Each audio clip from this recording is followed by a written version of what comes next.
should do 20 and 21 together. Yeah, they're matching pieces, yeah.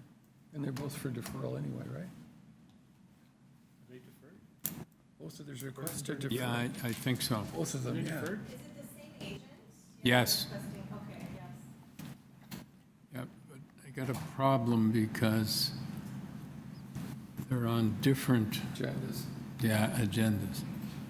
Okay, anyways. Oh, I got to read this stuff.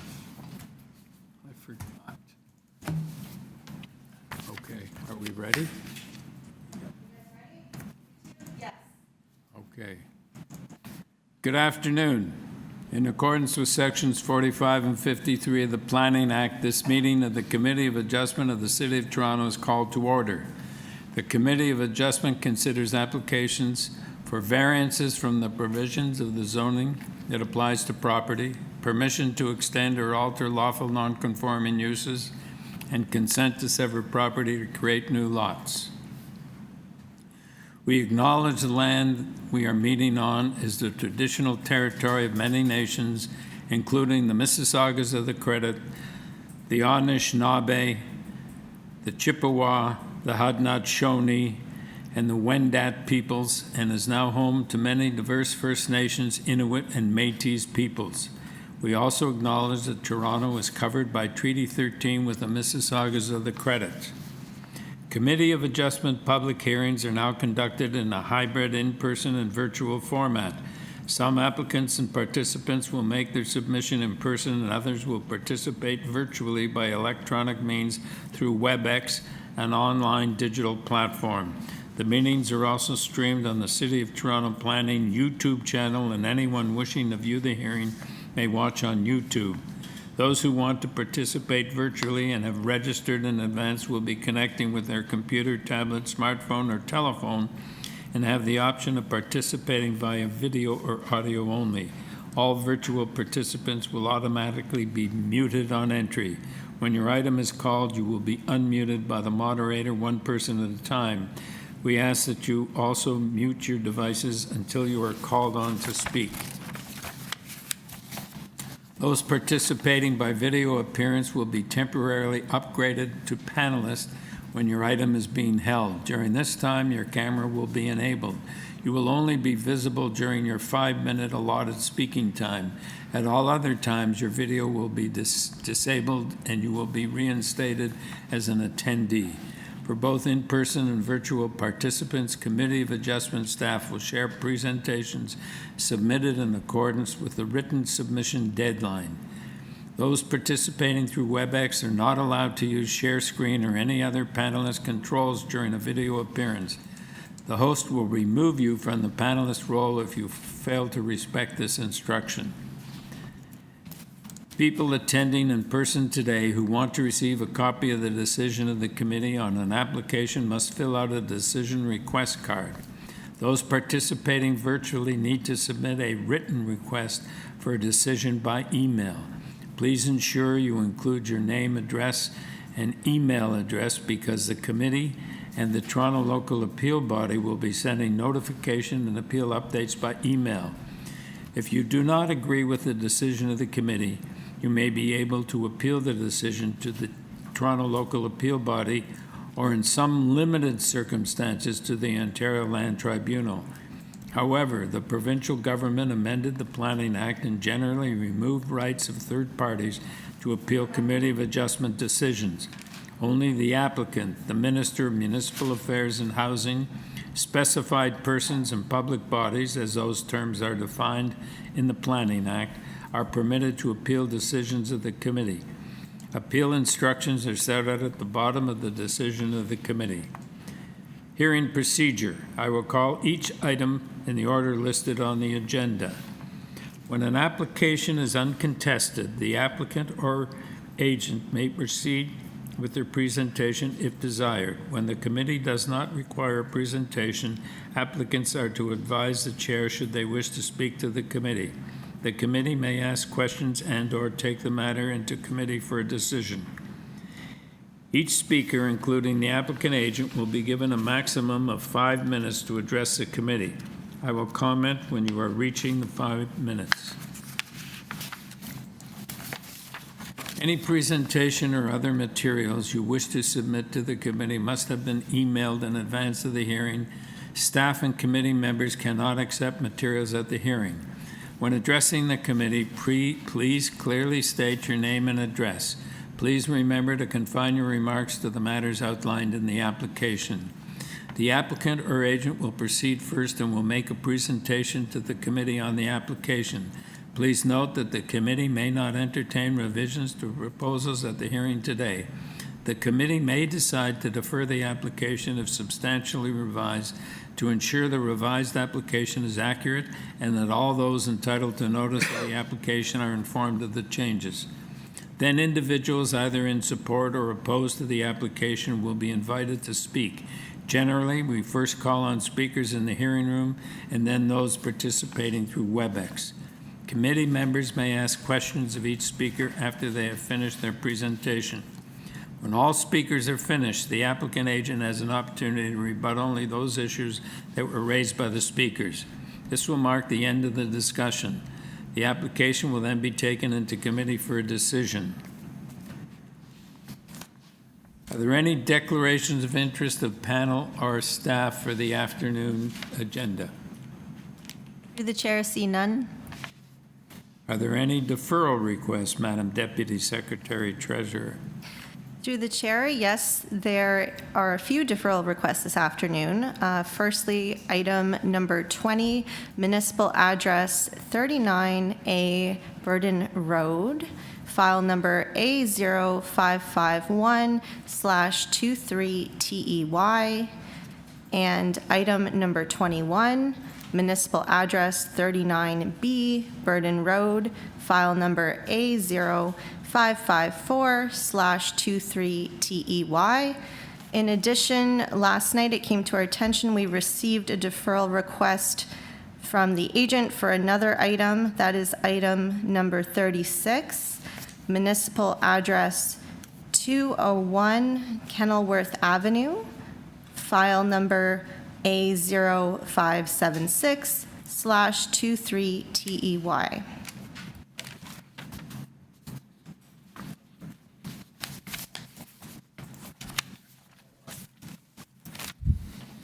Okay.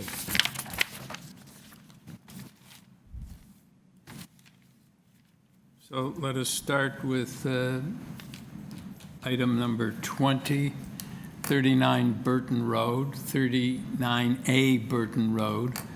And the purpose of the application is to construct a new 3-story detached dwelling with a front integral garage, a front porch, rear ground floor, decks with stairs, front and rear 2nd-story balconies, as well as a rear basement walkout. With this application, we have material submitted by the applicant, staff report from Urban Forestry, and opposition from 3741 and 43 Burton Road. Okay, so this is a mirror image of the application for the application at 21, which is 39B Burton. So I'm going to do both of them together, except they're not on the same, so I got to get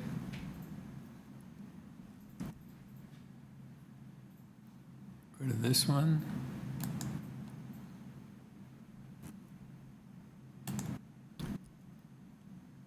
Oops. That's what I was afraid of.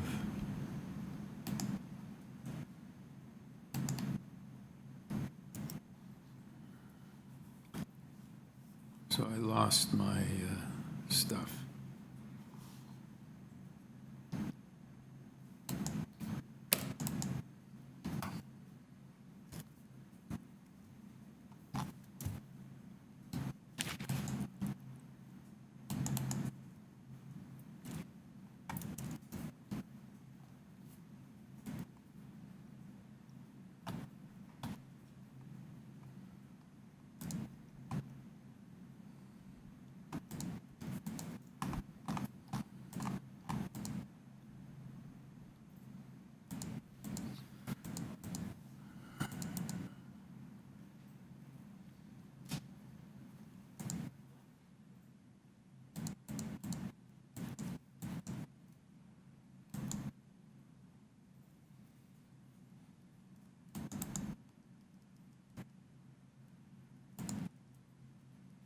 So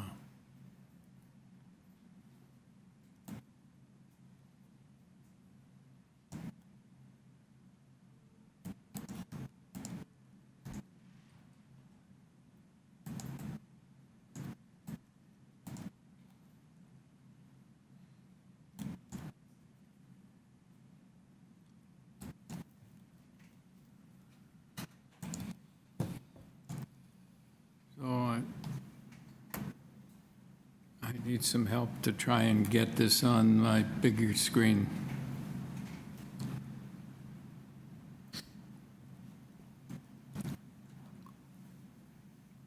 This, before I, yeah, so I want to get For it. everyone watching virtually, we're just taking a moment briefly for a technical difficulty. If you could please bear with us, we appreciate your patience. This, No, this one. yeah, And then just drag it from here? over from the top. Yeah.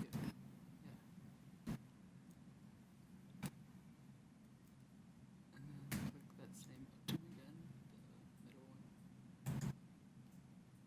Okay, but I had these on here before.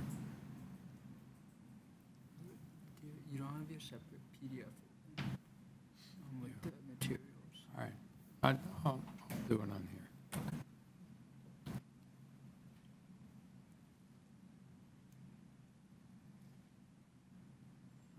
Okay.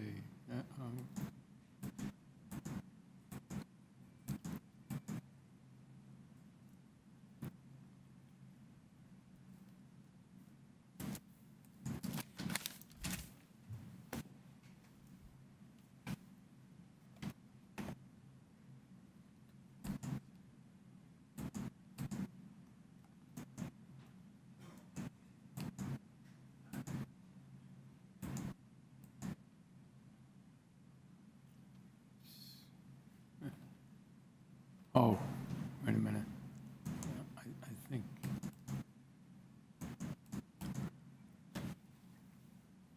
Yeah, okay, so, yeah, I got them on there, but I gotta get, this is, This is the web.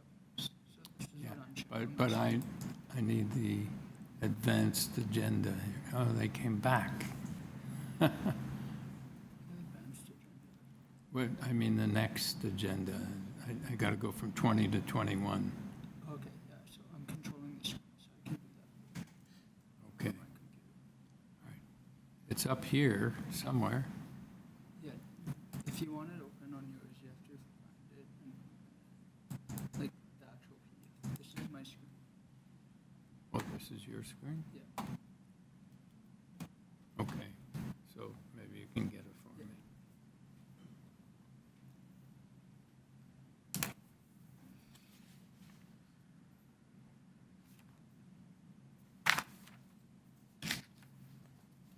Oh, there it is. But I need to make it larger so I can read it. Okay, I got it. Thank you. Okay, the next item is number 21, 39B Burton Road. The purpose of the application to construct a new three-story detached dwelling with a front integral garage, a front porch, rear ground floor decks with stairs, as well as a rear basement walkout. With this application,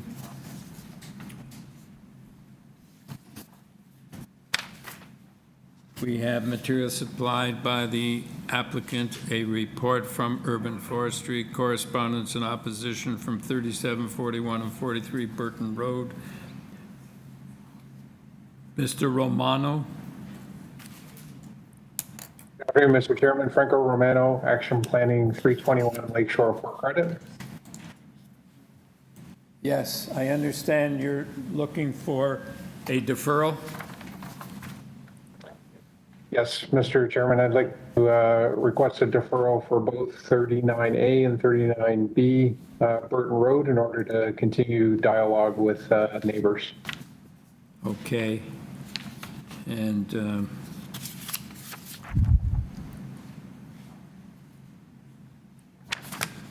okay. Thank you. Dan Hugh and Gang Chen.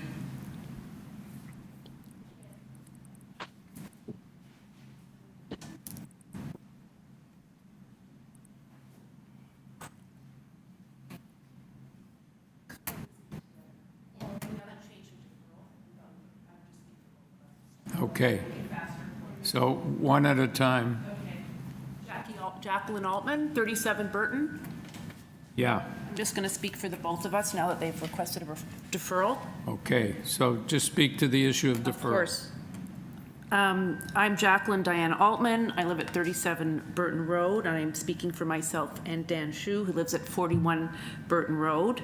39 Burton is currently a parcel of land with one home. The builder investor wishes to divide the property and build two monstrosities.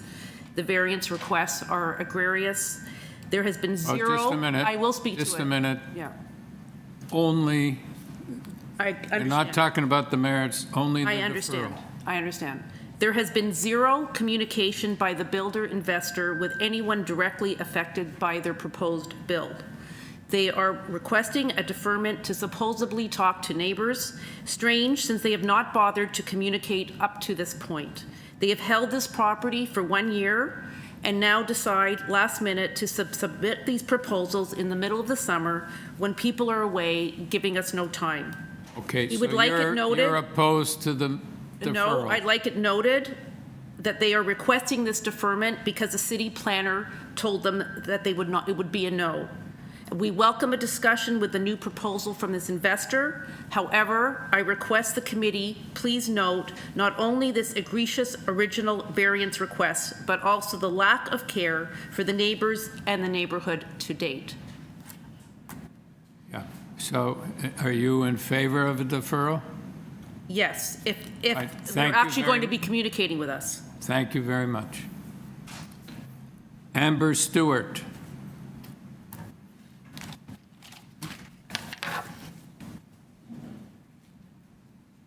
Amber, you have been unmuted.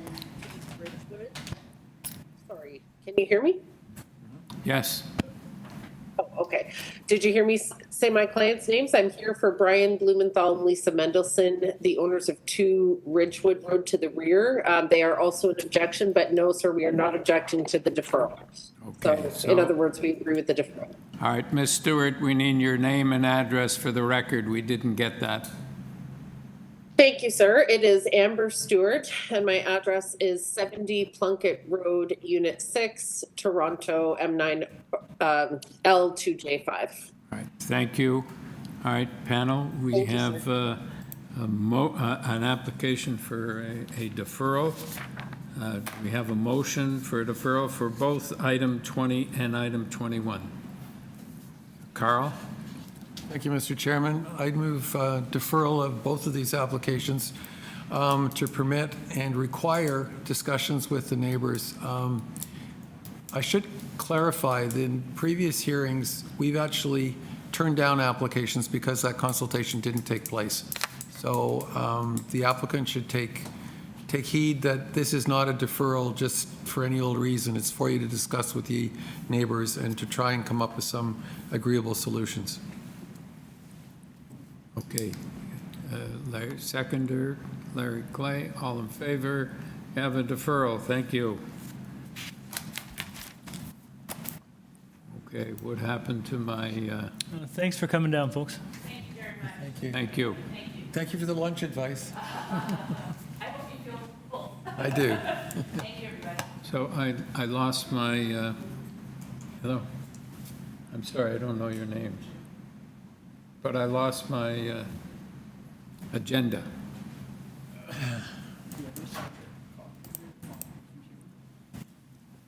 I think would you open it before this August 16th? Depends on which one it is. That's not the right one. That's 36. Try this one. That's it? No, that's it. Click Oh, this one. February.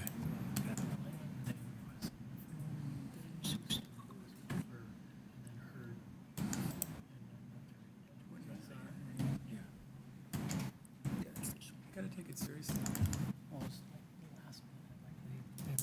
Okay, but so I gotta look it on here?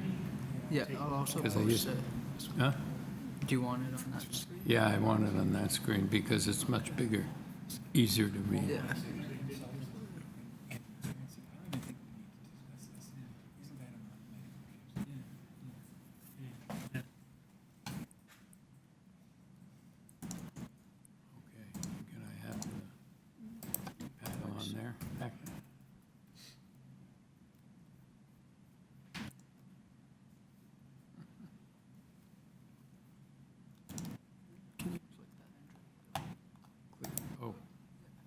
the top? Top.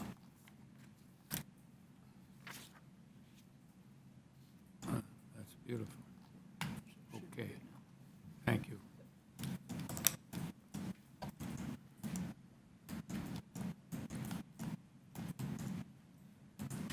Next item, 22-9 Colin Avenue. The purpose of the application is to construct a new two-story detached dwelling with a covered front porch and a covered rear deck. With this application, we have material supplied by the applicant, email correspondence from Transportation Engineering, a staff report from Urban Forestry, and a form letter in support from 11 Colin Avenue. Mr. Rubinoff. Yes, good afternoon. It's Glenn Rubinoff, 18 Gloucester Lane, Toronto, Ontario. Okay. I don't think we need a presentation from you, Mr. Rubinoff. Do you have anything you want to say before we take it into committee? No, I think it's a fairly straightforward application. Chair, a question if I might? Yeah. Go ahead, Larry. Yeah, thanks. We notice you're fairly light on front yard landscaping. Soft landscape. Soft landscaping. Soft landscape. And I see you've got some permeable turf stone in there. Is there anything you can do to lift that up a little bit? Well, the client was trying to provide some variation from there with the landscaping plan. It's really to address the what's existing on site. There's a variety of paving. There's a driveway, a walkway. A good portion of the front yard is paved right now. I feel like this, from looking at the home, they were trying to be sensitive to improving a client with the use of the permeable turf stone. It is soft landscaping. There is no. I know there's two landscaping related requirements, and I believe they're complying with the other one. I mean, I suppose the driveway itself, the hard surface, it was simply there to be the same width as the garage door. Effectively, that's how it was kind of determined. That could be also permeable if the committee wishes. Yeah, I think that would be a reasonable alternative. And you do have a walkway there as well. I see the permeable turf stone, but they're just little strips. So it would be really good in the absence of meeting the variance if you could do the driveway. Any chance of doing the walkway in that as well? Again, I don't see an issue with that. I think, we all want to protect what we can in terms of providing proper drainage for the trees and the soft landscaping in the area. So I think we would be agreeable to that. That's great.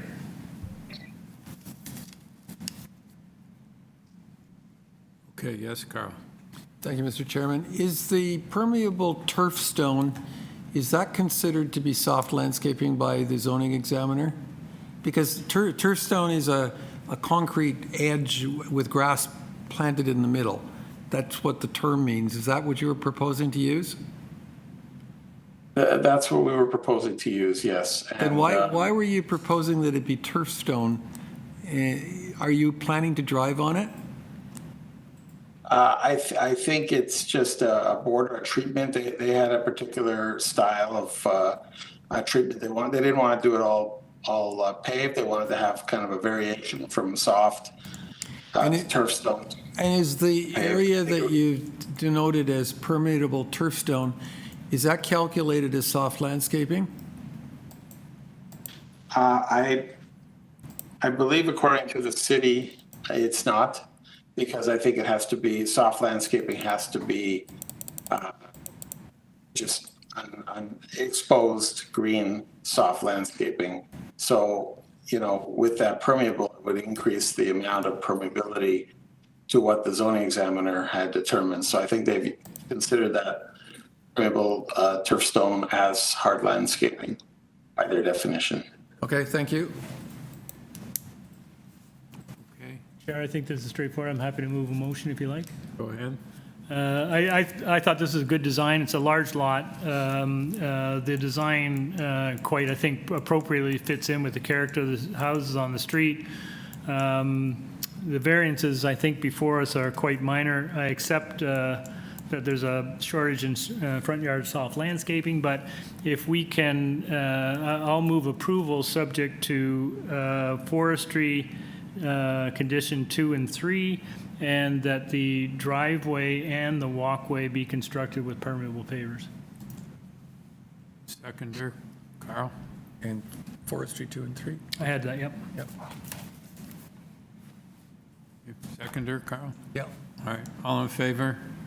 Have your approval. Thank you, sir.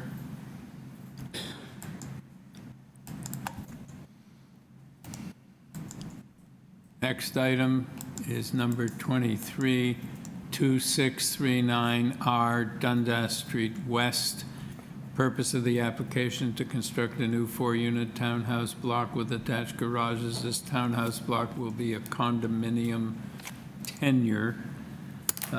With this application, we have material submitted by the applicant, email correspondence from planning and transportation engineering, reports from urban forestry and community planning, a 7-signature petition in support, interest and concern from 26 Brad Street, opposition from 2939 Dundas Street West, and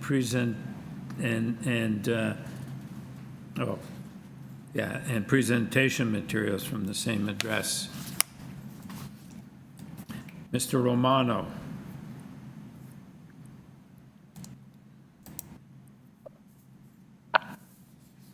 Afternoon, Mr. Chairman. Franco Romano, Action Planning, 321 Lakeshore for credit. Okay, so we need a presentation from you, sir, because there is opposition. Certainly, if staff can bring up my presentation slides.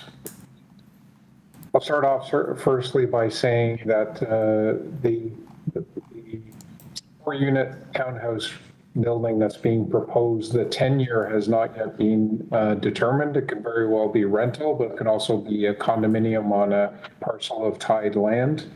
And I'll speak to that as I walk through my presentation materials. All right, so Mr. Romano, I'm having a little trouble hearing you. Could you speak closer to the mic or a little louder? Yes, can you hear me now? Yeah, we could always hear you, but we had to strain. Okay, so I'll speak a little louder. If staff can bring up my presentation material, I'd appreciate it. So this is a property that's in an area that has an interesting lot fabric, and I'll come to that on my next slide. But in the first slide, I want to show you, and I don't seem to see it on my screen, but it's very helpful. Okay, thank you very kindly. So on the upper left-hand side, there's a rendering, the front view of the townhouse building. Just below that rendering, there's a front elevation, and in yellow, I've highlighted where the existing walls that are to remain with some front, obviously, modifications for openings, and there's also some rear openings. There is just under 50% of the walls remaining, which is why the zoning examiner has identified it as a new build. This is essentially over the existing footprint with some modification to the front, because the existing building footprint occupies actually more of the property than what is being proposed. You'll see in the upper right of the front elevation, the existing roof height is very close to where proposed 3 stories is shown in the elevations. And this is basically a 3-story townhouse format. that has a rooftop access to rooftop platforms or amenity space. There's a couple of variances that I've identified on this front elevation. So the distance between the main walls is in between that rooftop access.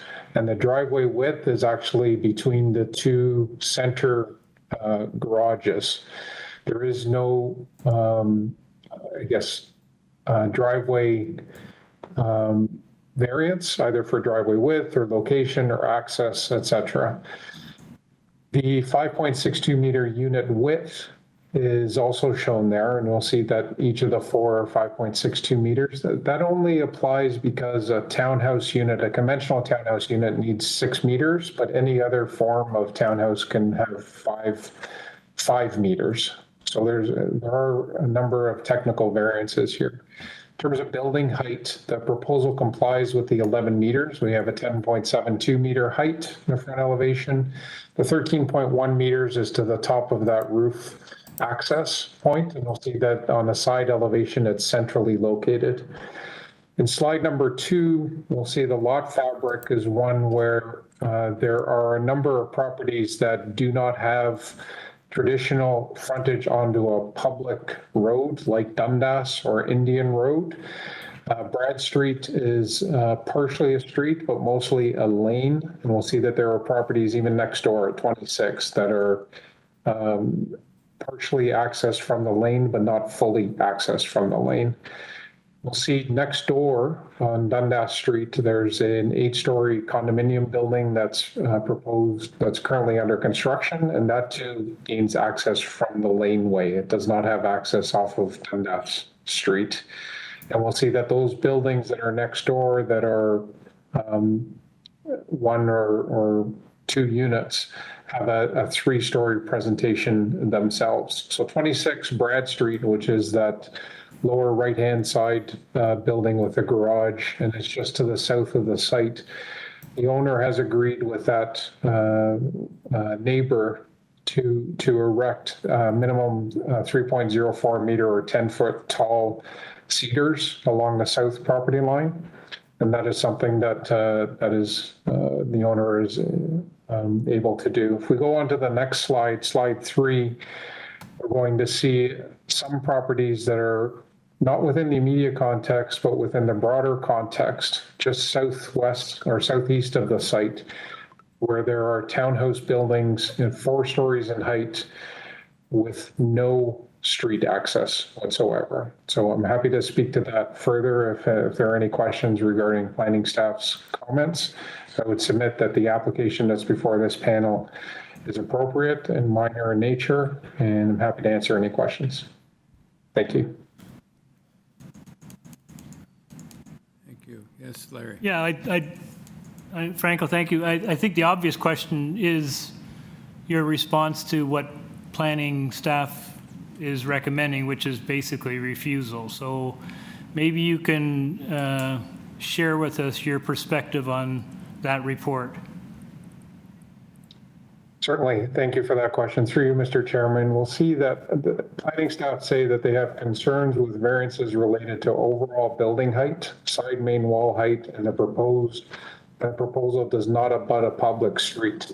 If you actually look on the AIC, there's an email that preceded this report where the planning staff advised the owner to say, withdraw your application because it doesn't front onto a public street. So their main concern is the public street frontage. That is a condition that currently exists. The site currently has no public street as it relates to something like Dundas Street or Indian Road. It has street frontage onto a lane. It has a 2-unit residential building occupying the lot. That is something that currently exists, and the proposal is seeking to increase the number of units by 2. It's not a very large ask, and it's a smaller building footprint than what currently exists. I believe that this is more of a technical variance, and it is a technical variance because if one actually looks that section which is being sought as a variance, which is chapter 51031-2 under the zoning bylaw, it says that if a proposal is on a parcel of tied land, if the proposal is a parcel of tied land, so what that means is one has a condominium building, there's common element, and then everybody owns their own unit. So everybody owns their own unit within the building, and then the rest of the land that everybody owns common ownership with surrounds the building essentially. That in effect is a condominium. It's a common element condominium. That is one of the 10-year options that the owner is considering and could very well be. The issue that we have here is chicken versus the egg. The building can't be constructed without variances that the zone examiner has identified. The condominium can't occur until that is something that also gets constructed. Typically, you don't ask for a common element condominium until there's at least foundations for the building.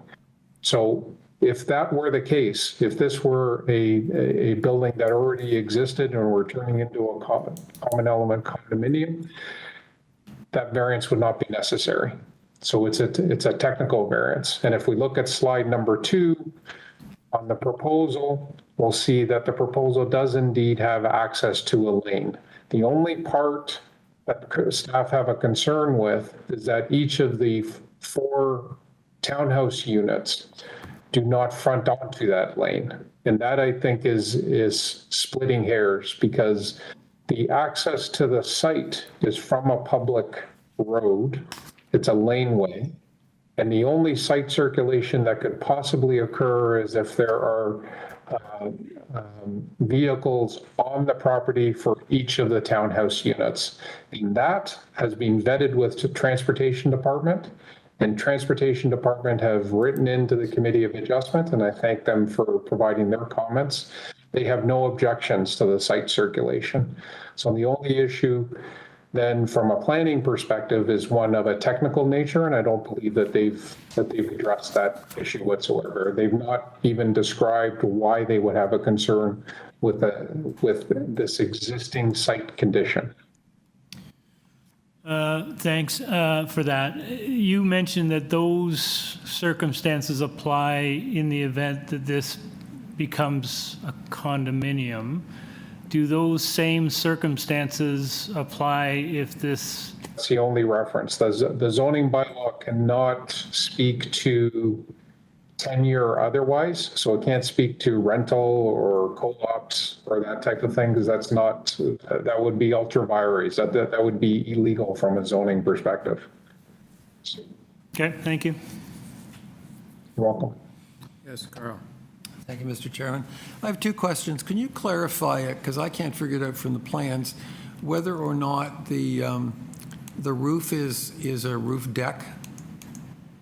You've access going up to there, but then it's not delineated as a roof deck. You can go up the stairs and go out of the area that encloses the stairs, but presumably then you can go onto the roof, and there doesn't seem to be any barrier between the individual houses, and there doesn't seem to be a screening mechanism along the edge. Yes, thank you for that question, Mr. Chair. Through you, Mr. Chairman. There is actually, I guess it's a landscape plan. I'm not sure if it's on the AIC, but there is a plan that identifies how the roof is going to be utilized for what areas to be accessible as a rooftop deck. And it is, the way the zone examiner has identified the rooftop deck is in variance number 1. And Okay, we'll is there, the roof. I don't have that drawing. I don't know if my colleagues do, but are you suggesting that only a portion of the roof is used as a deck and it's screened in some way? Well, it's not, the proposal is to have it screened, but it is only a portion of the roof platform. So the zone examiner has basically identified setbacks that go just beyond the parapet, because he's identified the entire roof as being a platform. But the accessible area is going to be set back from both the south and the north lot lines. And it's basically L-shaped, and it's a maximum of about 35 square meters for Wait. each. Mr. Romano, we don't have that drawing. I've just checked with my colleagues, and we need that to understand the application. Is there any way that you can get it to us?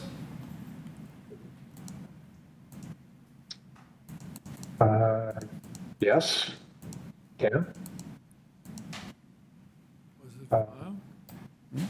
Would you like to stand down while I email it in? It's not in the file. No, we don't have it. Yeah. This isn't it here, this is just the roof. No, that's just it. He says only a portion of that is If you- a rooftop terrace, and there's You screening go to the- proposed, but we don't know what. And the zoning examiner looked at it. Is there a side out? So there's a side out. No, that's not going to tell you how much of it, though, is the rooftop, is accessible. I can describe it to you if we bring up the roof plan.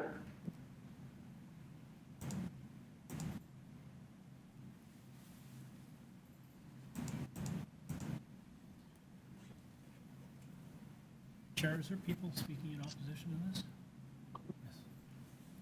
Yeah.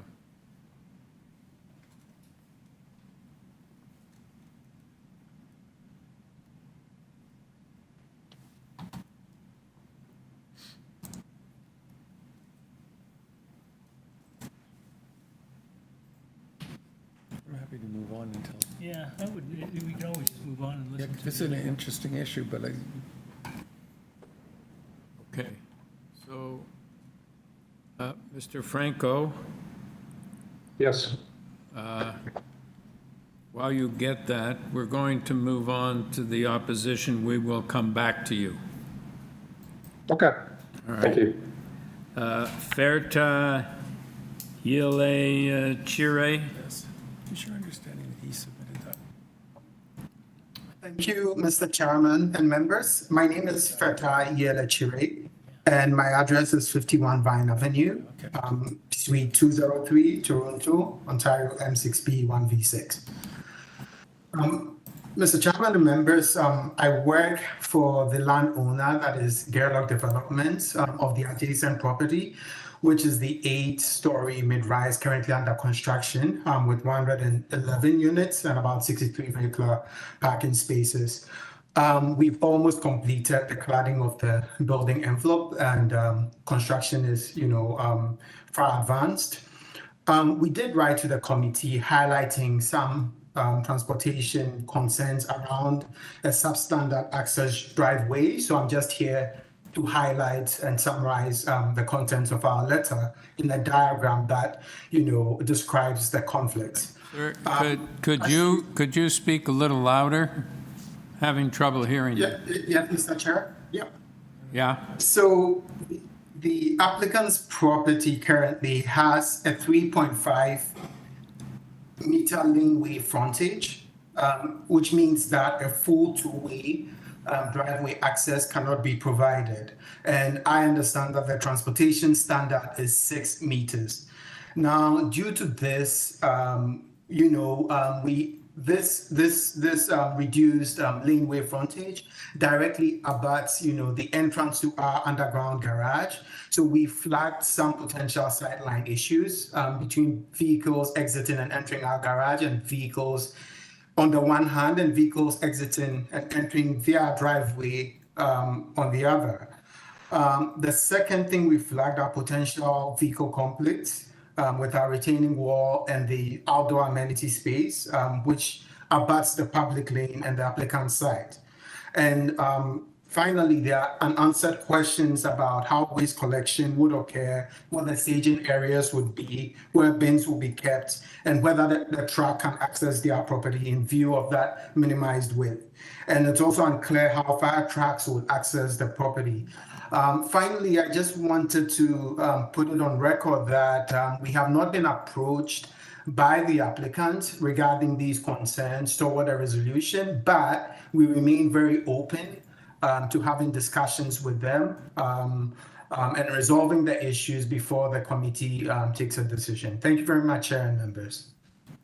Chair, can I ask a question? Yes. We're looking at your rendering of vehicle access in the back. And I think what we heard you say was that there is a potential for conflict for those folks who would be accessing their townhome under this proposal, and those folks that are accessing the underground parking for the 8-story condominium. Is that your principal concern? Yes, and there are other concerns just around, we just did a very preliminary review, and our understanding is that there could also be impacts to our, retaining wall and amenity space. So you're concerned that the construction of these townhomes might affect your retaining wall? Yes. Okay, but your main concern is about congestion from this development and the residents of the new condominium. Yes. Okay. Great, thank you. Okay, Susan and George Takahashi.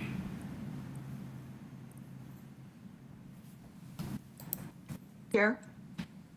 Or to the chair, can you hear me? Susan Glover Takahashi here, and Yes. George Takahashi, 87 Indian Road. Yeah, okay, go ahead with your comments.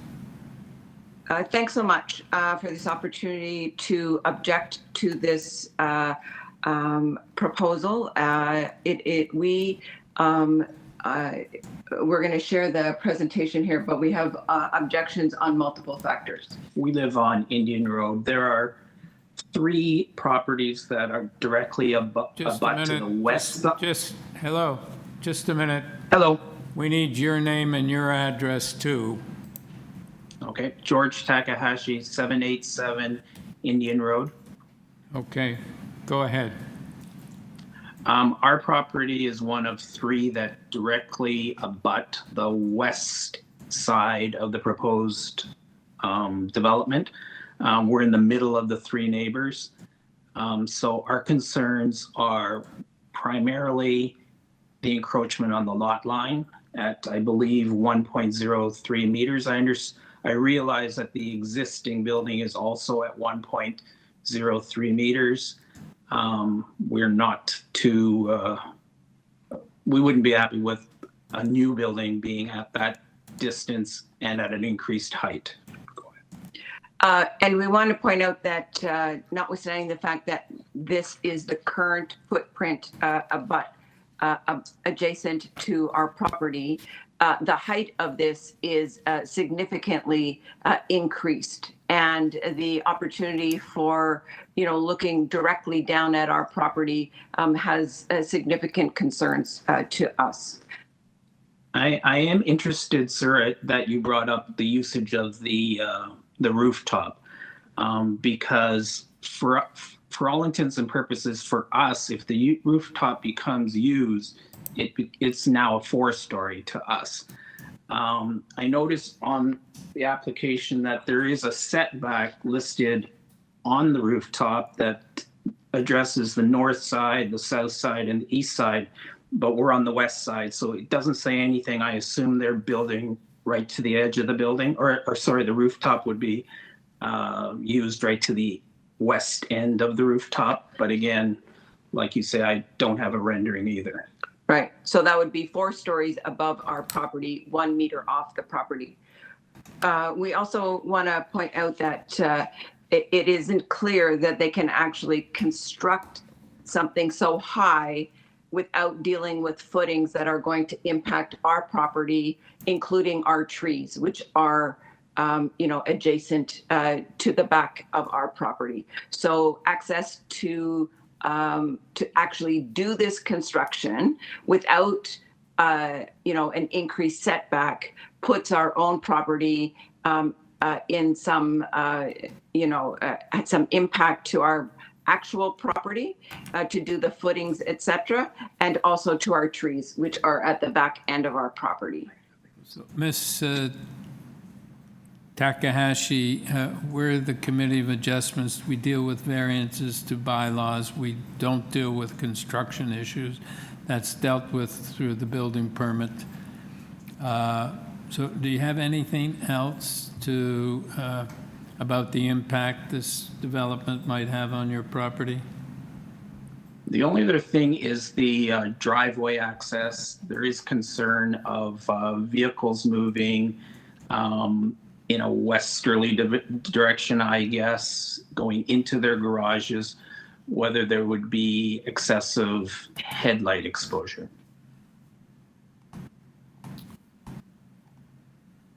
Okay.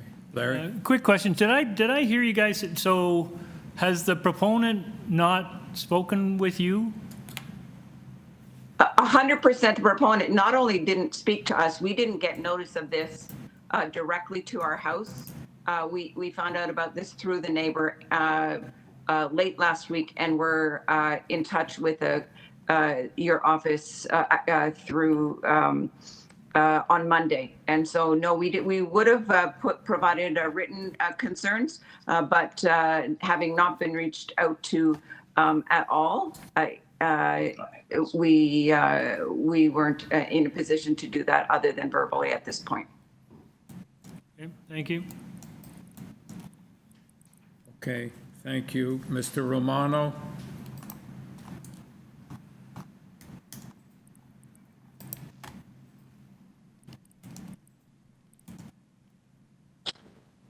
Yes, thank you, Mr. Chairman.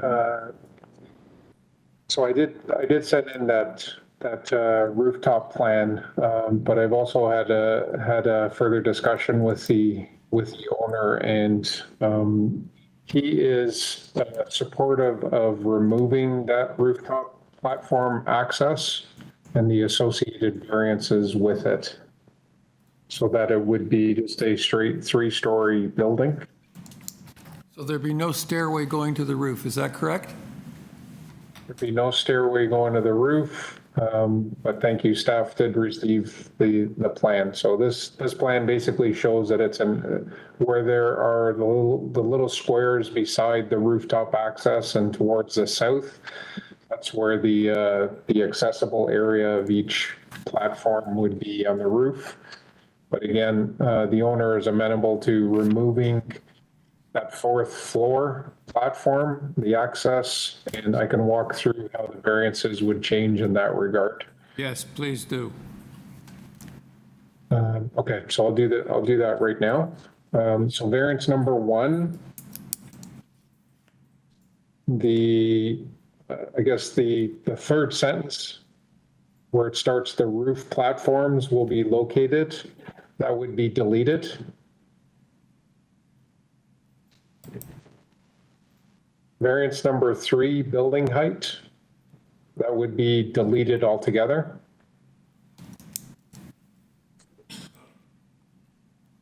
Variance number 4, the last sentence that refers to the height of 33% of the side main walls will be 13.1 meters.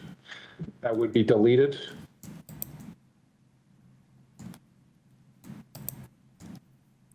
And then variance number 7, dealing with the separation distance between the main walls with openings of 5.09 meters, that would be deleted. So variance 7 is deleted? Yes, sir. Thank you. You're welcome. Through the chair to the agent, can you please confirm for variance number 1, are you deleting the entire variance or just portion of that language? It's the last sentence. Yes, through you, Mr. Chair. It's just the last, He took 3 out. I'm having a hard time reading it. It's just the last sentence of variance number 1. That says the roof platforms will be located 7.24 meters from the south. Sorry, from the side, et cetera. Okay, through the chair, noted, received, got it. Okay, so Yeah, is so there, just to explain that one, the The variance for the second-story balconies is just over top of the front entrance towards the front of the building. So it's basically on top of the front entrance of the dwellings, and they're recessed. So they have screening along, what is it, I guess 3 sides. So with the removal of the rooftop deck and those height variances, there would be no overlook towards Indian Road whatsoever. And the building, just to, I guess, reiterate what I had indicated at the outset, in terms of the building footprint, the side walls of the existing building are not changing. The south wall of the existing building is not changing. Those are existing setback conditions. So there's no alterations. The building's not moving closer to the side lot lines.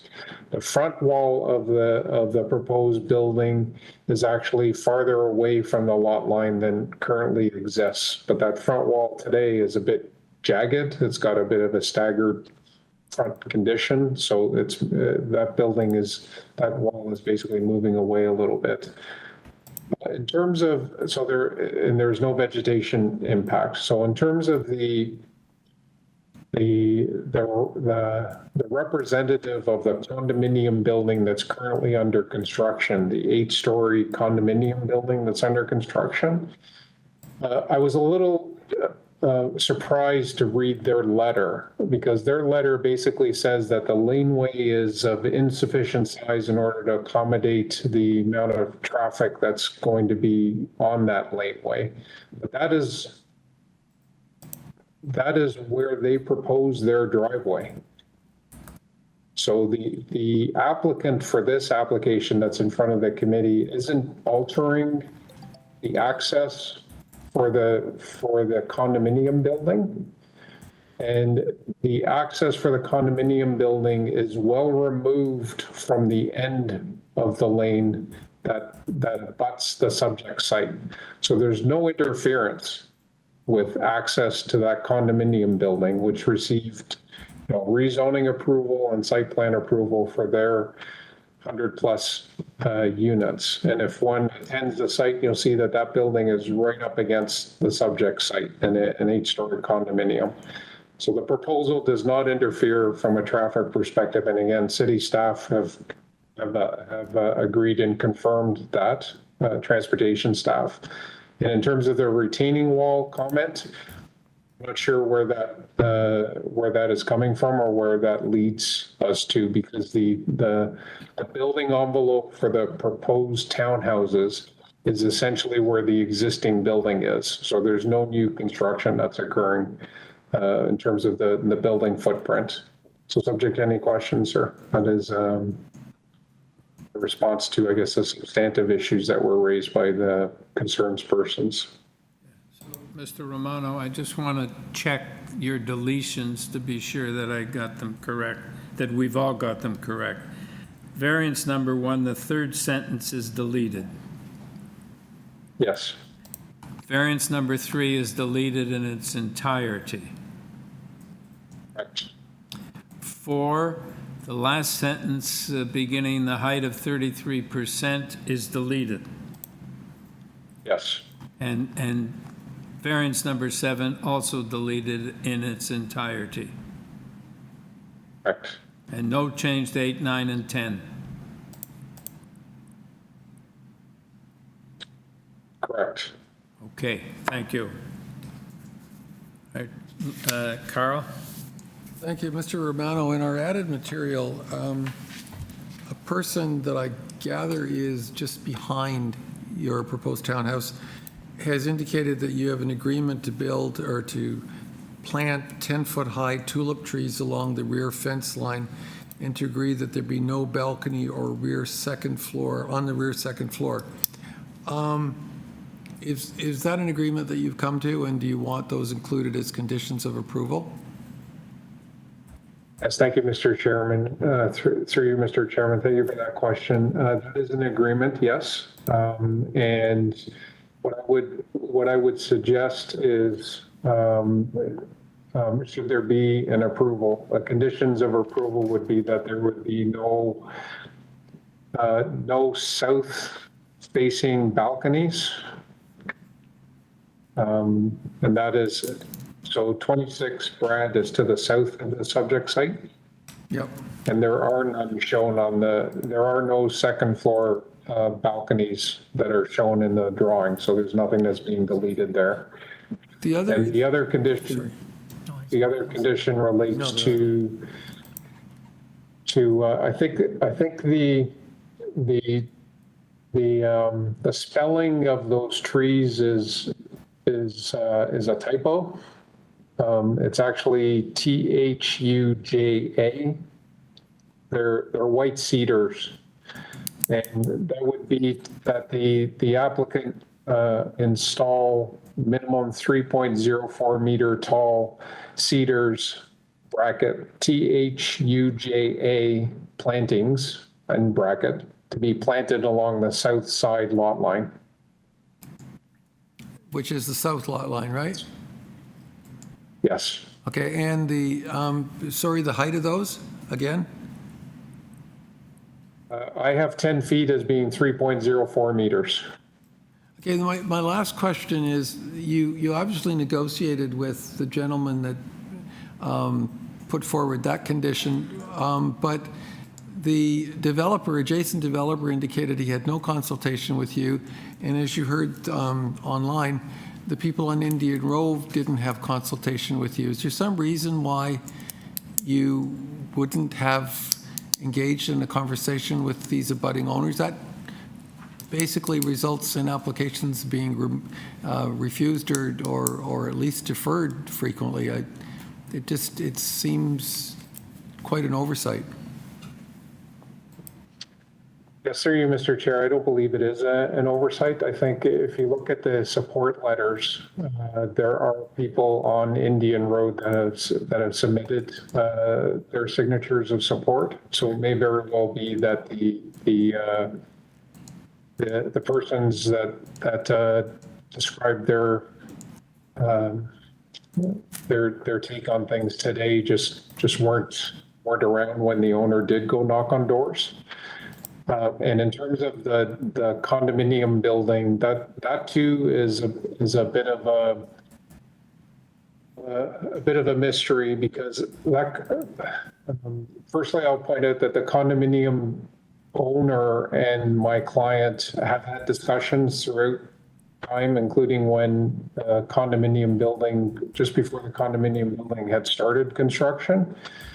And that condominium building wanted to basically excavate right up to the side wall of my client's building, but my client was concerned with that and did not agree to that.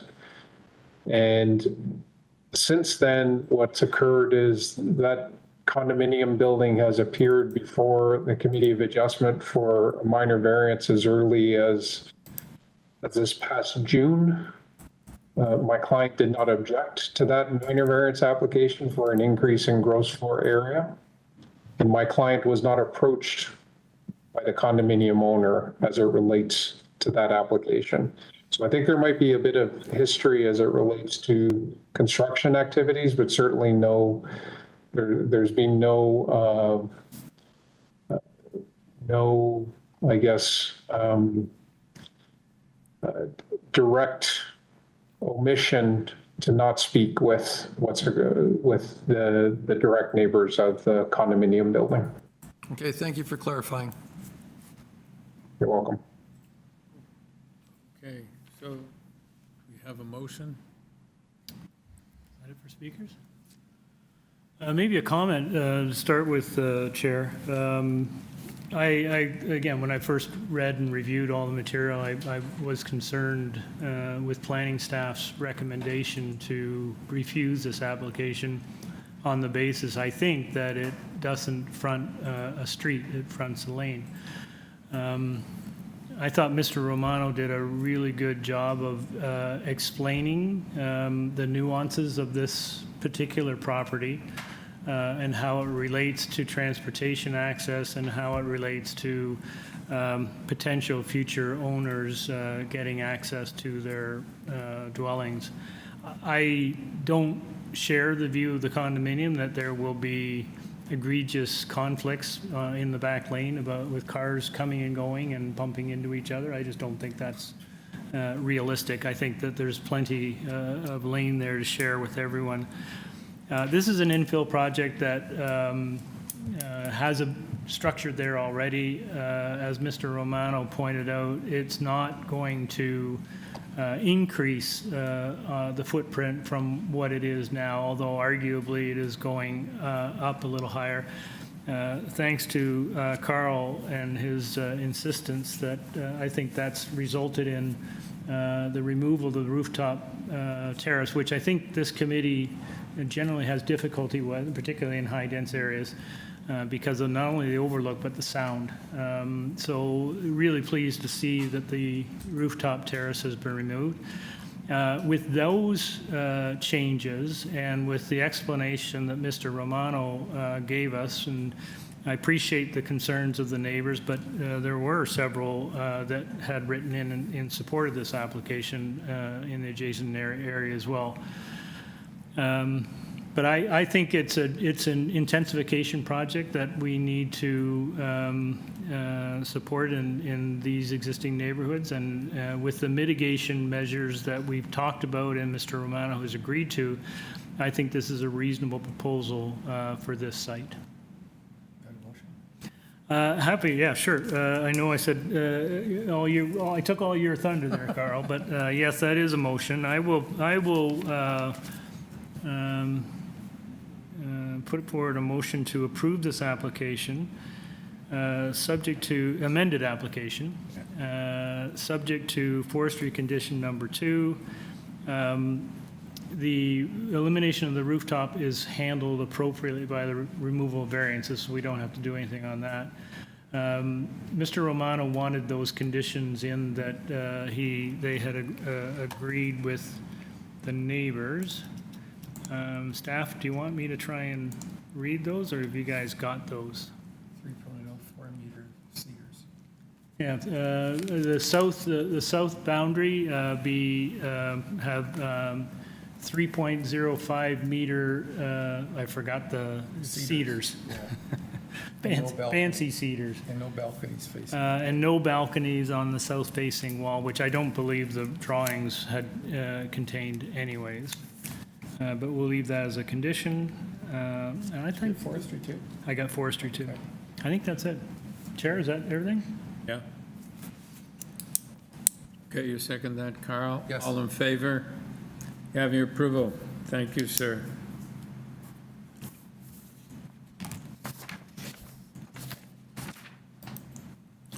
Next item, number 24. 137 Morrison Avenue. Purpose of this application is to alter the existing two-story detached dwelling by enclosing the existing front porch and to construct new front stairs. With this application, we have material submitted by the applicant, a report from Urban Forestry, and one form letter in support. Austin Amino.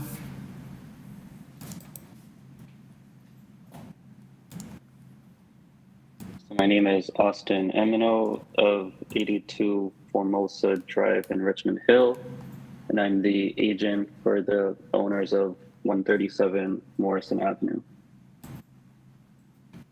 Okay. We have a potential opponent registered to speak. Would you please give us a brief presentation? Yep, so we're just looking to enclose the existing front porch on the property. In terms of variances, we're requesting a front yard setback of 0.57 meters, which is where the existing porch is today. And based off kind of the average of the front yard setbacks, 1.5 meters would be the minimum. We're looking for an east side yard setback of 0.19 meters, which is where the existing porch is today, along with the wall of the building or house behind it, whereas 0.45 meters would be the minimum. And then we're looking for our stairs to be at 0 meters from the front lot line, just because our front yard is very small, how it exists today.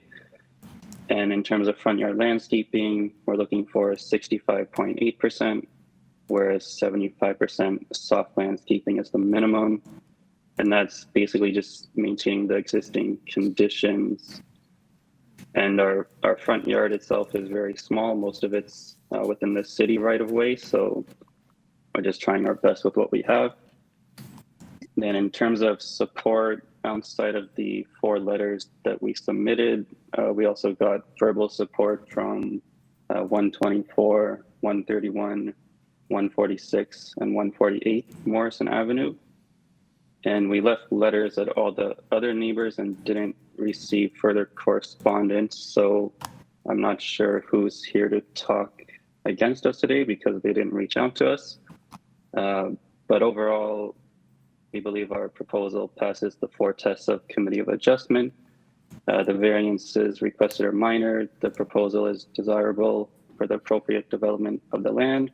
The general intent and purpose of the zoning bylaw is maintained, and the general intent and purpose of the official plan is maintained. Thank you. All right, thank you. Any questions, panel?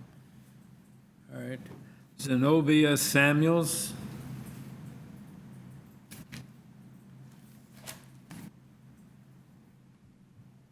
Through the chair, my colleague mentioned that this person has submitted letter and she had no concern anymore. Okay, thank you. All right. Yes, Carl. Are you ready for a motion? Yes. Thank you, Mr. Chairman. This is very straightforward. Basically, all of the variances are the result of the existing porch. So there's nothing that's going to be a hardship that doesn't already exist. They're just basically enclosing the porch in exactly the same location as it currently exists. I don't see there being a downside to this at all or any negative impact. So I'd like to move approval of the application subject to forestry condition number 1. Seconder, Larry, all in favor? Have your approval. Thank you, sir. Item number 25, 350 Walmer Road. And the purpose of this application is to construct a new 3-story detached dwelling with a front integral garage, front and rear 4th-story balconies, a rear second-level deck, and a rear walkout. With this application, we have material submitted by the applicant, opposition from 348 Walmer Road. Mr. Tahiri. Oh, Mr. Tahiri Koramabadi. Tahir is fine. I can screw it up in 6 ways. It's a long one. Good afternoon, Mr. Chairman and committee members. My name is Frank Tahiri. I'm the principal architect of this project, and I'm here to do the brief presentation. If the committee members can pull up our presentation, greatly appreciated. To give you a little bit of a background, this project was previously in front of the Committee of Adjustment in 2017, and it went through basically a consent application and further a TLAP application, and it was approved in 2018.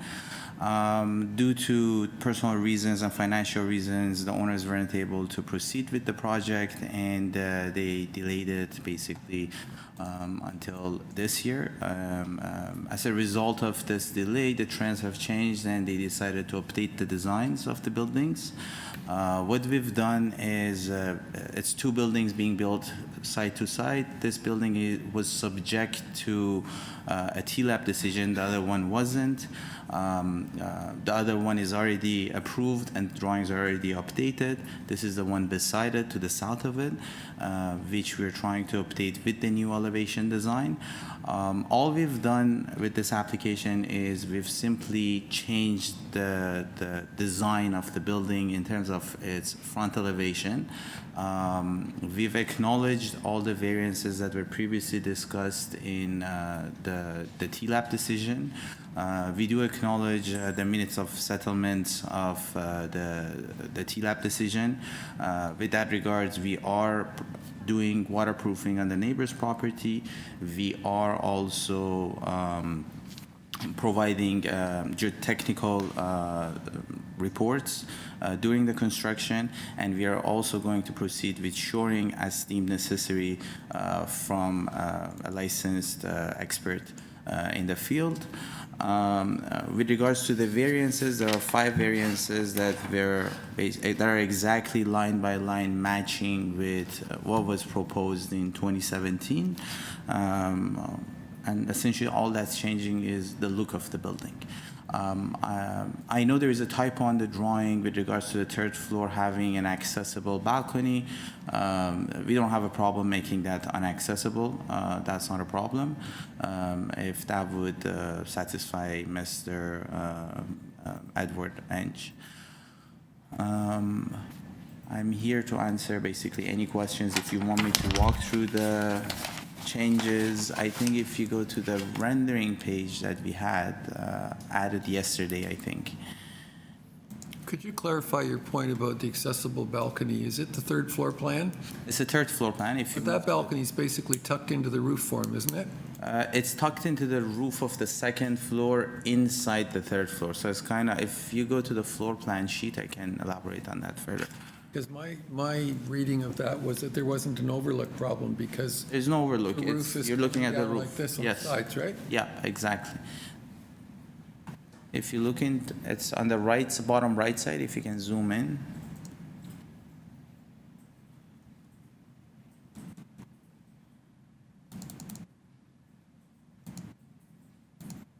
So you said you have no trouble with it not being accessible. We don't have a problem with it being not accepted. The reason we had But then you wouldn't have a balcony at all. You're saying you take the balcony off.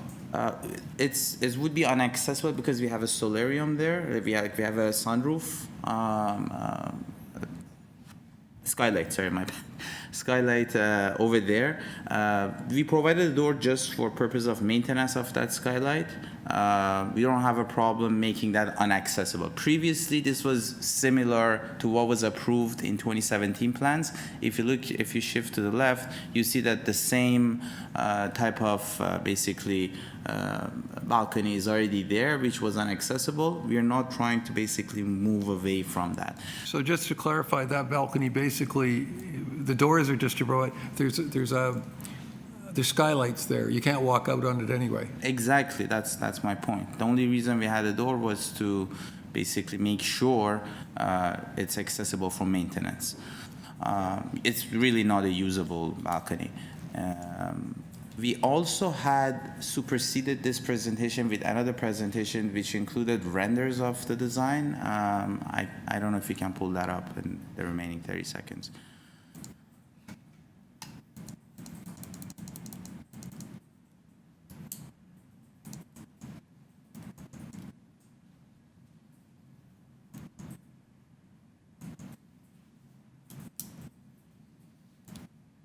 Yeah, so this gives you basically the feel. We've tried to match the new design with more with the character of the street.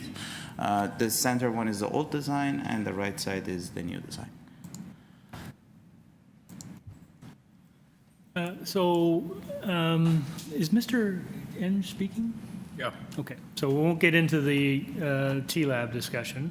Sure. But can you just, so all these variances that are here, you said that basically you got approval for them before? Yeah. So are these exactly the same as they were before? Exactly, they're line by line the same. If you go to our presentation. And why didn't the previous approval hold? Well, because of the TLAP decision, the elevation designs were attached to the decision. Oh, okay, so you have to come back and reaffirm. Exactly. So this is, so the committee, when this was in front of committee previously, they saw these exact variances and they were approved? Yeah. Okay, and then it got appealed and went into TLAB? Yes. Okay. And the only thing that needs to change then is the reference drawings from T-Lab. Instead of those, you would like us to approve the ones that are before us. Exactly. Because the design changes. Yeah. Yeah. Okay, thanks. No problem. Okay, thank you. Thank you, sir. Terry Mills and Edward Eng.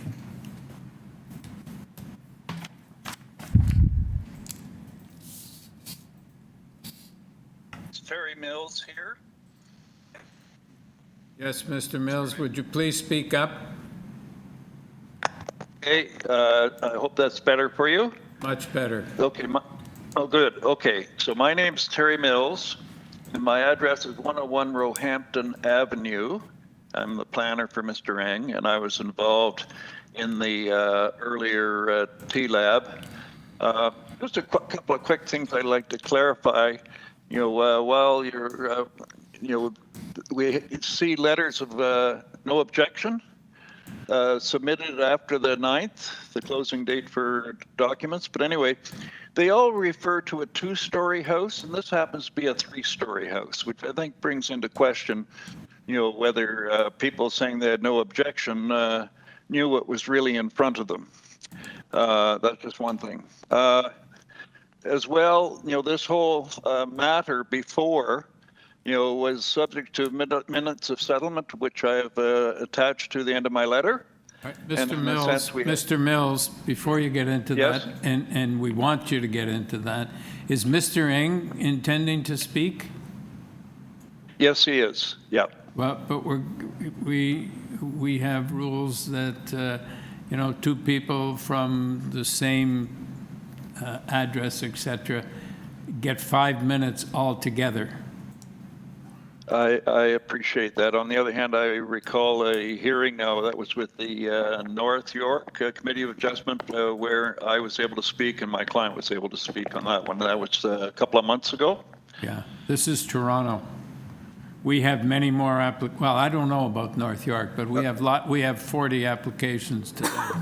Well, they always manage to put a smorgasbord of 44. Anyway, let's continue here.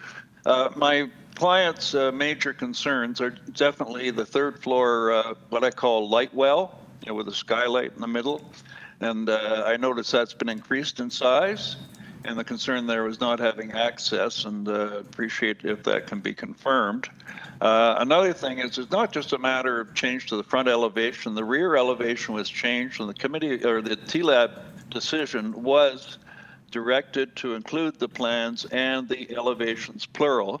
And if you go to my illustrations, my letter to you, that the second one on page 5, or actually page 6, the 3rd one.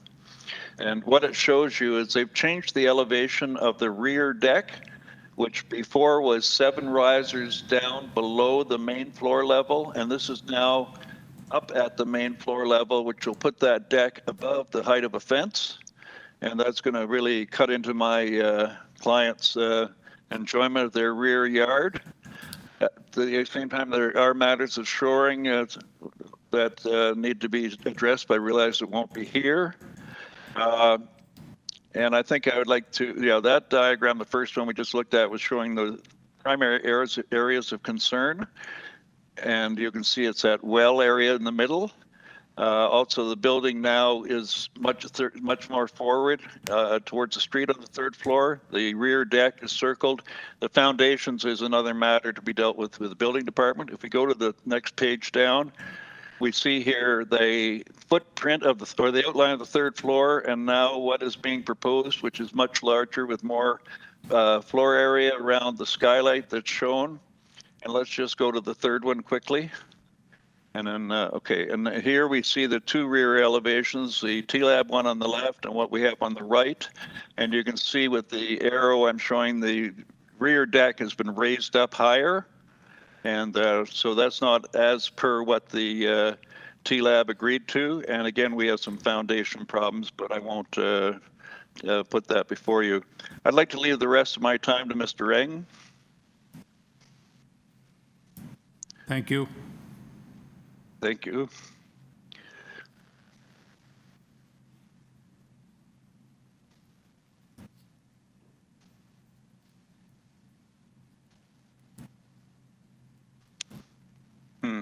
Are we having trouble getting Mr. Ing on?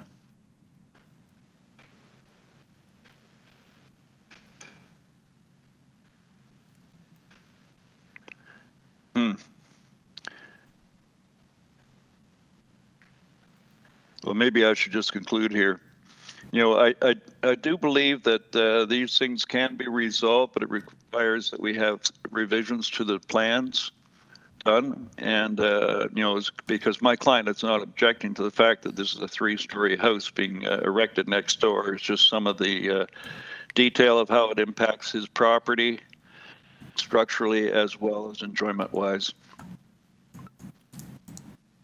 So, Mr. Mills, I just wanted to ask you about the minutes of settlement. Yes. They do not form part of the variances, I believe, but... Well, they were contingent upon which the variances would be accepted. Yeah. And again, that's what Ms. Burton in her decision, you know, because the minutes of settlement were put before TLAB. And, you know, therefore, that's how they got incorporated. And she referred to them at the outset of her decision.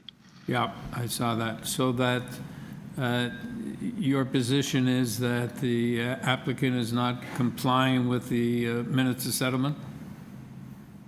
I would like to see basically the same conditions that Ms. Burton applied, being applied to a decision here.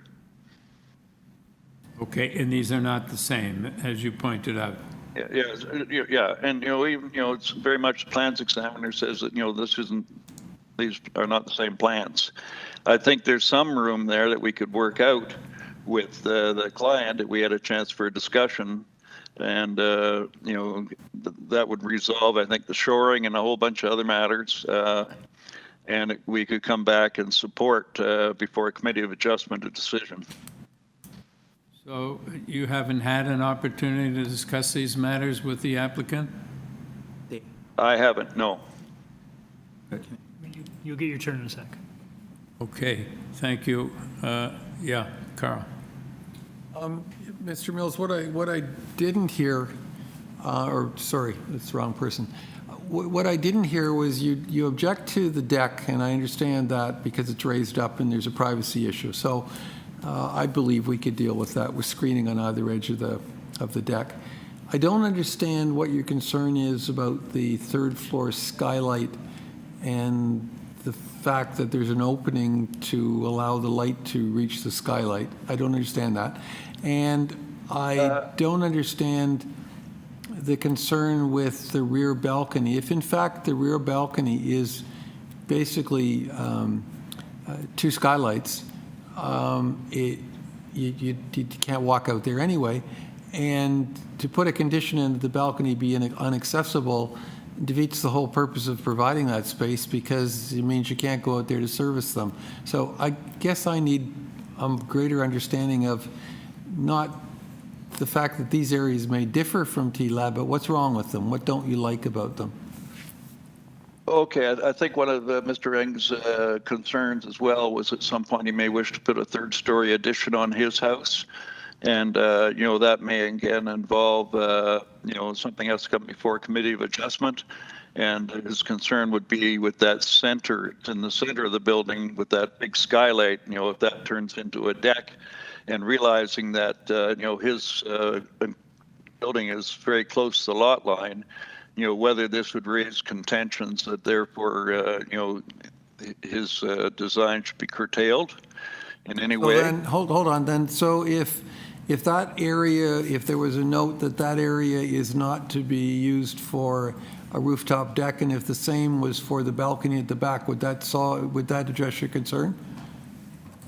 Well, let's separate the two. The 3rd floor thing, with no access, I think the way that Ms. Burton put it was that there should be no operable windows. Now we have a 8-foot wide patio door giving access from the rear master bedroom to that skylight well area in the middle. It could become a deck, and they've also enlarged the area of it. So there is more floor area around the skylight. And in doing this, they pushed the whole building forward on the 3rd floor. So again, the massing is greater.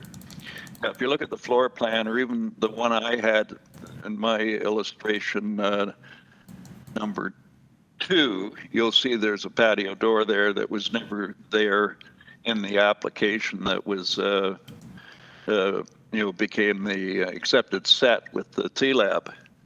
So obviously there is some inclination that this is actually, we're looking at a deck. So if you go to page 5, you're going to see if you go there, you'll see on the master bedroom at the top, there's a sliding patio door that's the whole width of the of that well area. And again, you can see at the front, looking at the blue, how much this massing is now enlarged on the towards the street. So, Bertrand's decision was really, in a sense, a shrink wrapping, and it included not just site plan and plans, or just an elevation. It included all elevations. As for the rear deck between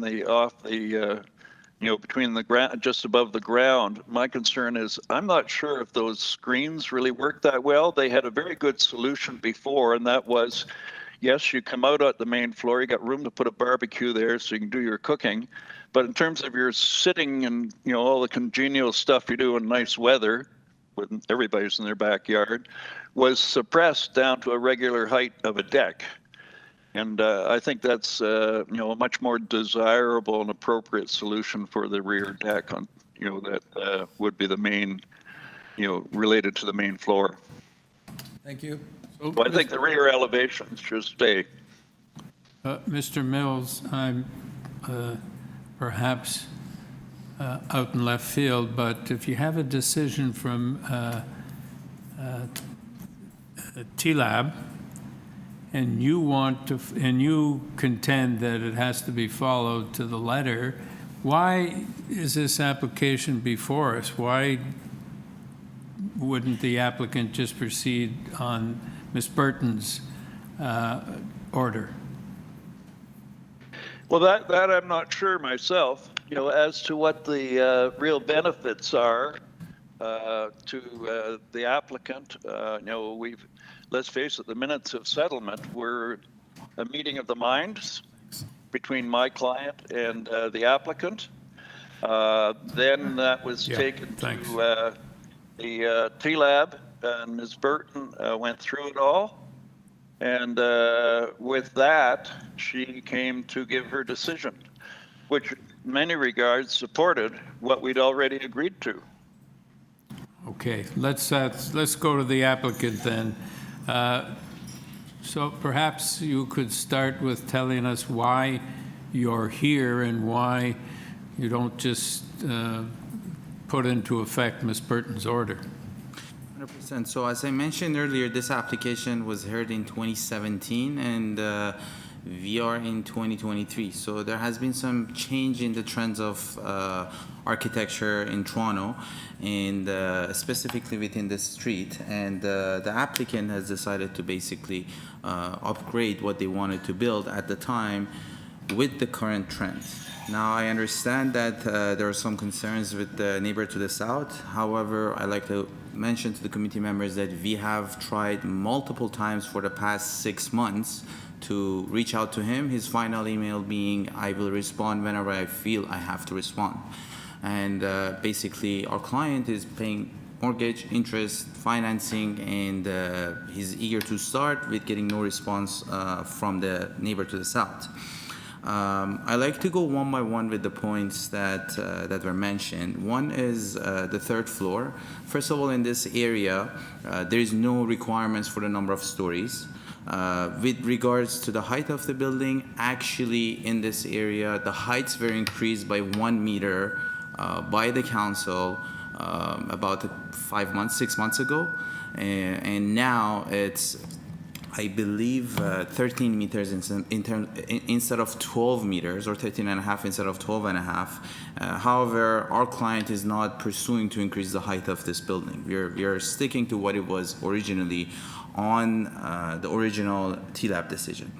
With regards to the balcony on the third floor, as I mentioned earlier, the reason this is a little bit longer compared to what it was before is that originally in the original design, one side of the house had a flat wall going all the way up to the roof. However, in the new design, it's a more classic design where both sides of the house are sloping in, and as a result, we are tight with a narrower space and it becomes longer. Now, if you look at the drawing, that whole space is a hallway. It's not any rooms, it's not a bedroom. On one side is a bedroom, on the other side we have the ensuite and the walk-in closet. However, that space in between is a hallway. And the only reason that it's longer is because now the new design has slope on both sides of the roof, not on one side only. That results in the space becoming a little bit longer. It pushes out the third floor on the edges a little bit longer. In terms of the third floor being visible on the street, in both scenarios it has the same impact because they're both sloping backward, and in terms of the human eyesight and the vision that we have, it's not going to have any impact within that 30 degrees of human ability to see the space. As I mentioned earlier, we don't have a problem making that inaccessible. It just makes the maintenance of that skylight a heck of a lot harder. As you know, skylights are a source of water leakage, and the only reason we have it maintained, there's a walkway around it for servicing. There is absolutely no way for anybody to be able to sit on that deck on the third floor. Now, with regards to the deck in the back, I guess there's no variances pertaining to that deck in the back of the house. We don't have a problem putting in a privacy screen. We don't have a problem increasing the fence height if that's what the committee asks for. However, there's no variances pertaining to that. It's allowed by the zoning bylaw, and there was a reason that the zoning bylaw was changed to basically reflect this type of deck. Let me see. I guess that reflects all the points that are mentioned. However, at the same time, we are still sticking to waterproofing Mr. Ng's house. That's not a problem. That was part of the minutes of settlement. We are still going to provide shoring as deemed necessary by the engineering team. In fact, we have retained a geotechnical team to do a geotechnical study on the site, and that just came in a couple of weeks ago. Per that, we are going to be providing shoring on his site. Those are all not a problem on our side or on our client's side. However, I don't see anything else to be fit that's not reflected in this design that was reflected in the minutes of the settlement. Carl. Thank you, Mr. Chairman. Just speaking for myself, I don't have any difficulty with your rear balcony. Even if it was accessible, even if there weren't skylights, it's shielded by the roof form. The fact that it's basically for servicing skylights, I take you at your word. I think that's reasonable. If this application got approved, I would suggest we maybe tie it to plans. I do think that the neighbor has a concern, a really legitimate concern with the larger opening on the third floor on the side, because that in fact could potentially be a privacy issue with him. If, as you say, the whole purpose of that opening is to just provide some servicing area for the skylight, is there any reason, well, I don't think there is any reason why the space itself can't be decreased so that you've got perhaps 2 feet all the way around the edge of the skylight, and then it wouldn't be used for a deck. As it stands, the area there is substantial, and it could in fact be used by a deck, and there's sliding glass doors to go out to it. So I guess what I would like to hear from you is that you could decrease that so that all there is a walkway around the deck, in which case I don't think the adjacent owner's concern that you're potentially creating a privacy problem for him should he go to a third floor, I don't think that would be valid. But I think as it stands now, that area either needs screening, a condition that it's not to be used as a deck, or it needs to be reduced in size. We don't have a problem with that. However, moving in the walls will increase our GFA. Unless the committee is in favor of that increase, we don't have a problem reducing that size. Alternatively, putting in screens is definitely not a problem either. I think we'd have some difficulty with the FSI because then you'd have to repost and everything else. So. Yeah. The alternate is you could put two skylights there. You could use the whole space for. Actually, the problem is that skylight. If you go to the other plans, that skylight is designed to be directly on top of the kitchen cabinet. Okay. If we change that to 2, we really destroy the purpose of that. And I think we need a condition that it's not, we can't say that it's not accessible because then you can't go out on it to service a skylight, but it's not to be used for a roof deck. I think that's a legitimate concern on the part of the adjacent owner. So what we can have a condition that it's not basically, we can have a condition that this balcony cannot be used as a rooftop deck. Is that fair? All right, Mr. Applicant, I have a much more fundamental issue. You cannot take an order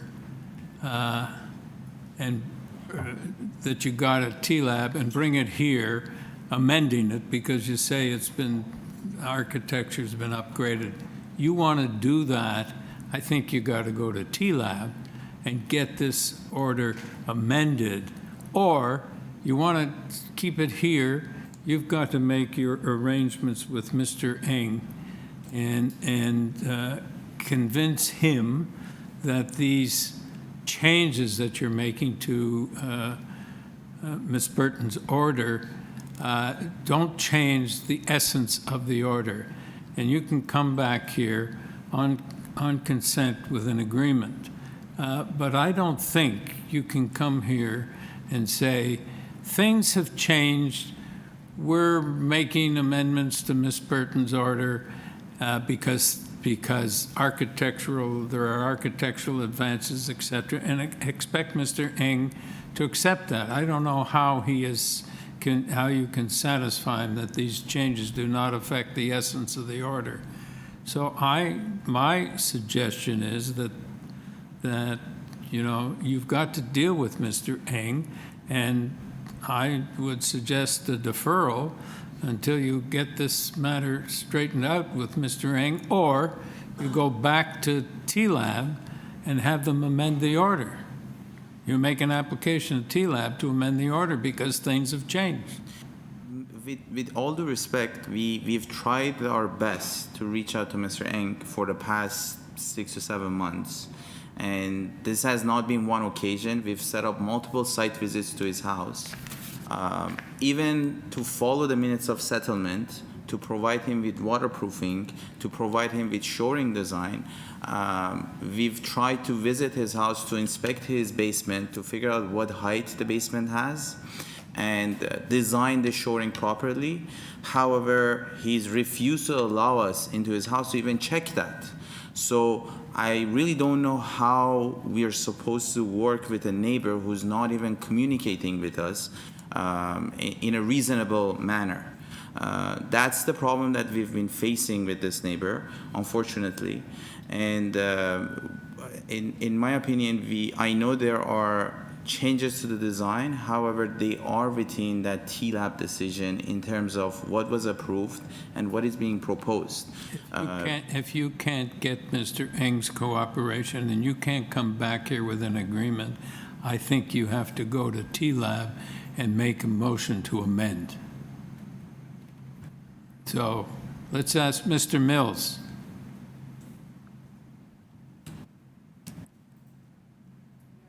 Yeah, thank you very much for giving me a moment here. I think I've had a lot of discussions with Mr. Eng in the last 6 weeks about this, and I must say I think he has my confidence, and I know on the other hand he's been moving along on this. I'm sure we can get to a resolution that can be brought back to committee.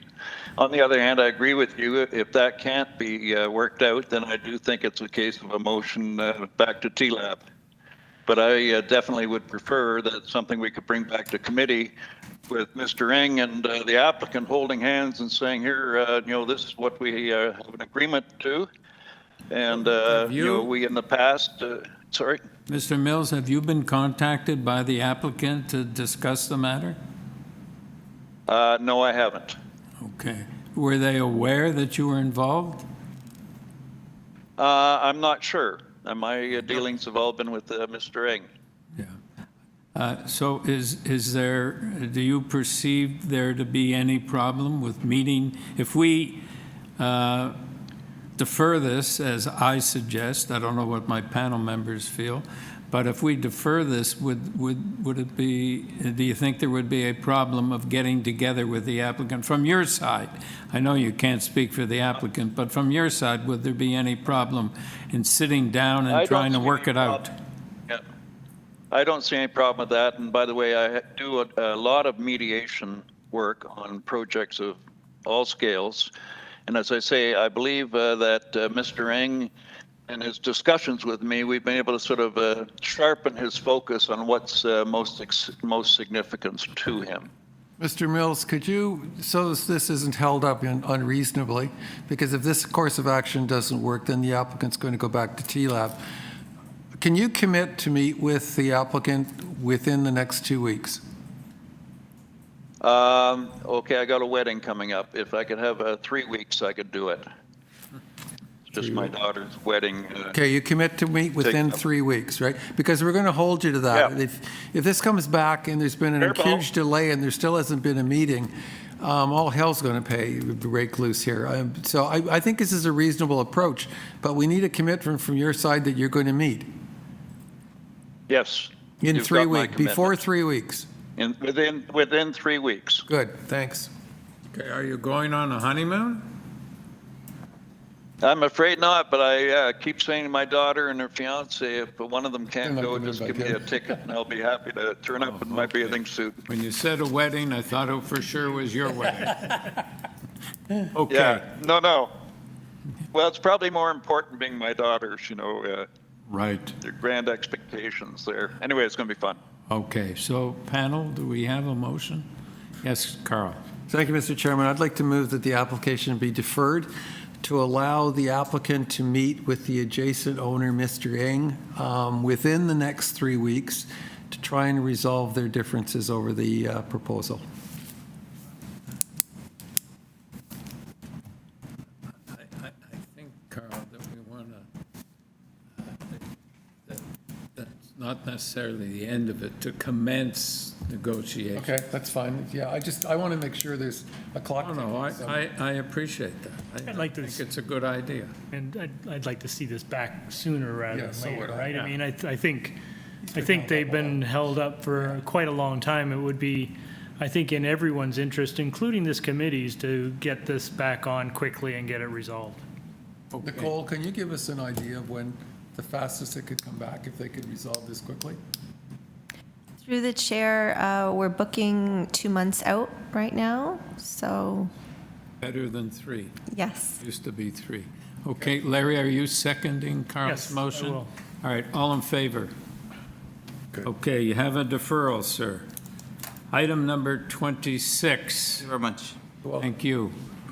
Item number 26, 44 Morrison Avenue. The purpose of the application is to legalize and to maintain the rear one-story addition to the existing 1 1/2-story semi-detached dwelling that was constructed without an authorized building permit.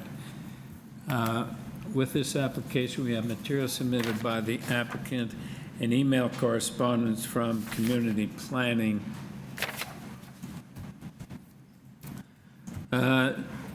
Mr. Dom?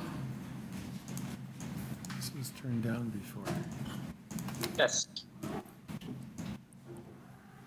Can we have your name and address, sir, for the record? Yes, can you hear me? Yes.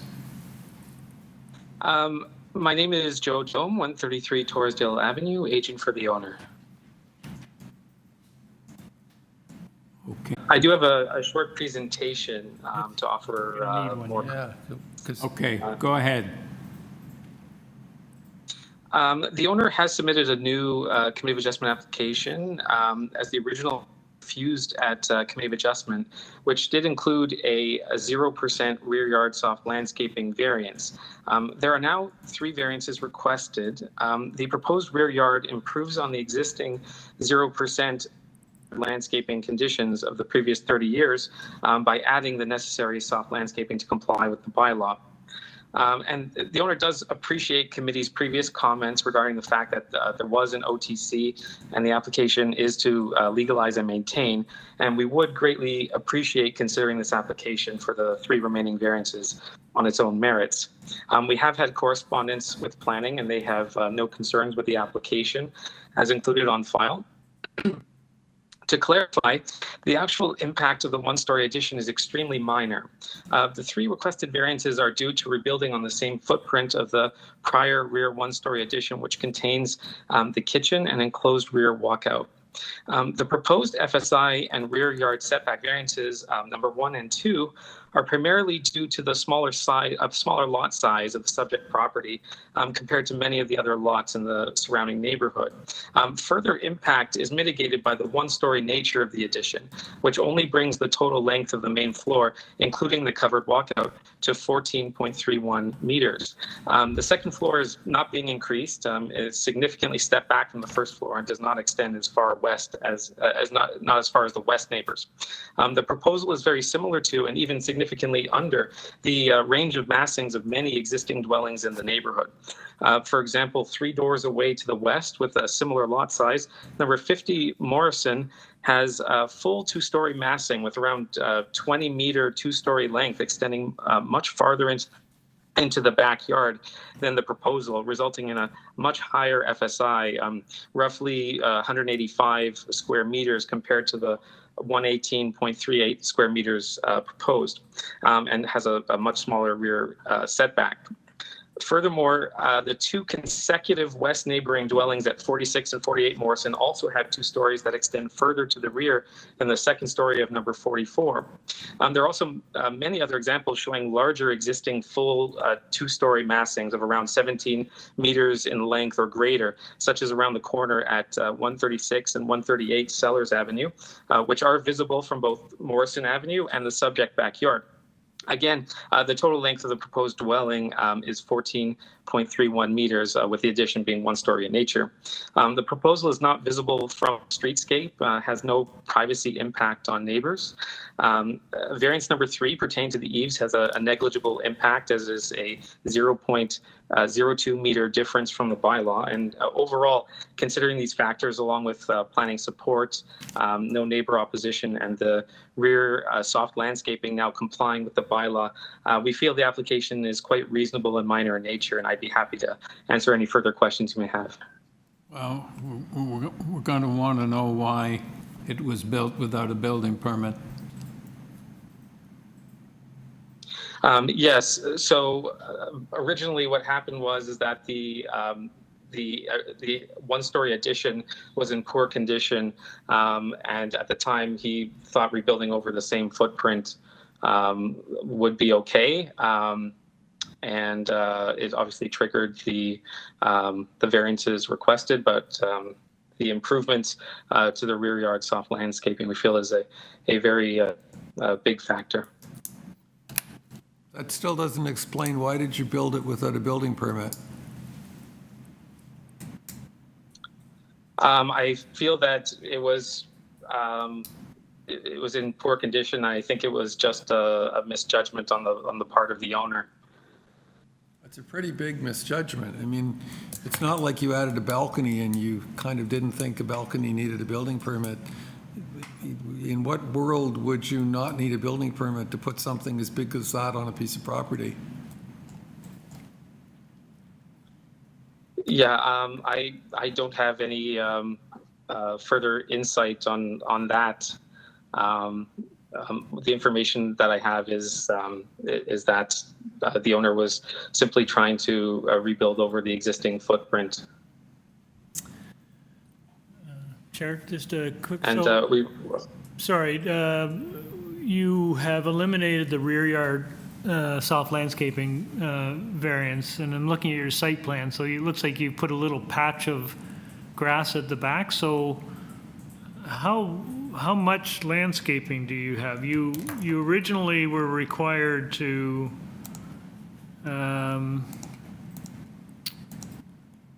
have 9.75 meters squared in your backyard.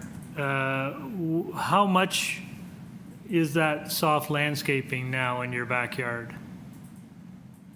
That would be 9.85 square meters. So you've just kind of, you've barely met the requirements. What else, what's in the backyard other than that soft landscaping? That would be it, aside from walkway. It's And if one big committee walkway? if committee would rather, if committee would rather the soft landscaping be improved further, that would be acceptable.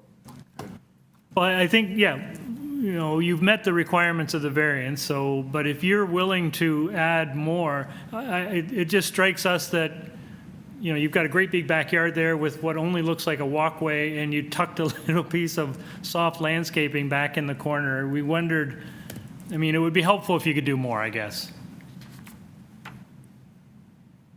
So what are you proposing would committee to? Be satisfied? Yes, would committee be satisfied with the landscaping continuing for the width of the width of the rear yard? Yes, I think that would be good. That would almost double what you've got there. Mm-hmm. So have you got the square footage for that? Or square meters? I don't believe. I don't think we need that. I don't believe I have that. He's already complies, but. Oh, okay, that's fine. So He's agreeable to say finish it or whatever. Need a note or something. yeah, we need a condition or a note. Okay, thank you, sir. Do we have a motion? Well, I'll try. Again, as we all would note, that the committee doesn't condone undertaking construction without the appropriate permits, and I think we should probably continue to make a reference in the minutes to that effect, or for the record. But, they have gone back and tried to accommodate what was one of the major concerns from the previous panel, and have met the rear soft landscaping, so that's great. Just double this. Got the space for it, why don't we double it? Go to 50%, 2 times that, got a number then. I don't know if we can do that because he's met the variance, so I don't think we can put another figure in. I can put what I thought I'd just do is draw a line right across. Yeah, okay. So I'll make a motion to approve this application, subject to the condition that the rear soft yard landscaping be increased in a manner which continues the soft landscaping from its current point right across the entire lot. That's a very sophisticated. Subject to urban forestry 1.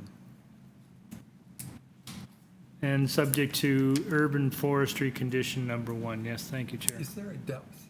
Can you give us that depth? You could just say it was for that depth across the back. We don't know what that depth is from there to there. No, they don't measure that. But I'm satisfied that if they're happy to do that, we'll put a note in as a condition, and to clear the condition, he's going to have to do that. Yep. Okay? Good. Okay, second that, Carl. Yep. All in favor? Have your approval, sir. Thank you. Number 27, 24 Hudson Drive.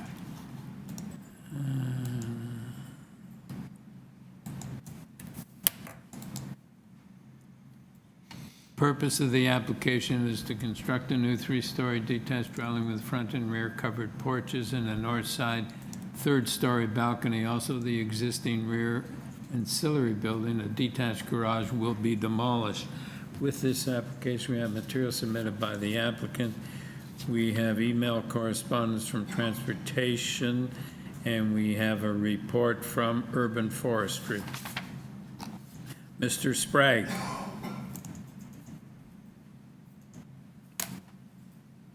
Yes, good afternoon. My name is Tom Sprague from Sprague and Company Architects. We have your address, Mr. Sprague? Yes, our firm, our address here is 156 Duncan Mill Road in Toronto. I'll just give a very brief explanation of a couple things on this application. I could be brief. I just would first of all ask if you could pull up, we submitted some supporting material of comparables on August the 9th. And I think these will help explain the variances. As can be seen on here, there's a floor space index of other examples recently on Hudson. As can be seen, there's several more that exceed us. Likewise, below on the length of the building, there's other ones that are larger as well. And then scrolling down further that you've got there, that's an explanation I just like to go through on the actual length. The length of the house is actually 14.4 meters, and as can be seen by the little red shaded one, a one-story addition, and a portion of that is that's the portion that actually exceeds the 17-meter length. If you scroll down further, the next drawing, yes, you can see the extent of it. So it's not as if this length variance is the full rear wall going up 17.7 meters. It's quite a small portion of it. So just in summary, there's been communication with neighbors. No concerns have been expressed, and so I do feel that what's being proposed here is reasonable and, in my opinion, minor in nature. Right, thank you. Any questions, panel? No. Okay, do we have a motion? Carl? Thank you, Mr. Chairman. I think this is quite reasonable, and I do think it fits well within the context. The only concern I would have going forward is that small little egress balcony, which is on the north side. So I would move approval of the application subject to forestry conditions number 1 and 2, and that the third floor north-facing balcony be as shown on the third floor plan, which clearly indicates it's a very small area just for egress and not for outdoor recreation. Seconder, all in favor? Have your approval. Thank you, sir. Number 28, 52 Russell Hill Road. Purpose of the application to construct a new third-story detached dwelling with a front porch, an integral garage, a rear-covered deck, and rear second and third-story balconies. Also, a patio with an in-ground pool and a planter in the rear yard will be constructed. With this application, we have material submitted by the applicant, staff reports from Urban Forestry and Ravenna Natural Feature Protection opposition from 52,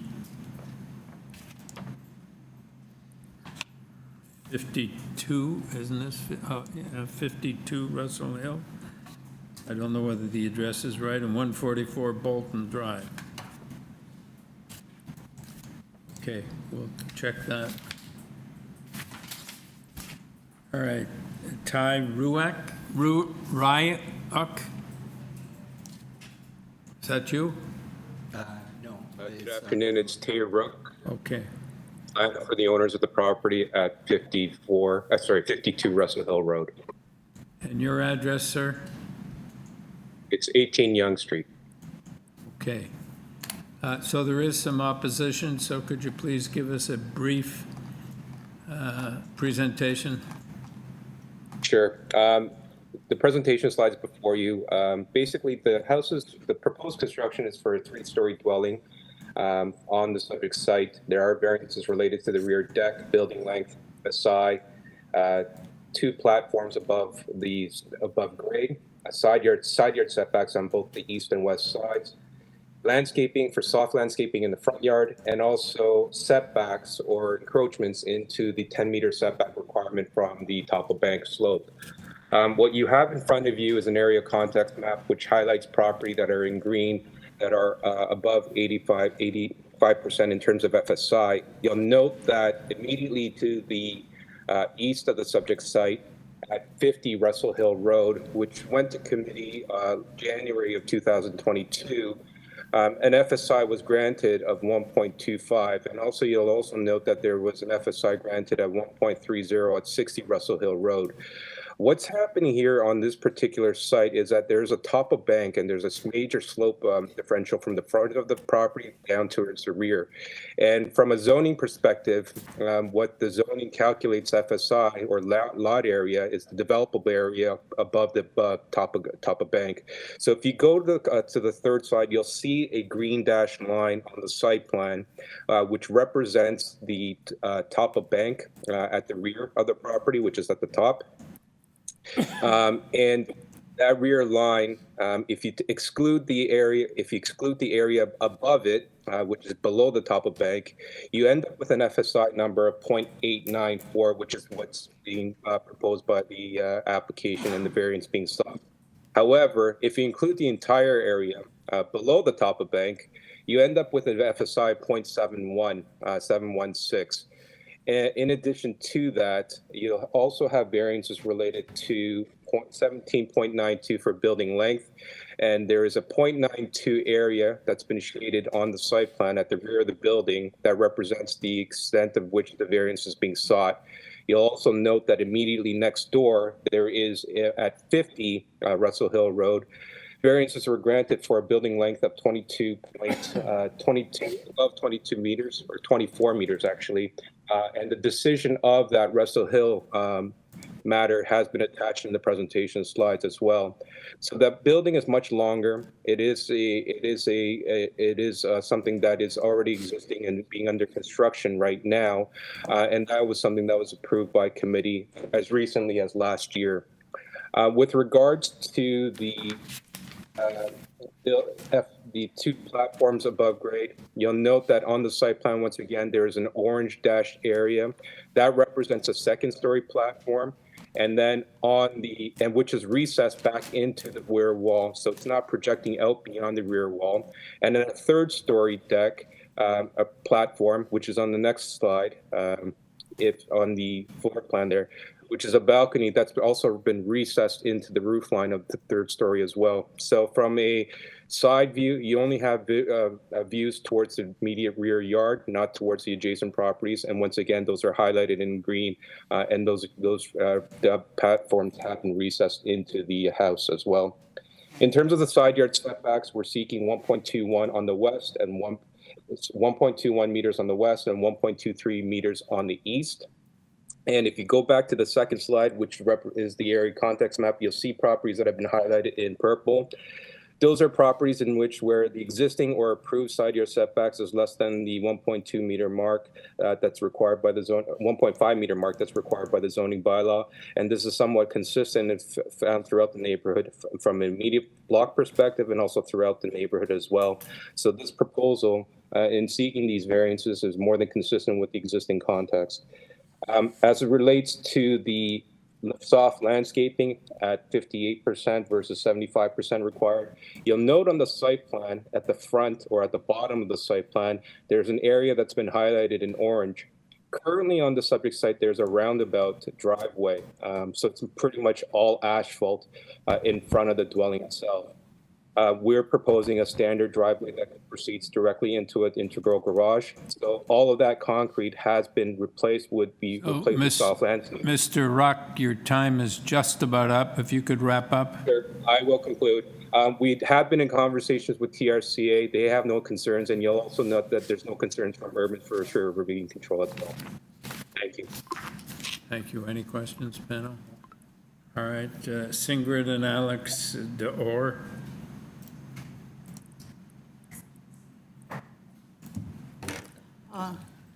My name is Sigrid De Auer, and this is my son Alex De Auer. He is here to help me. I reside at 54 Russell Hill Road, which is next door to 52.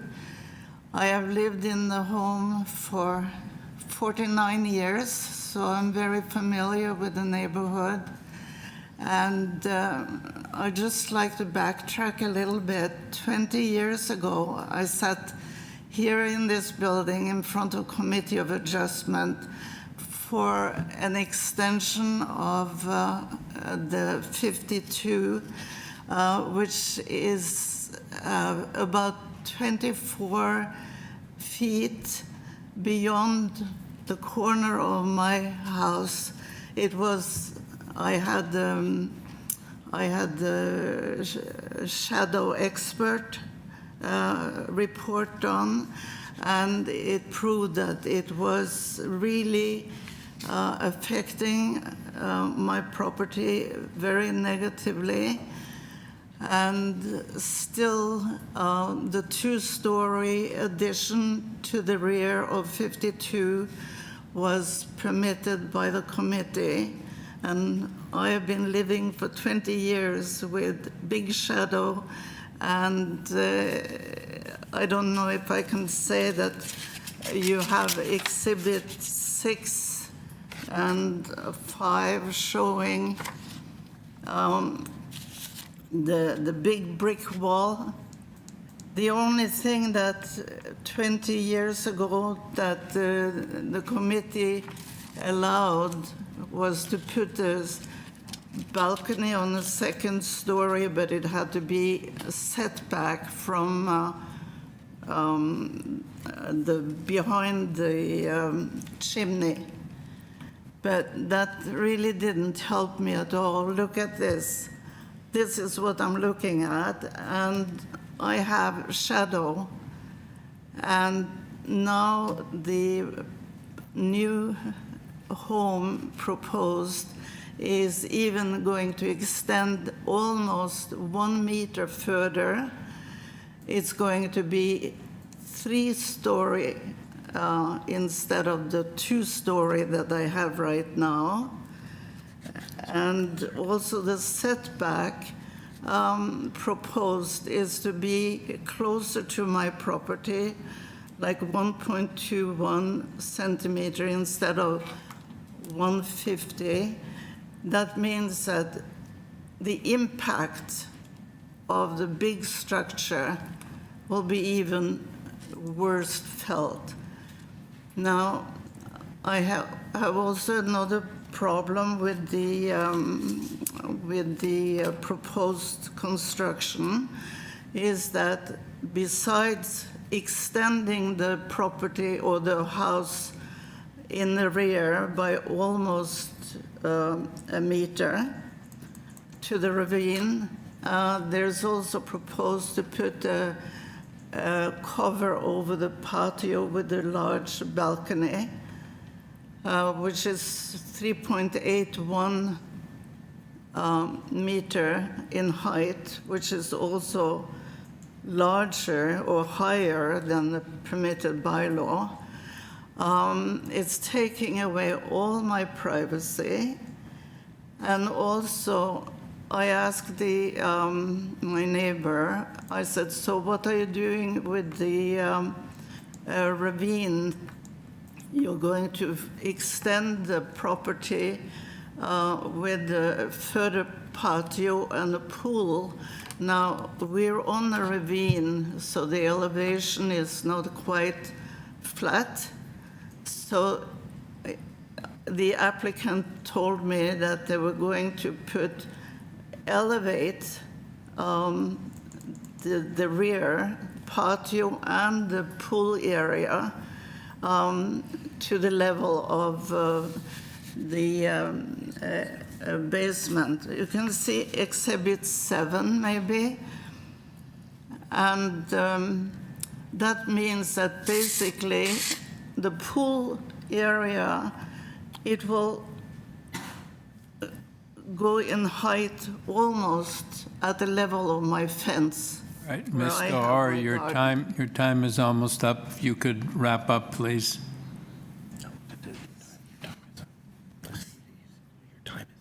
Sorry, I can't say anything else. No, you could wrap up.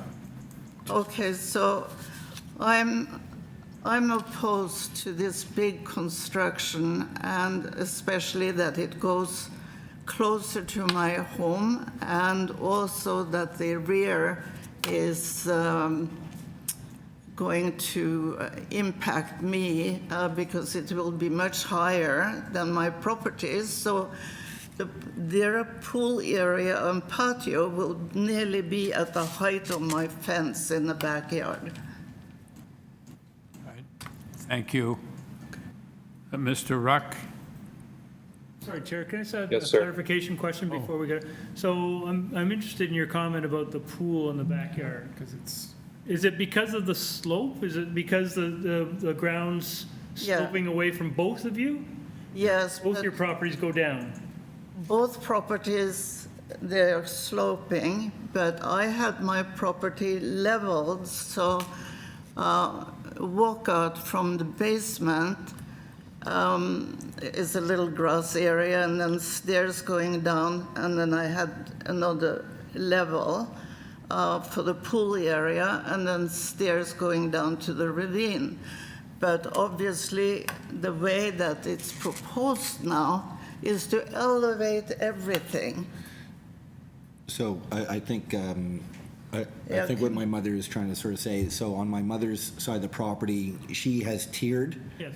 like stepped her backyard, but on the new proposal for 52, instead of being stepped, it's going to extend out almost as high as the fence line. So they're backfilling to. They're going to level. backfill it out, and then maybe at one point they might start tiering it, but it's going to be at a much higher level. Right. So, sir, could you just give us your name for the record? I'm sorry, it's Alex Diauer. Thank you. Carl, did you have a question? Alex, your mom's on the east or the west side? She's on the west side. Okay, can we look at the west elevation for a second? I just wanted to understand the issue that your mom raised about the pool as well. Does this show the pool? Is this on the No, show the pool? I'm trying to figure out if it's she's. I think it's here. Yeah, well, is your understanding and your mother's understanding that the pool is, that this drawing is correct? The pool's at the lower level, or did I understand that the pool is going up to the upper level? I wasn't clear. So, on my mother's side, for instance, her pool is much lower than what's shown in the photo here. Okay, but the pool that's being proposed with this development, is your mom's understanding that it's at the bottom of the stairs, or is it the elevation at the top of the stairs? I'm going to break all the rules. Nicole's going to take. Yeah. But what Charles is asking is, do you think your pool's going there or down here? Well, it's basically from talking to the neighbors next door, it sounded like they were just going to have maybe like 2 steps down from the bottom level right there. To the ravine. Yes, but that elevation that drops down is only going to be a couple of stairs. And still, your concern is Still it's high. still higher. It's still going to be higher than my mother's side. Maybe we can probably ask the agent to kind of clarify that too. Okay. Almost to the height of the fence. Thank you. Nicole. Mr. Ruck? Yes, sir. So can we have your response?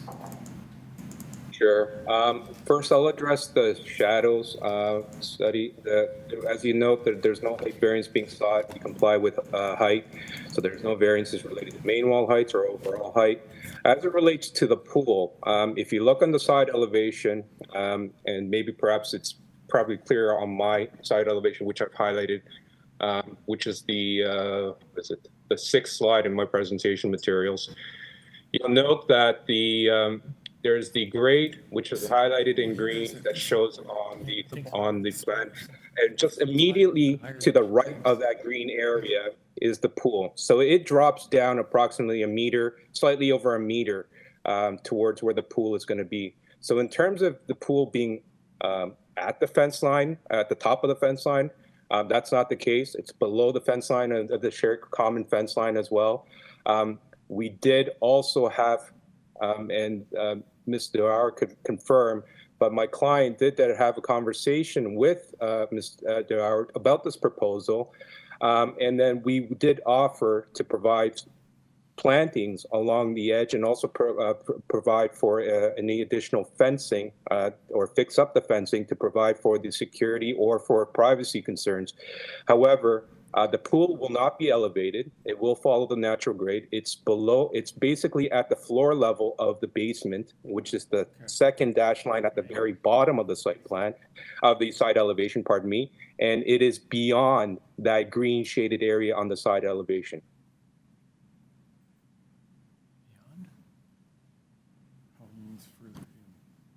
Oh, so it's set back from 54. Yeah, from the Correct. fence, yeah. And on this elevation, there's, you've shown a kind of fence around the upper covered patio.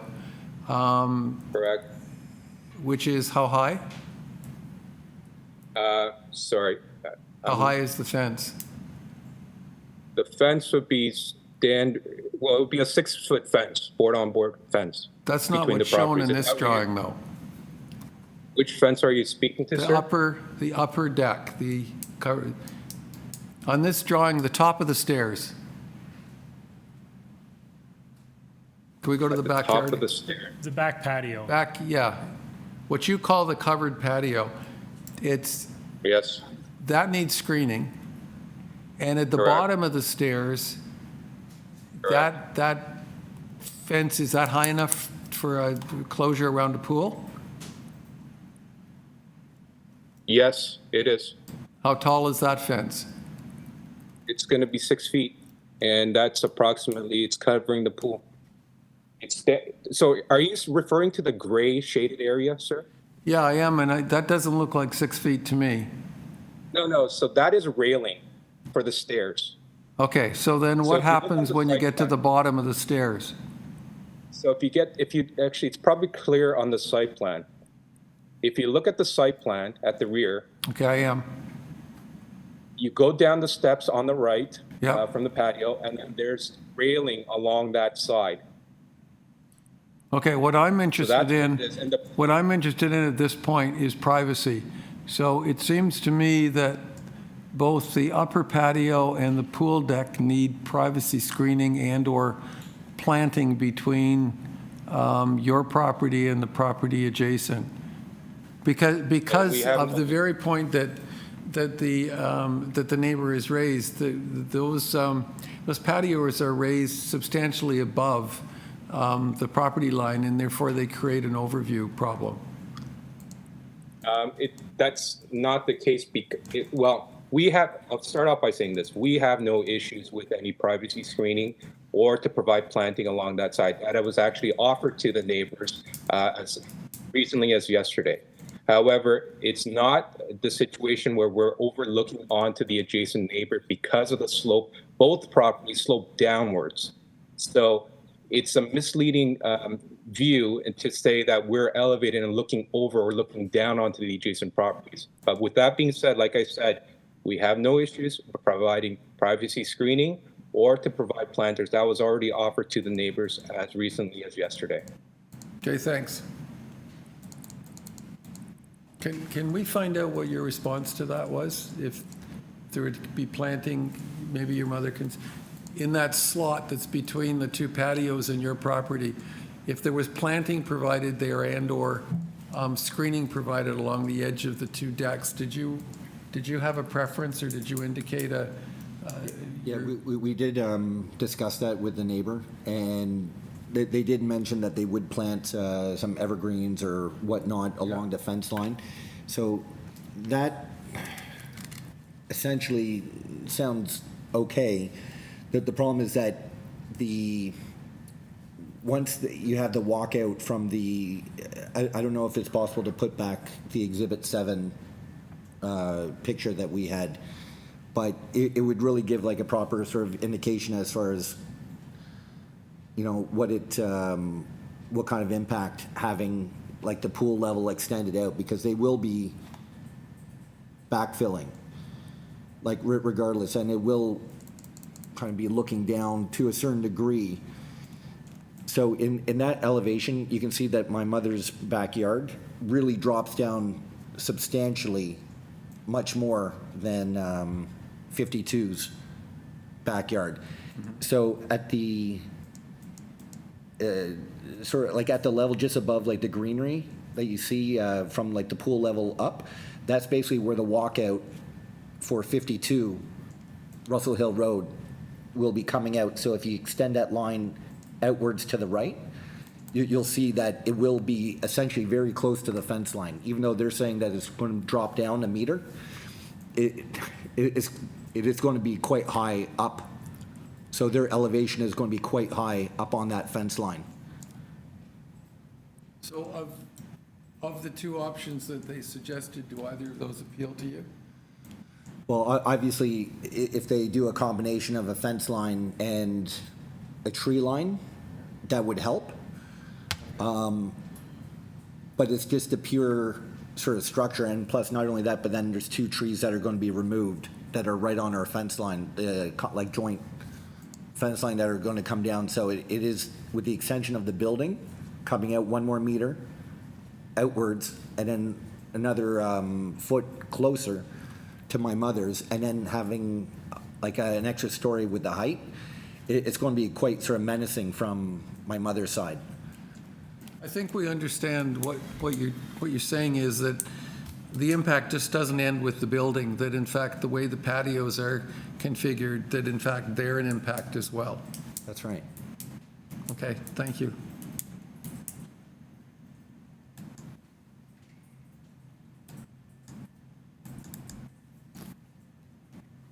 Okay, so Where are we at? where are we now? We're, so, do you have any comments, or do we have a motion? Well, I'll start. First of all, thank you for coming down. Really appreciate your input and comments, and thank you very much for your excellent presentation. Having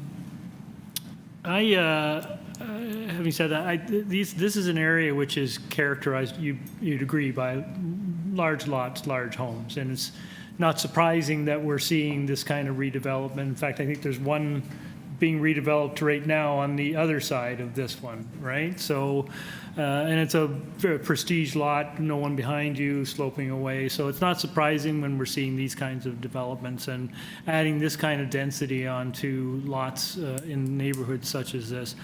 I appreciate your concern about visuals, but they really are only going out a meter more than what they were before, so it's not going to dramatically increase, I don't think, the impact on you.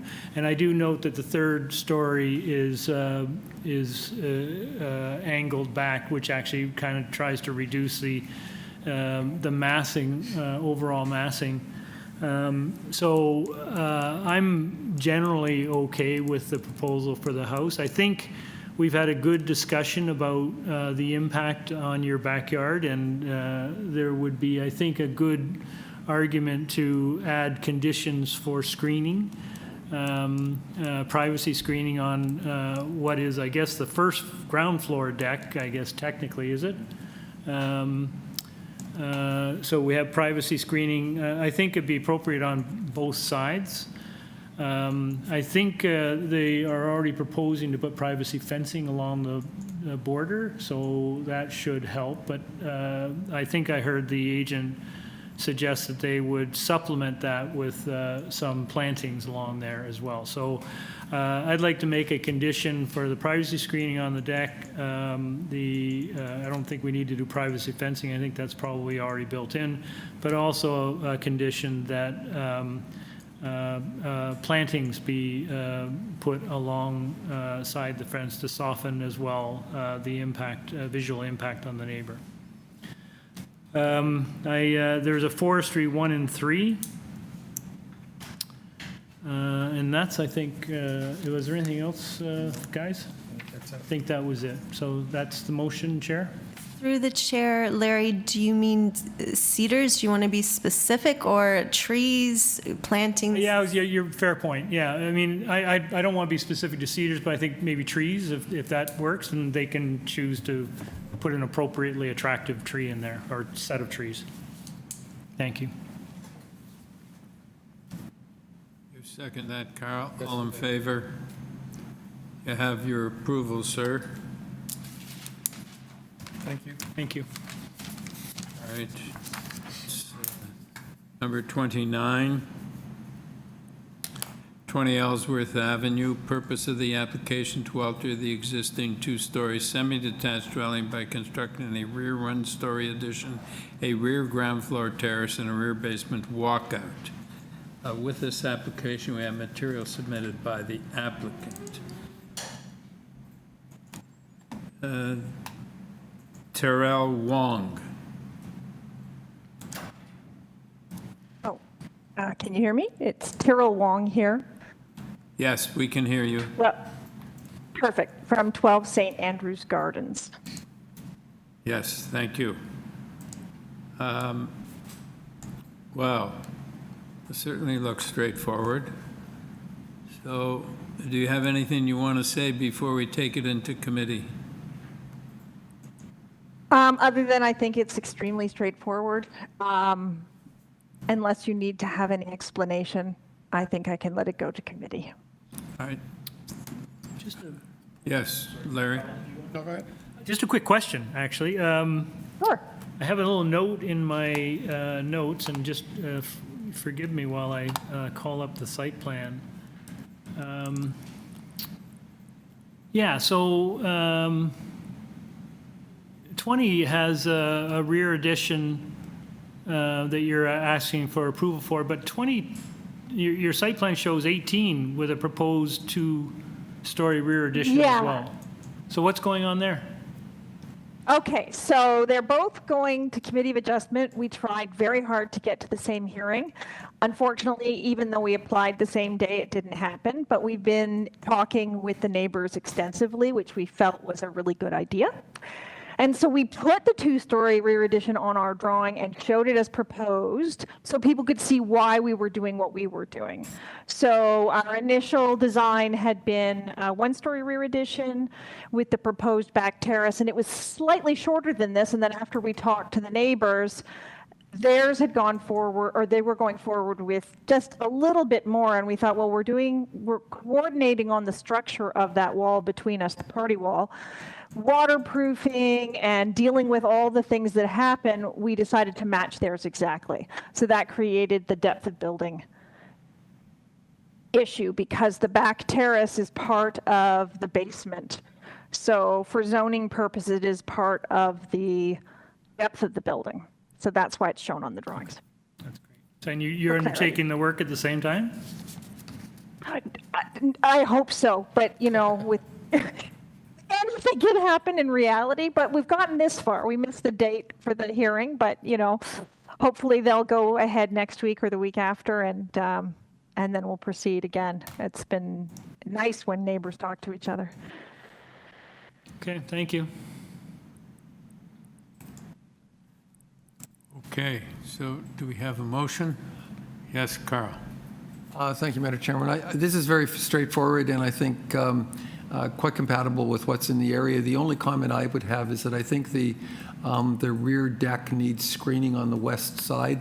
The east side perhaps not, but on the west side it's elevated and produces some level of overlook to the property to the west. I hope I've got the directions right. Yeah, to the west. So other than that, I'd like to move approval and subject to screening the deck on the west side. Okay, Larry, seconder. All in favor? You have your approval. Thank you.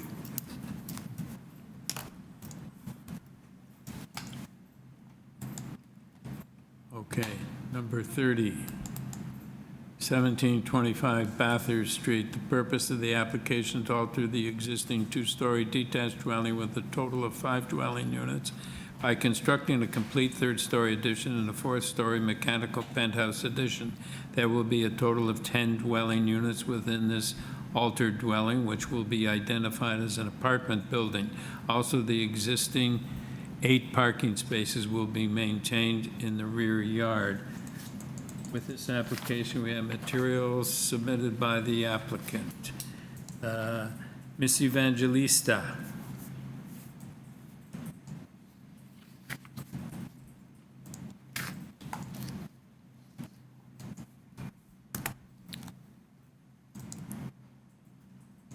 Ida, you have been unmuted.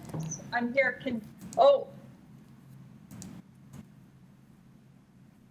Can we have your name, Ms. Evangelista, and your address, please?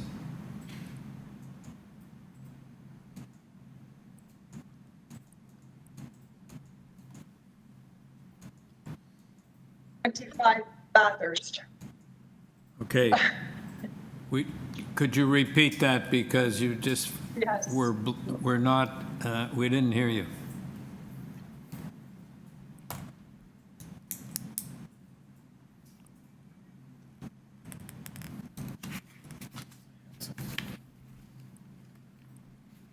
Are you still there? Hello?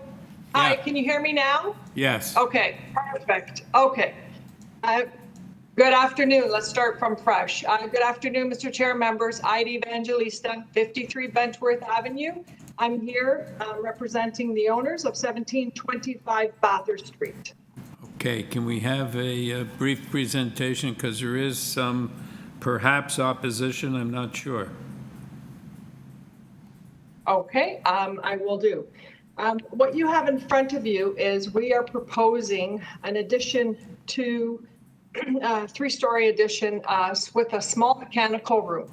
So the variances that are in front of you, I'll go over them briefly. We are keeping the footprint. You'll see through my submission, you'll see the footprint already. They've commenced with doing the permit for footings and whatnot, and you'll see the building as it is. We're adding another story on top of that.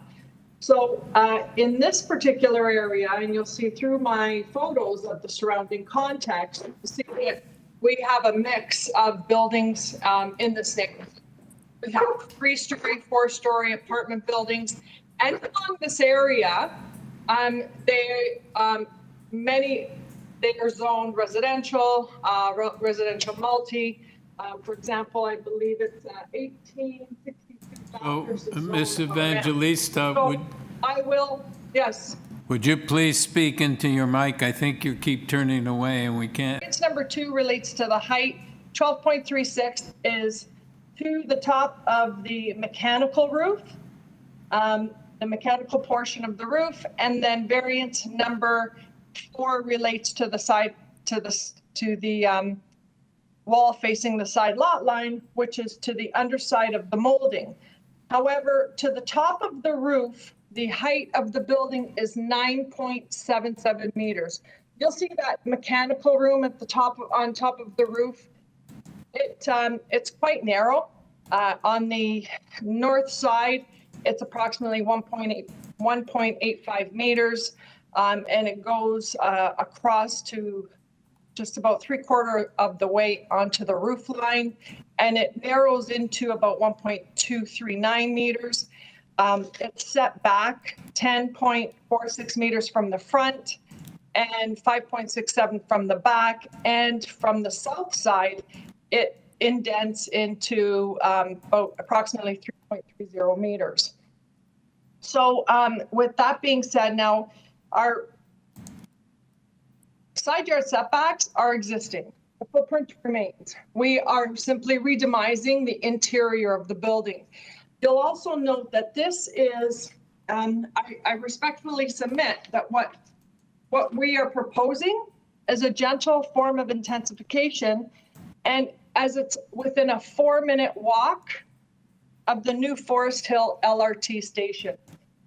This area along Bathurst Street has many buildings that contain 6 units, 8 units, up to approximately 80 units. So it's quite an eclectic. It's on a main road. You'll see from the aerial view, you'll see where the building is, exactly right there. You'll see that's the LRT right there, top of the page, and that's where the building is. That's how close it is to TTC. It's right at Eglinton and Bathurst. So that being said, in closing, I respectfully submit that the proposed minor variances are desirable and appropriate use of these subject lands. As I said, it is a very gentle form of intensification that we are proposing, and I am open to any questions. All right, thank you. Aaron Hendler.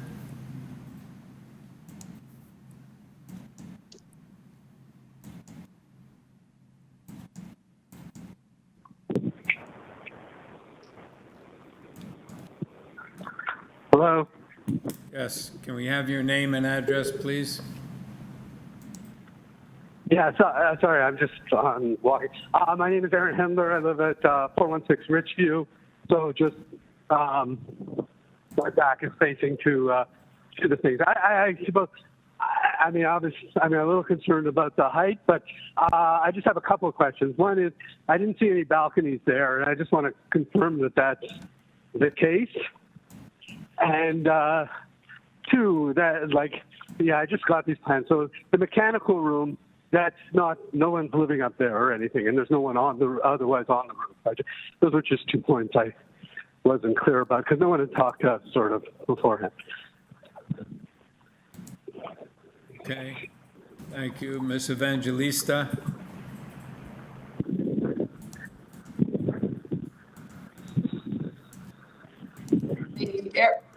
The area on the top of the roof is strictly for the mechanical room. And as I mentioned, it is quite set back. The actual height of the building itself is 9.77 meters, which is well below the permitted 11 meters. What is actually contributing to that height is that mechanical room. And you'll see it's drawing A8. And that's what's contributing to the height. You'll also refer to, there is a setback. The area remains the same. There are no balconies on the rear of the property, actually on the building at all. The footprint of the building remains the same. The new addition of the third floor will be in line with what is there and what is existing. Okay, thank you. Do you have any questions, panel? Do we have a motion? Carl? Thanks, Mr. Chairman. This is a really handsome building, and I'm sorry that the proposal is going to remove the pitched roof, which I think is quite a nice asset. But am I correct, and it certainly doesn't affect your variance, Ida, but am I correct that you will make every effort to match the brick that's there for the third floor? Because the design is to basically extend the same vocabulary just up an additional floor. So are you going to try and match the bricks going up?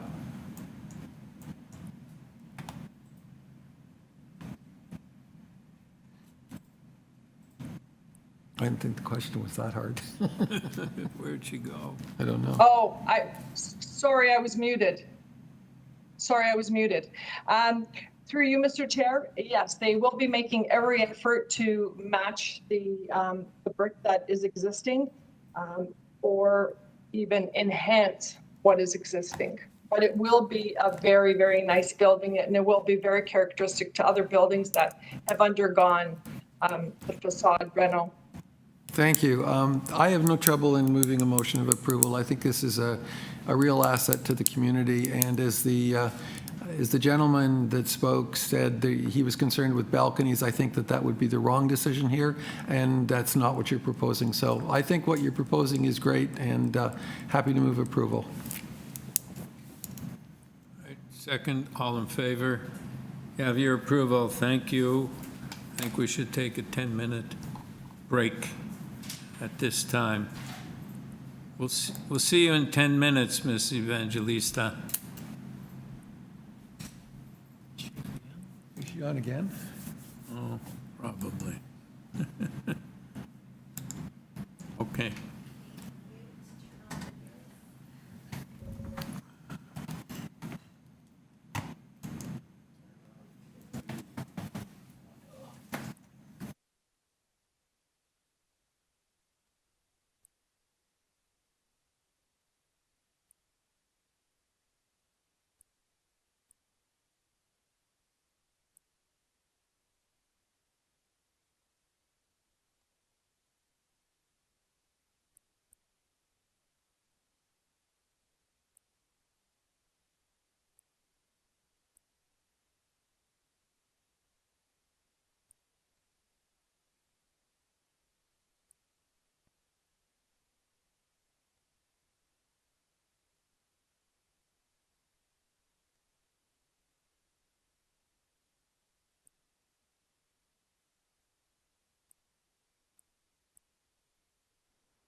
folks are, this is one that we were kind of emailing.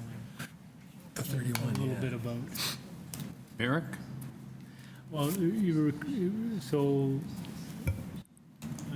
planning is, are we on? Yeah.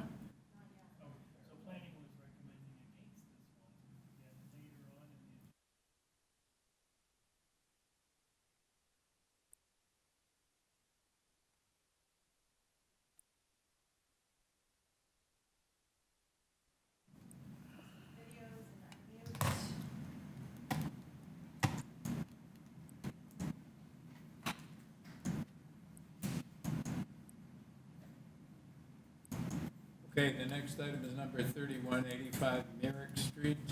Purpose of the application to alter the existing one-story ancillary building detached garage by constructing a complete second-story addition for a garden suite. The existing parking space will be maintained. With this application, we have material submitted by the applicant. We have a staff report from planning and support, 15 form letters in support. Okay, Ms. Evangelista.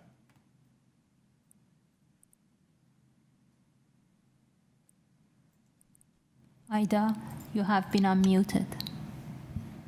Sorry, Mr. Chair, I couldn't hear anything. My apologies. Through the chair, can you check if your mic is on or muted? It's on. Now. I thought I turned it on. Okay, Ms. Evangelista, we're at 85 Merrick Street. I've read the purpose of the application and the materials filed. Can we have your name and address for the record? Yes, Mr. Chair, good afternoon. Ida Evangelista, 53 Bentworth Avenue, Toronto. I'm here on behalf of the owners of 85 Merrick, Tanya and George. Okay, so we don't have any opposition or anybody wanting to speak.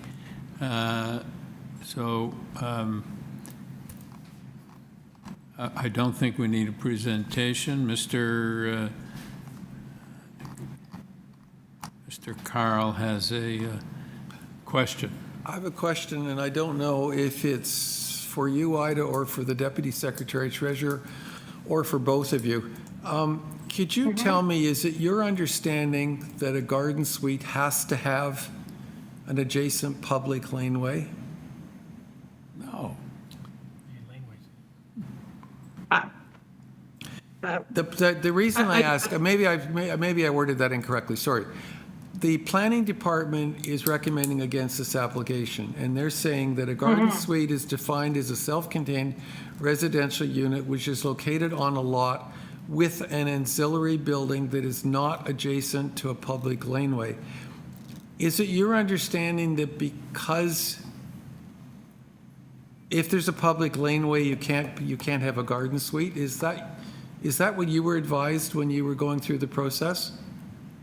I believe, and the Deputy Secretary can chime in at any time. I believe what planning had suggested is because this is an ancillary structure. It's over a garage, which is typically facing a laneway, right? In this particular situation, it's facing, as you can see from the pattern of the lot, it's actually facing Merrick itself.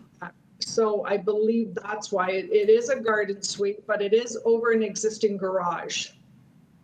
That makes. And the garage faces Merrick Street? That is correct, Mr. Chair. Okay, so. And I'm trying to understand the planning department's refusal, and I don't understand it. Because later in the agenda, we seem to have a similar situation and they don't raise the same objection. So I'm trying to figure out, is there something in the zoning bylaw that says that if you're adjacent to a public street, you can't be a other way around. A garden suite is an auxiliary building that's not adjacent to a public laneway, so that if you're adjacent to a public laneway, you can't, by definition, be a garden. Is that what this means? Because I don't understand. I believe it's you know, it's kind of like a fine line. So if you're facing a laneway and you have a garage and you have your suite above, you're a laneway suite. But a garden suite, really technically, because it's not facing rear laneway, it's not being considered a laneway suite. It's being considered a garden suite. However, it does face the road. It does face Merrick. Yeah, but the So planning, for all intents and purposes, it's a garden suite, but it is over an existing garage. but the planning department is concerned, they're asking us to refuse it because of the height, 5.69 meters when it's when the permitted height is 4 meters. So I don't think it has anything to do with the laneway, Carl. Can I just go through a brief presentation? Yeah, please. Because because this is very different than your typical, you know, garden or laneway suite. This is an existing ancillary structure that is there. It's probably been there since the 40s. So what we're doing is putting a suite above it over the existing footprint. As it is, we're adding the stairs. Now you'll see, and even if you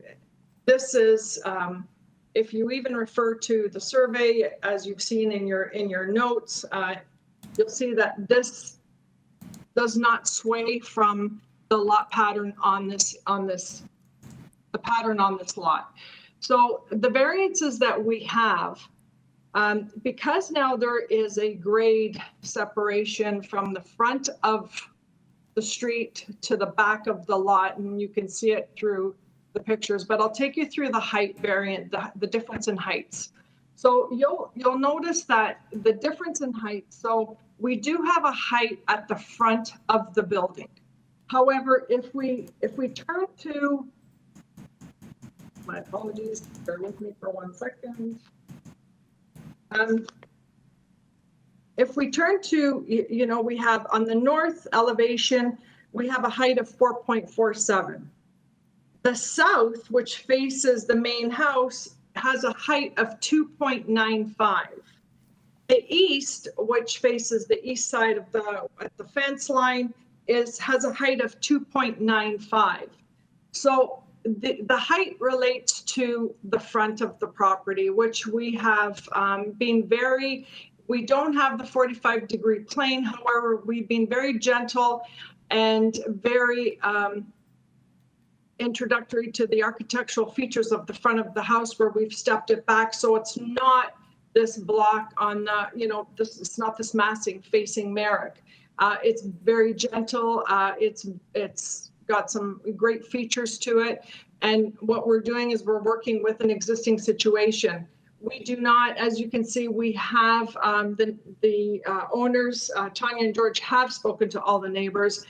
We have 13 letters of support in and around this area, this garden suite, this suite above the garage is for the intents and purposes for their son, their adult son, and that is the whole direction of garden suites and laneway suites and why they've been introduced.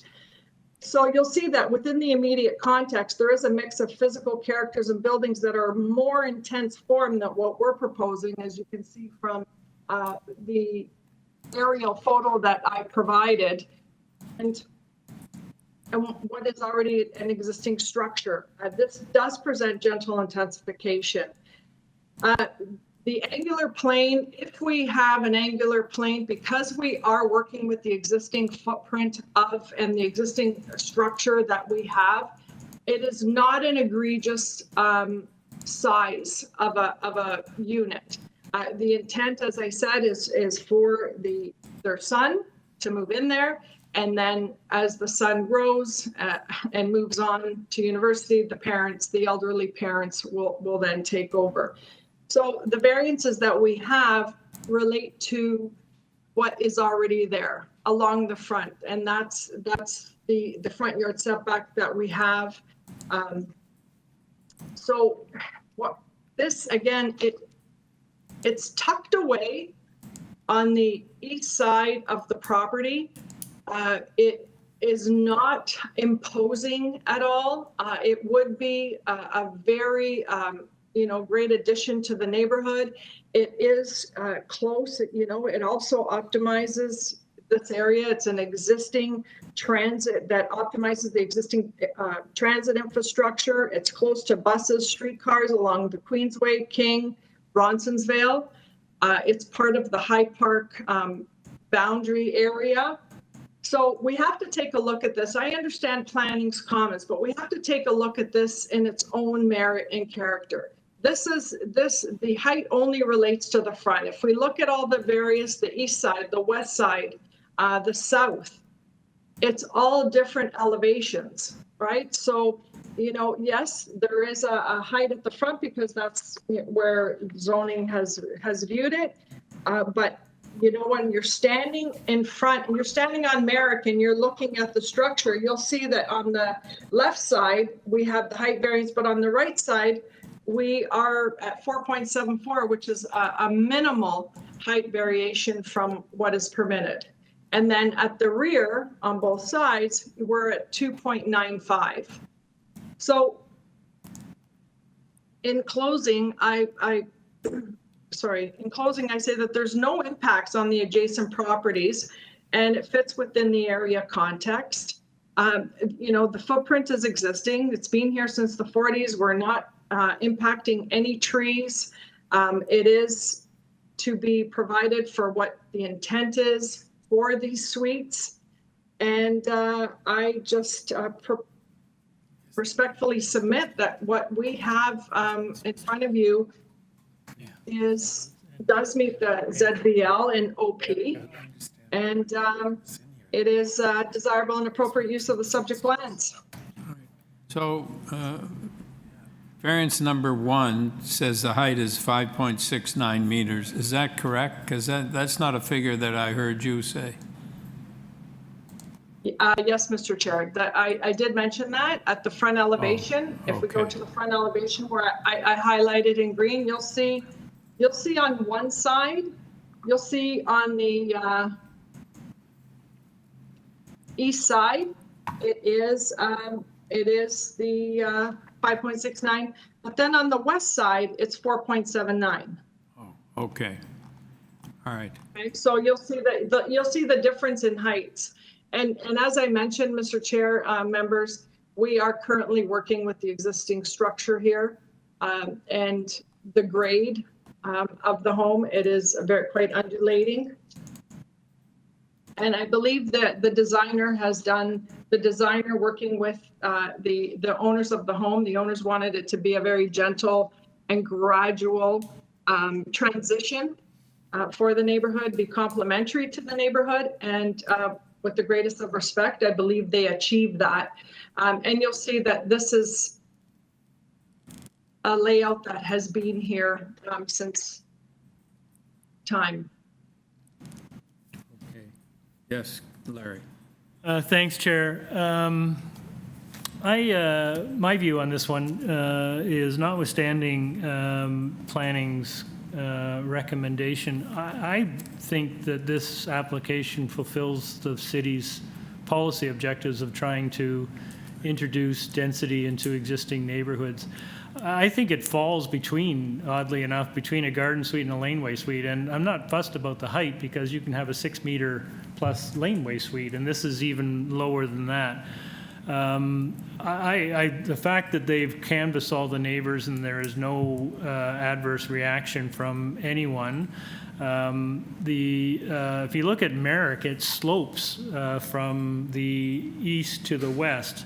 And those most affected by this are to the east, and they are elevated, they're higher. So there's virtually no visual impact, I don't think, on any of the neighbors to the rear. It's the smallest elevation, too. Yeah, and it's smallest elevation. So I thought it was, to use Carl's words, a handsome design. I thought it was a good proposal. I don't think it's out of character with the streetscape. I think the fact that it actually has access to Merrick for driveway access and parking is a good thing. Ida mentioned its proximity to transit and transportation and a hospital, but it's also a commercial district in Roncesvalles and several higher order rapid transit lines and the lake on top of that. And this is a neighborhood which can, I think, appropriately handle additional density. So for all those reasons, I think it's a supportable application. Again, notwithstanding planning's recommendation against it, I frankly think it quite capably fulfills the city's objectives of trying to allow for this kind of accommodation in existing neighborhoods and on existing lots. Well said. Is that a motion? Sure. I will move approval of this application. And I don't think there are any conditions. No, there aren't. Nope. Okay, second, Carl, all in favor? You have your approval, thank you. Yeah. Okay. Number 32, 300 Russell Hill Road. Purpose of this application is to construct a new 4-story dwelling, detached dwelling with a covered front porch, a integral garage, an integral front garage, rear second story covered and uncovered terraces, and a 4th floor rear balcony. Also to construct a rear in-ground swimming pool and a detached ancillary building, a pool cabana. With this application, we have material submitted by the applicant and a report from Urban Forestry. Mr. Rose. Can you hear me? Yes. Hello? Okay, sorry. Good afternoon, committee members. Thank you for your time. I want to start out by first saying that there were some recent changes to the bylaw which create an exaggerated list of variances in this proposal. Can we have your name and address for the record, Mr. Rose? Yes, sorry. Lauren Rose, 388 Spadina Road. Thank you. Go ahead. If staff can also put up the note from that I sent in from Cameron Williamson, the city planning. Going back, what normally would be a basement is a first floor, a second floor is really a first floor, third. So hence we have a 4-story house. The existing house is a 3-story house, and the street is full of 3-story houses.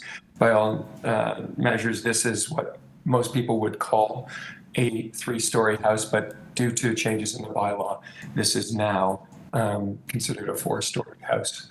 I note that the planner states, I don't know if you've read this, spent some time going through your application as well as back and forth with zoning examiner. I generally in agreement with your stance on this application.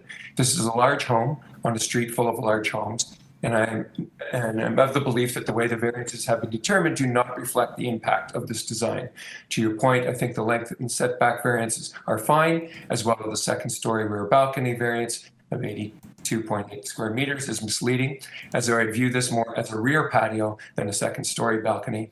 As for the FSI, I think it's numerically high, but if you remove the basement, it would be 0.71, which is not out of character for the new builds in this area.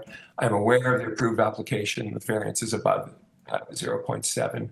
However, I believe the basement issue is misleading to some effect in regards to the impact on the application. I do not anticipate us objecting to the application. I will, however, monitor potential letters of objection as well as make any opinions known to councillors. So I can take you through the variances because they are strange. As time is running out, I will go through them one by one. We are asking for side yard setbacks, but I will note that the existing house has a 0.76 meter setback on the north side, and we're requesting less than that. Maximum permitted building height is 12 meters. The new dwelling will have a height of 12.5. There's no objections. This is because we're up on a hill. You'll note if the staff will show the elevations, the rear of the house is right basically at grade, but the front of the house is quite low. Height of exterior side walls. This is exaggerated because we have side gables, there they are there. So height of the side walls is taken to the height of the gable, not the height of the roof. The height, number 4, the height of pedestrian entrance should not be more than 1.2 meters. We're 2.18. This is due to the hill, and they're saying that that is actually the second floor. Maximum permitted building length, 17 meters is permitted, 19 for depth, but we're at 22.87 and 20.78. That is including the covered porch. You'll note that the house, the 2-story portion of the house, is only 16.99 meters with a 1-story projection of 3.78 and then a covered porch. We talked about the permitted floor space index, 0.35 is permitted. We're asking for 0.99. It's misleading because the basement is included. If you took the basement out, it's 0.71. The maximum 1 platform permitted. There will be 2 platforms located on the west wall and above the second story. Again, this is because the ground floor is considered the second story, so everything gets thrown off. Maximum permitted areas of platforms, you'll see, again, this is all thrown off because everything is a story up. Planning supports the application. Maximum permitted side yard setback is 1.5. The new dwelling will be located 0.92 from the north and 1.21 from the south side. As I pointed out, the existing building is 0.79 on the north side. I never understand this one, but the exterior stairs are allowed to be 2 meters going up to the front. In our case, they're 0.05. No one usually has an objection to that. The front yard landscaping is a little bit over what's allowed, but that is because we're so high up on the hill, I have to get to the front door. And due to this being the ground floor being the second floor, all these stairs are needed, and we're slightly over that permitted. Rear yard setback for an ancillary building is 0.7. The existing is basically 0.72. We're matching the existing garage. The height of the ancillary building is allowed to be 4 meters. We are 4 meters to the top of the roof, but due to the fact that it has a chimney, the chimney is at 5.28 meters. And then a platform with a floor higher than the first floor. Building established grade may not encroach into the required yard setback. In this case, the second story front porch will encroach into the front yard setback. Again, if it was the first story, it would be permitted, but because it's a second story, it is not permitted. I'm out of breath. Tried to do that fast. I feel badly because these variances are not attractive looking on paper, but the home is really no different than the other homes on the street. Thank you. Any questions? Yes, Carl? Thank you, Mr. Chairman. Lauren, you'll understand if I apologize for perhaps getting your site plan wrong. It is almost impossible to read this site plan. It's got so much information on it. Yeah. I'm extrapolating between that and your landscape plan, and I think I've got it right. Is it possible for your driveway to be interlocking pavers, because you're a little deficient in landscaping, and that would at least allow for some percolation? Permeable. Absolutely, what did I say? Interlocking. Oh, well, okay, permeable pavers, that'd be fine. It's some kind of permeable paving that allows water to drip. Okay. Sure. And you have a balcony on the back, but am I correct? Again, I'm going through your plans, which I appreciate you don't like to show us the floor plans, but sometimes it's helpful to understand what's on the other side of the wall. The fire safety balcony, that's the third floor. It's kind of tucked into the roof, right? And it doesn't really, correct. The sides are protected by virtue of the roof form. Correct. Okay, thanks. Okay. Marilyn Shesko. Through the chair, I attempted to contact Marilyn via phone and email, and there hasn't been a response. But there is a new registered speaker as a concern. I contacted him, and it seems he's on the line. Yes. Who is this? His name is Harvey Organ. Is he in opposition? He's a concern. I'm on the call. Okay. All right. Can we have your name, sir, and your address? Okay, sorry, I have a cold. I'm Harvey Organ, and I live at 298 Russell Hill Road.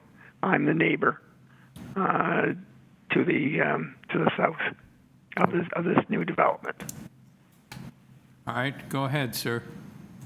Okay, I am really in approval of this. I think it's a good one, but I am a little concerned at the back on the cabana that it's the overview that they can look in and we can lose our privacy because it's raised. So this is a concern of mine.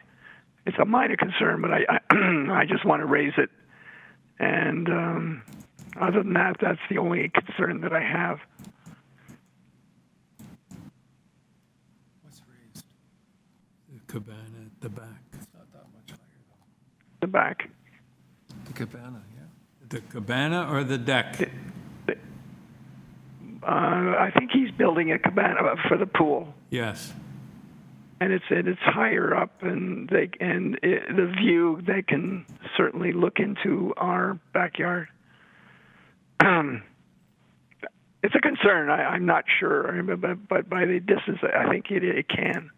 But I want Lauren to make sure that we're okay. Maybe trees or something will prevent that. But that was my only concern.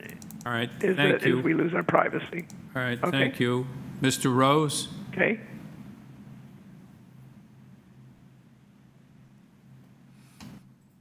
Hello. Hi. That's a reasonable concern. If staff will show the, I guess, the south elevation, there is no need for concern for overlook. There's no windows on that side except for very high windows at a very top portion that no one would be able to look out of. It's in a similar location to an existing garage. So it's at grade. And there's no view. In fact, all people will be sitting on the other side towards the pool. So for concerns of overlook and privacy, I think it'll be very private and there'll be no concerns of overlook. There's nobody going on the roof, for instance. Well, your floor plans are shaded out, so we don't really know what's in the cabana. So can you share whether, is it a change room, washrooms? Like what's in there? Is it a lounge? Yeah, so it'll be a change room, pool equipment, and a little like a indoor-outdoor living room. The reason I block out the plans, it's not so you guys can't see it. It's because people steal designs off the website, and I think it's terrible that we have to share this stuff on the internet. So I have clients that come to me with designs they get from the internet, from this site, and say, can you copy this out? So I block out my plans so that can't be done. So it's not to hide it from you guys, but it is, there's a change room, a living room space with a fireplace, and there's no variances for that. So thanks for apologizing. that. So yeah, you will appreciate though, from our perspective, that it adds a dimension of challenge because we don't have a better sense of what the active use or is of the actual floor. So, for example, if you have a balcony going off, we don't know whether it's off a bedroom or if it's off a recreation room. Right. I mean, if I could share them just with the committee members, I'd have no problem, but there's no way to do that. I don't mean to hide anything from you. I'm just trying to protect my intellectual property. Here's an example from a hearing that I was at 2 weeks ago. there was a huge amount of concern about a balcony. And when we reviewed it, it turns out that the balcony is only accessible from an area behind the tub in a bathroom. And after we were able to determine that it wasn't therefore going to be a space for partying, the objections all disappeared.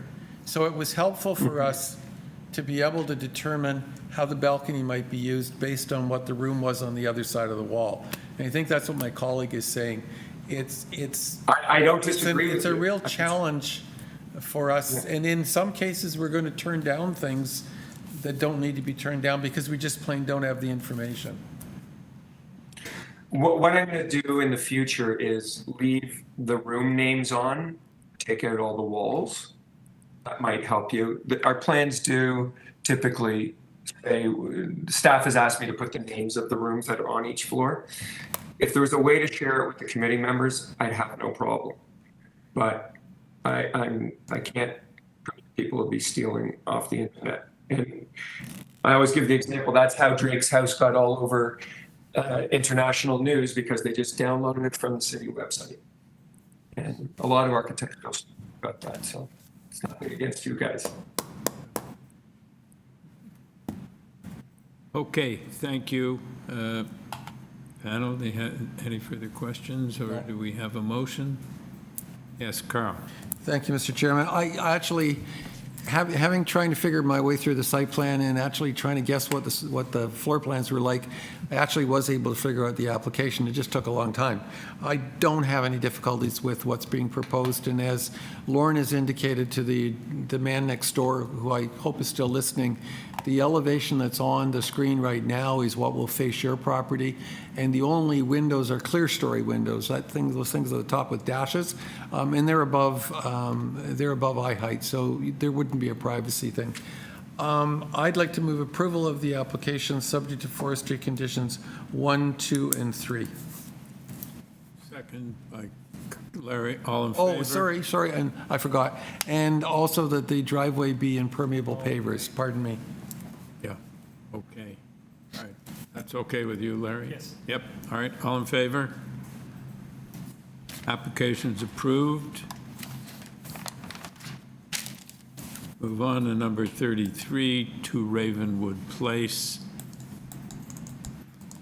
Purpose of the application to alter the existing one-story detached dwelling by constructing a complete second-story addition, a rear second-story balcony, a new front porch, and a south side porch with stairs. With this application, we have material submitted by applicant. We have reports from Urban Forestry and Toronto and Region Conservation Authority, 2 form letters in support. Okay, now we got Mr. Axelrod. Through the chair, the owner wants to speak instead of the agent. His name is Dimitri Vasilev. Okay, let's have him on. Chair and committee members, my name is Dimitri Vasilev, and I'm the resident and owner of 2 Ravenwood Place, Toronto, Ontario. Okay, so, all right, so this is very straightforward. Do you have anything to say, you want to say before we take it into committee?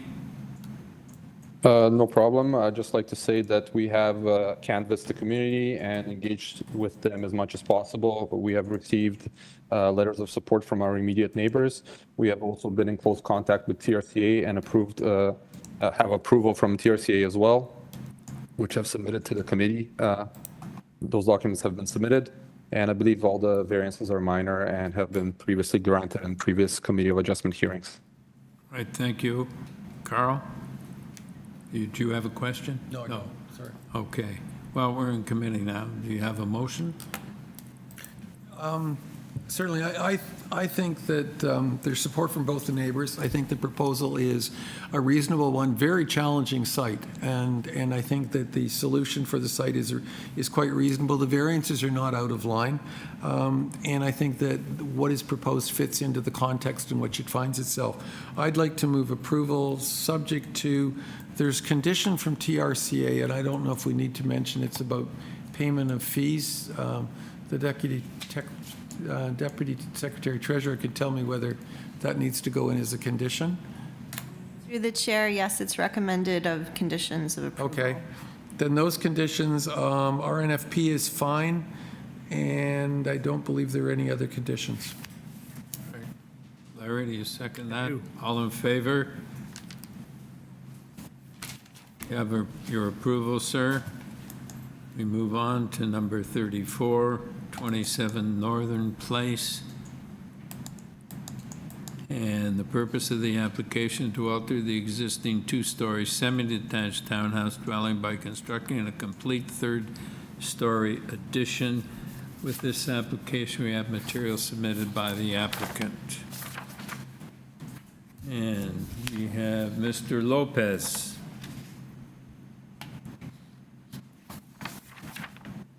Good afternoon. My name is Ben Lopes. I'm Excel Engineering Associate at 1649 St. Clair Avenue West. Okay.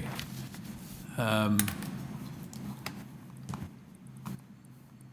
right, Mr. Lopez, this looks very straightforward. We don't need a presentation.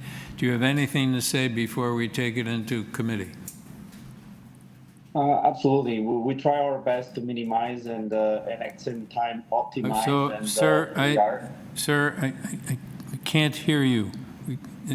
Please speak more into the microphone and slowly.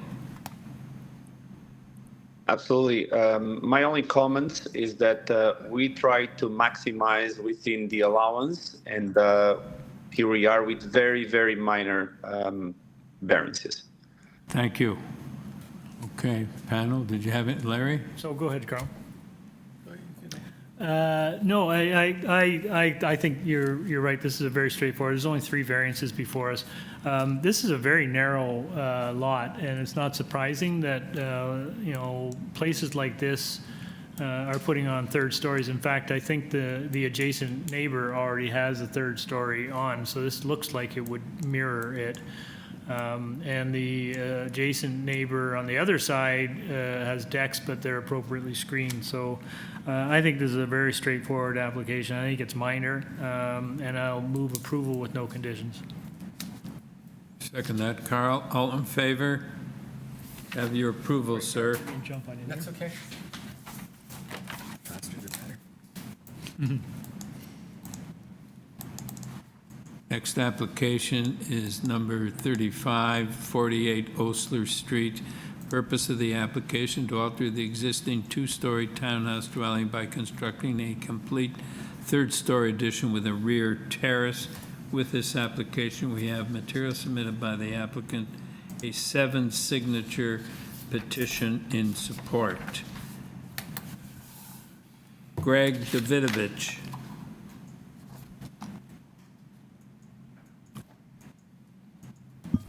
Greg, you have been unmuted.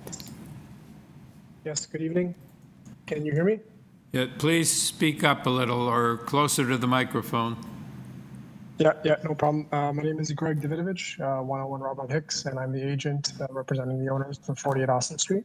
Okay, there is someone in interest, so perhaps you could give us a very brief presentation.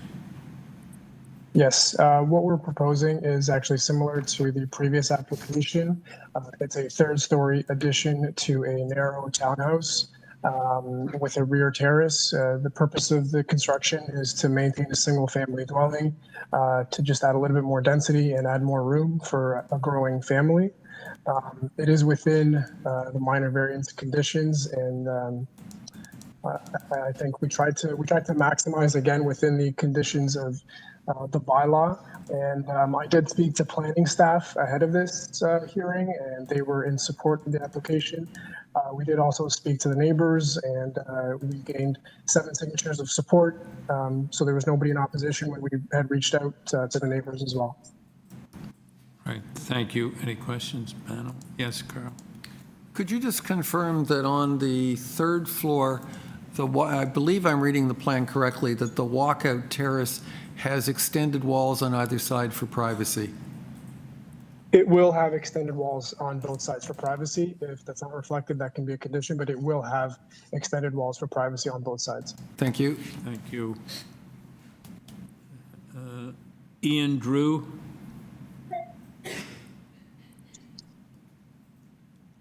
Ian Drew, 50 Ozer Street. No concerns I had put in as of interest prior to meeting with the applicants and discussing questions. Since then, I am in favor of the development and have no issues. Okay, thank you very much. Okay, we don't need to hear further from you, Mr. Davidovich. Do we have a motion? Carl? Thank you, Madam Chairman. I think this fits in. Adam? Sorry. It's late. Oh, it's tired. My apologies. This proposal fits in well with the community. I don't see any negative implications to it. I'd like to move approval, subject to tying it to the third floor plan, which is P7, and the reason for that is just with regard to the extended walls on either edge of the walkout terrace for privacy. Okay, you second that, Larry? All in favor? Have your approval. Thank you. All right, I got to find the next item. Next items, here we are. Through the chair, can you also just adjust your video so your full face is on the screen, please, so we can see you in your entirety? How do I do that? Just lift your screen up a bit. Tilt your screen towards Tilt your screen to this one. This screen? Yeah, just tilt it up. Whoa, whoa, there you go. Thank you. Maybe it was better before.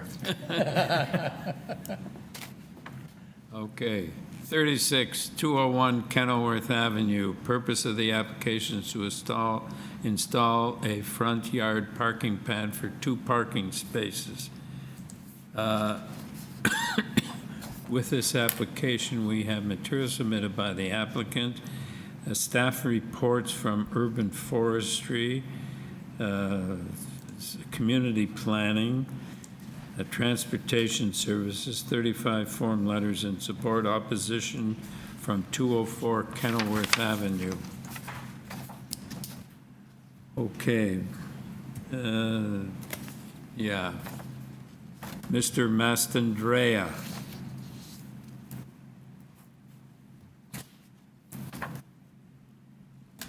Leo, you have been unmuted. Leo, can you hear us?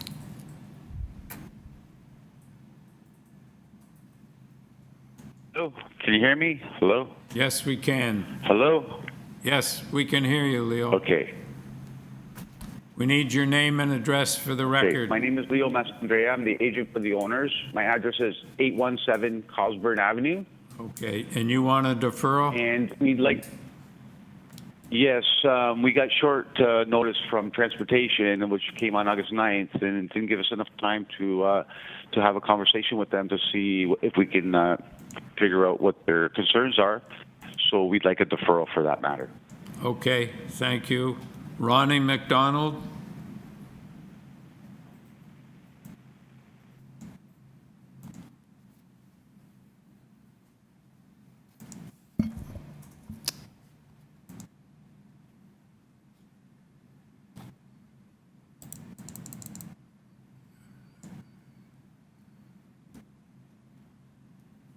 It seems that he has technical issue. Pardon? It seems that he has technical issues. Yes. Through the chair, we'll move to the next speaker on the line while we try Okay. to get Ronnie back. Kevin Brown and Tara Magin. Hello, can you hear me? Yes, we can, Hi. but we need I'm you to opposed. speak. We need you to speak a little louder or closer to the mic. Hi, I'm Kevin Brown of 204 Kenilworth Avenue. Okay, we are now dealing with a deferral because the applicant received a very late notice from transportation and needs to deal with the issue. Do you have any objection to the deferral? As long as I'm invited back to the next meeting, no, not at all, sir. Yes, okay, thank you. David Thank you, sir. David and Wendy Dixon.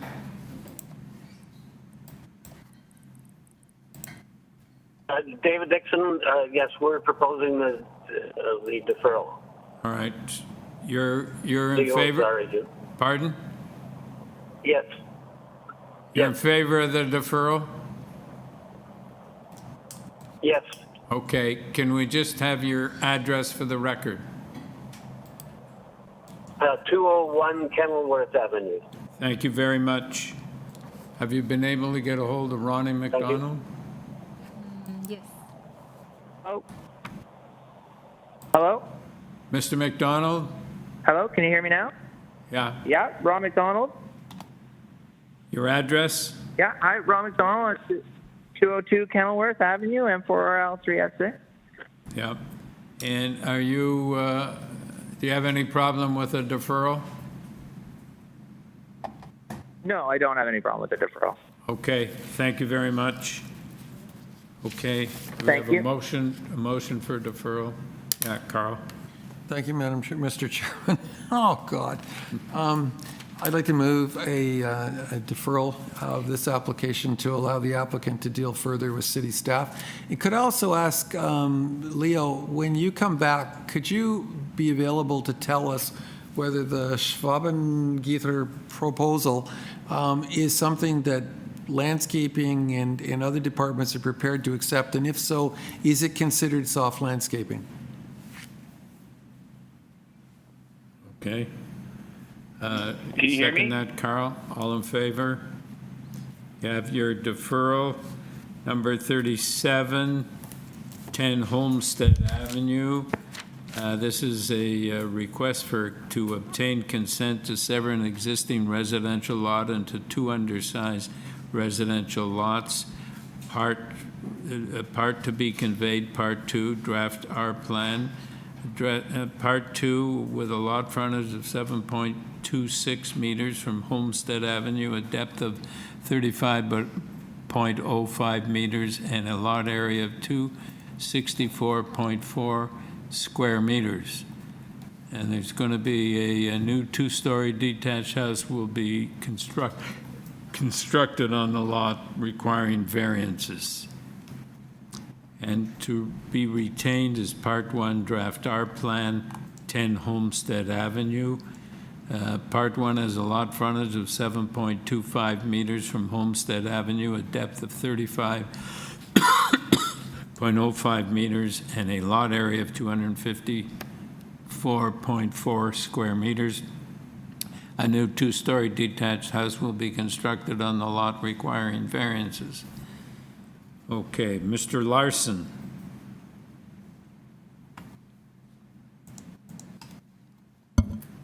Benjamin, you have been unmuted. Hello, can you hear me okay? Yes. Okay, great. My name is Benjamin Larson. I'm a registered professional planner and principal of Larson and Associates Limited. My address is 90 Spring Azure Crescent, Oakville. All right, thank you. Panel, do we need a presentation? Okay. I just have a quick question though, Chair. Yeah. Go ahead. Just a quick, so your presentation material was very thorough. Thank you very much for all that. There is, you on figure 6A, you cite a number of homes which have been recently severed with two houses on them. 13A and 13B Homestead. Do you happen to know what the lot frontage would be for them? Because we can see a photo or sort of picture of what they look like. Would it be comparable to what you're proposing? Yeah, you'll just have to give me one moment to look. I know what you're speaking to. It's the top left of the screen, what you can see there. And if you give me a moment. Yeah, it looks like from your table that the very similar lot frontages. If I can take the presentation to slide 13. On this map, which you'll see soon, I color-coded the lot widths. And if you zoom in at the blue representing the subject site, if you zoom in, and you look across the street to the south, you'll see those yellow lines. That is the 13A, 13B. And at the right, that fits in the 7 to 8 meter range. So it will be similar, comparable to those. Just a touch wider. Slightly. It'll be in the range. I don't have the exact dimensions of those, but it will be in the range. Quite Okay. comparable. That's helpful. Thank you. Yes, Carl. Mine isn't so much a question as a comment.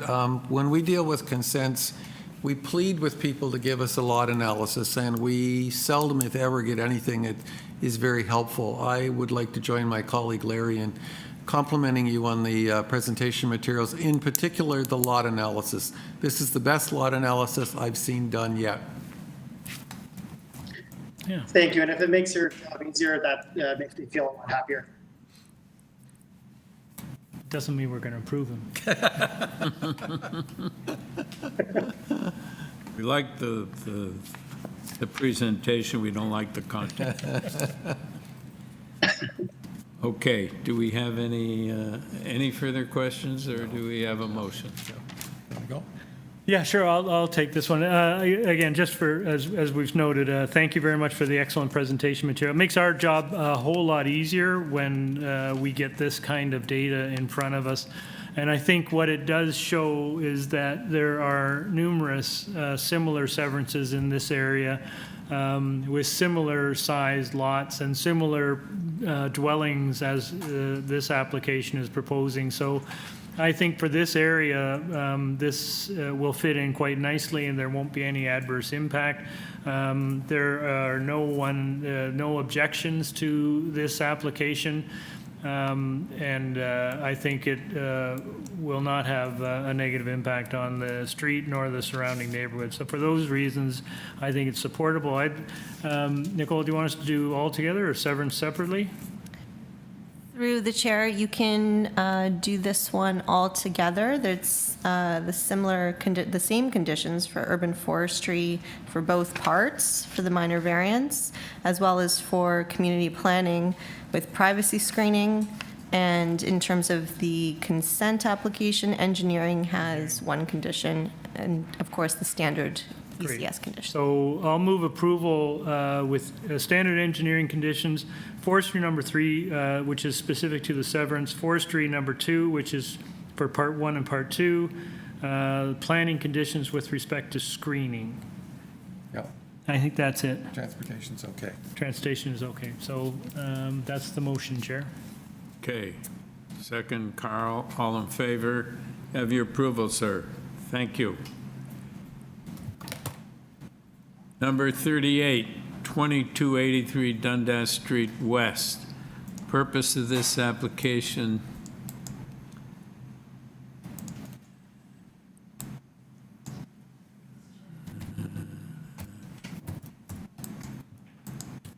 is to alter the existing 2 1/2 story semi-detached building by constructing a rear 3-story addition with a rear attached garage, complete 4th and 5th story additions, and a partial 6-story addition. There will be commercial uses at grade and 10 residential units above. In addition, there will be 4 private terraces on the 2nd level, 1 front 4th story balcony and 1 front 5th story balcony, 5 rear balconies, 1 on each level, and a rooftop patio. With this application, we have material submitted by the applicant, email correspondence from transportation, correspondence in opposition from 45 Alhambra Avenue, and a 12 signature petition in opposition.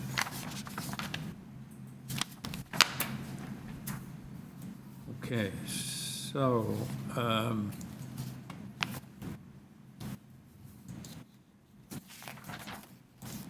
Saba Al-Mathno. Good evening, members of the committee. My name is Paul Demchek. I'm here on behalf of Saba. I've also registered. I'm the land use planner on behalf of the applicant. Okay, well, we need a presentation from you because there is some opposition. Yes, so we were previously here before the committee on March 8th of this past year, and at that time we requested a deferral of the application because of comments that we also received at that time from the neighbors. There was also a request at that time from the committee to consider modifications to the proposal.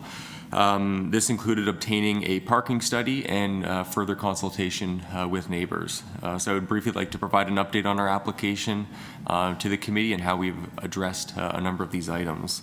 So the proposed development does comprise of a construction of a 6-story addition to the existing 2-story mixed-use building. The building features ground floor commercial uses as well as 10 total residential units above grade. These units include accessible units, and all residential units are proposed to be rental in tenure. The proposed building provides an appropriate transition, in my opinion, from the single detached dwelling to the west on Alhambra of the subject site, which includes a built form that meets the intent of the angular plane policies of the mid-rise guidelines for the City of Toronto. Some of the items that have been modified include additional privacy glazing on each of the respective balconies and balcony terraces, as well as additional setbacks that were introduced at specifically the rear of the building from the original proposal. Since we also came to the committee in March, the applicant has hired a traffic consultant and submitted a parking study. And as I mentioned, the client implemented a number of setbacks to the rear yard and some of these balconies. Just briefly, there are 5 variances that are requested. The first 2 variances being the height of the first floor and the height of the podium setback. So in terms of I'll just briefly explain each. In terms of the height of the first floor, we are proposing 4.24 meters where 4.5 meters is required. And the second variance is where the step back provision from the podium is required to be 2.5 meters, and the variance requested based on the zoning examiner, because we are proposing less than 2.5 meters, they are not considering that a podium. I would note that obviously the intent of the floor-to-floor height is to ensure that ground floor mixed-use building provides for adequate height for the flexibility of potential commercial uses. And this height does, in my opinion, maintain adequate floor-to-floor heights for future commercial uses, as well as animates the streetscape along Dundas. Related to the height of the podium, we are set back less than 2.5 meters, but there is a step back after that third floor, which is consistent with what is the intent, in my opinion, of that provision in the bylaw. For what they consider being a podium height. Related to the setback from Dundas, so the intent of a minimum front yard setback provision is to ensure a consistent streetscape for buildings along this west side of Dundas Street and further provide adequate separation.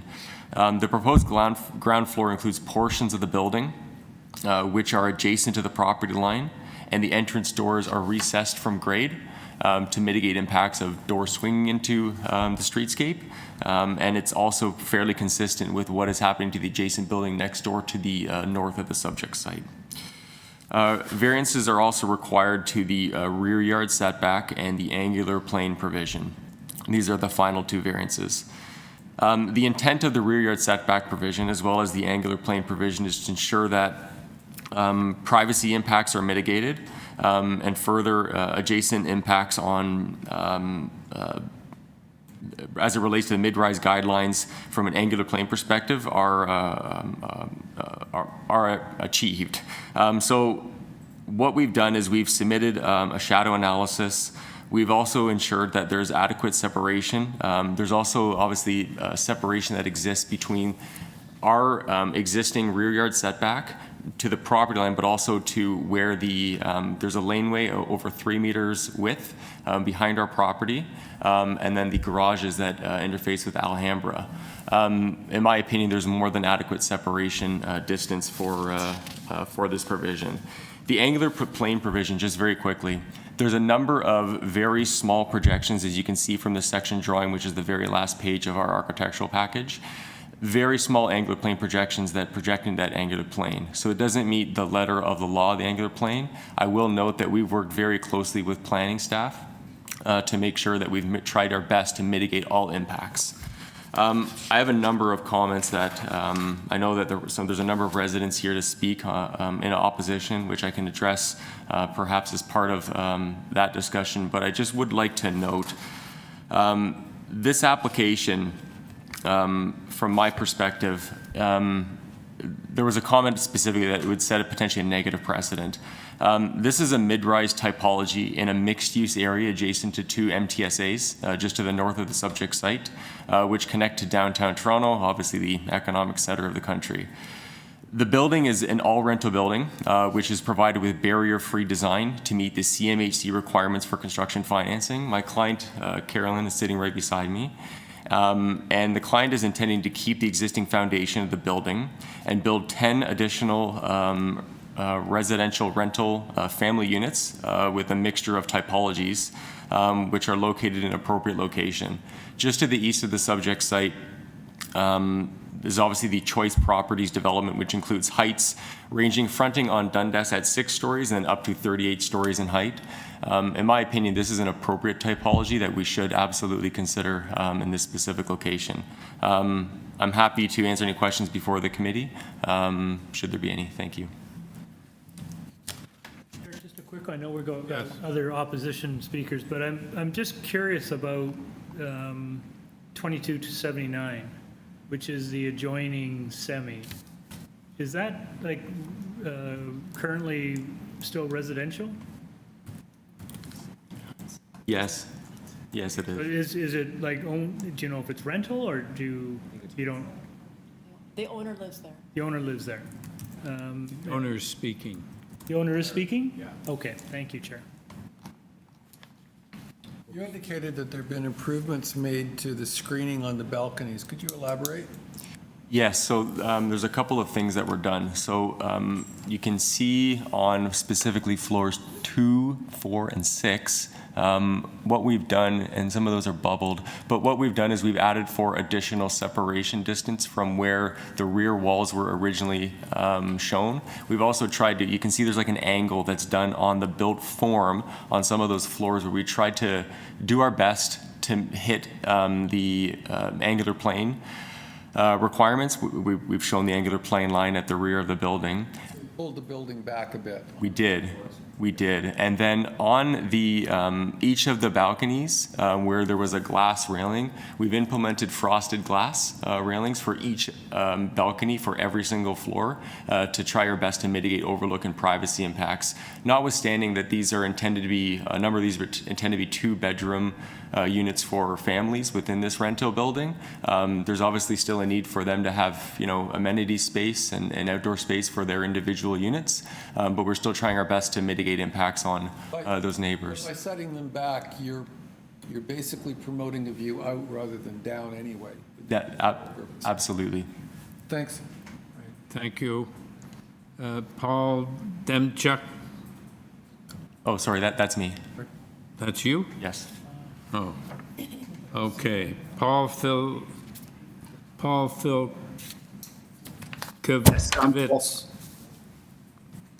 Yes, I'm Paul Filkowitz, and I live at. Yes, my name is Paul Filkowitz, and I live at 25 Alhambra Avenue. Okay. Can we have your comments, sir? Yeah, I've been asked to represent the residents of the east side of Alhambra that signed the petition. I will be quoting from the 2009 Avenue study that was a collaborative effort by the consultants, city planning division, and local community, as well as the councillor's office where this site falls. This is an aggressive, complicated building plan, which should be considered as a new build. He mentioned it's 1 commercial unit, 10 apartments, 4 private terraces on the 2nd floor, 2 front balconies, 5 rear balconies, and a rooftop patio. What's interesting is that there is very little setback from the building to the north, and it's attached to the south. So those terraces on the 2nd level will be walled in from all sides. The intention is to build up to 6 stories or 20 meters in order to make this worthwhile. In order to do that, they have to break the zoning bylaws. Based on notice, you can build up to 20 meters, but as I quote from the 2009 Avenue study, all sites may be developed to a maximum height of 20 meters, provided they meet all other build form recommendations. It also states, and I quote, sites must comply with the requirements for building setbacks, upper level building stepbacks and angular planes, which work together to define a zoning building envelope. And let's be clear, this is a new build. They characterize this building as a 2.5-story building, but really it's 1 story in the front that's facing Dundas with a 2.5-story addition, then a yard, then a garage. So they're going to build 6 stories on top of the 1-story commercial unit, 3.5 stories above the addition, and 6 stories added to the yard and garage. I don't know how they can use the existing foundation with that weight or existing walls, but I'm not an engineer, but it just seems highly improbable. So I don't really understand how they're going to make this happen. I'm not a planner, unfortunately, or an engineer. I also think this application is somewhat disingenuous. The owners want the best of both worlds. They want an updated zoning such as height and reduced setbacks, but then they sell, well, there's no podium before, so there's none needed now, even though it was only a 1-story building facing Dundas Street West, and there's no setback from Dundas Street West, and that's okay because it wasn't set back before. So let's chat about the setback or the sidewalk on the west side of Dundas Street. From the 2009 Avenue study, and I quote, on Dundas Street West, there are currently no sidewalks that achieve the 4.8 meter width. Front property setbacks will be particularly important along Dundas Street West, where these conditions are much more constrained. Further, it states, high pedestrian volumes on the west side of Dundas Street to the subway station may warrant greater setbacks. Currently, from the existing building to the road, that's the building to the road, that distance is approximately 2.2 meters. In front of the building exists a green pea pay meter and a bicycle rack for 1 bicycle. This reduces the sidewalk from 2.2 meters to approximately 1.6 meters. And I've seen pedestrians already using the road because the sidewalk is too narrow. Also, where does the owner intend to put the garbage for pickup for the 10 residential units and 1 commercial unit? On the narrow sidewalk? Further, in most developments, I've seen a further recess on the ground floor commercial unit to contribute to a comfortable pedestrian environment. The Avenue study also makes mention of the podium, and specifically, I quote, particular attention must be paid to the building's podium, as this is the portion of the building the most visible from the pedestrian's perspective. In this application, there is no podium. I also don't recall seeing any description of the materials that were used in the construction. Lastly, I have to comment on the proposed inadequate setbacks and angular plane at the rear. These zoning bylaws are meant to mitigate the negative effects of the neighborhood with respect to privacy, sunlight, and sky views. The setback is 5.88 meters versus the requirement of 7.5 meters. That's only 78% of the required setback, which is a significant departure from the 7.5 meters. He also mentioned the development across the street.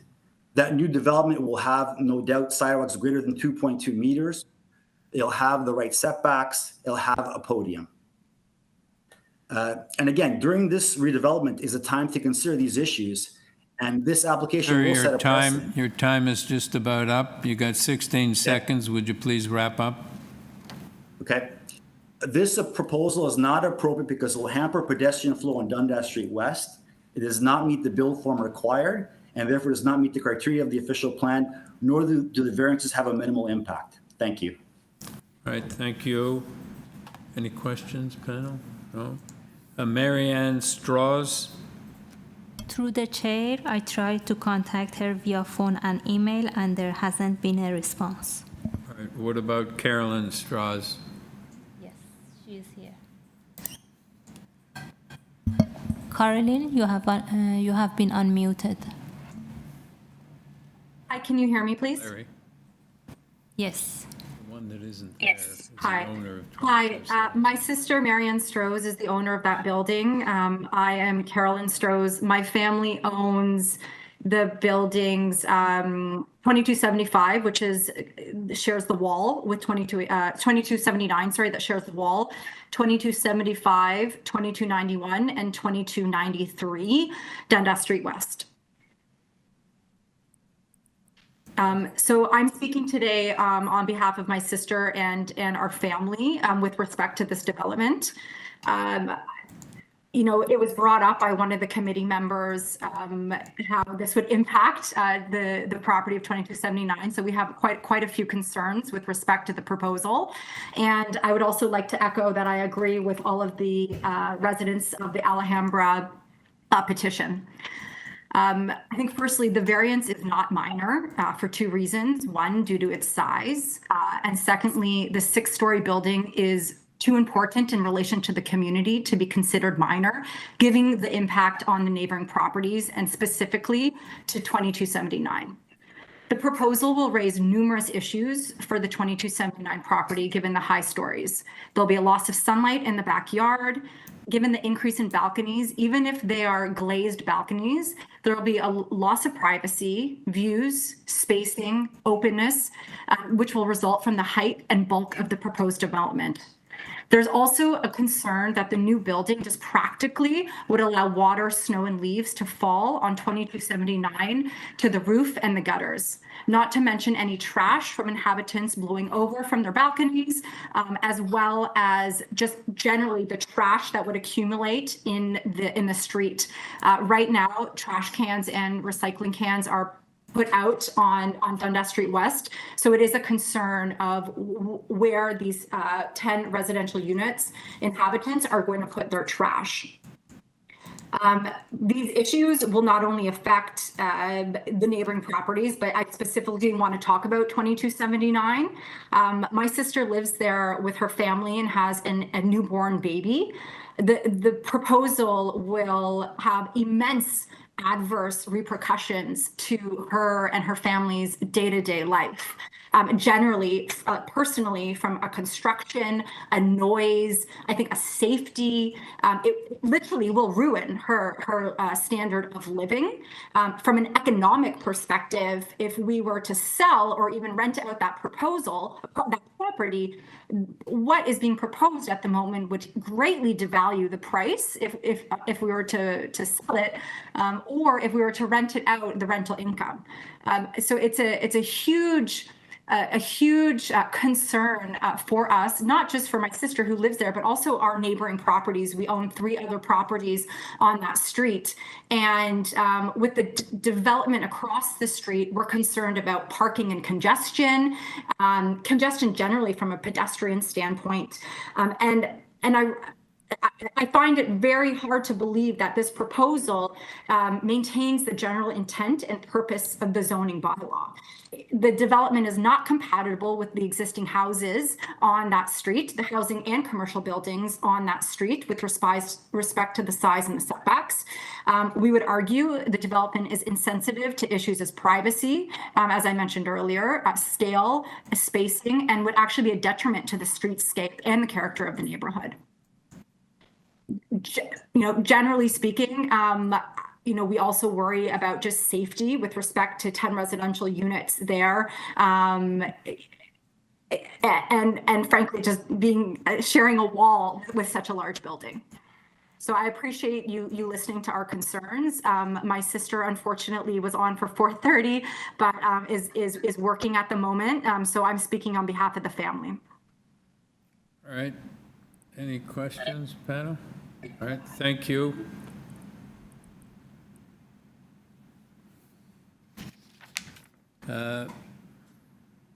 Applicant? Thank you, members. I'd like to respond to a few of the comments that we heard. So the proposal, in my opinion, absolutely reflects the plan and built form that's intended for this side of the street on Dundas. This includes 0 meter setbacks to the side yards in both instances, which are intended as part of that avenue study and as part of the approved zoning bylaw. And the technical deviations from the zoning bylaw, in my opinion, have been appropriately considered in the design of the building. There was a comment that we also heard about the overall height not being compliant. So the height is 17.93 meters, where the permitted height on this side of the street is 20 meters in bylaw 438/86. Further, the floor space index is 2.94, where the maximum permitted is 3.0.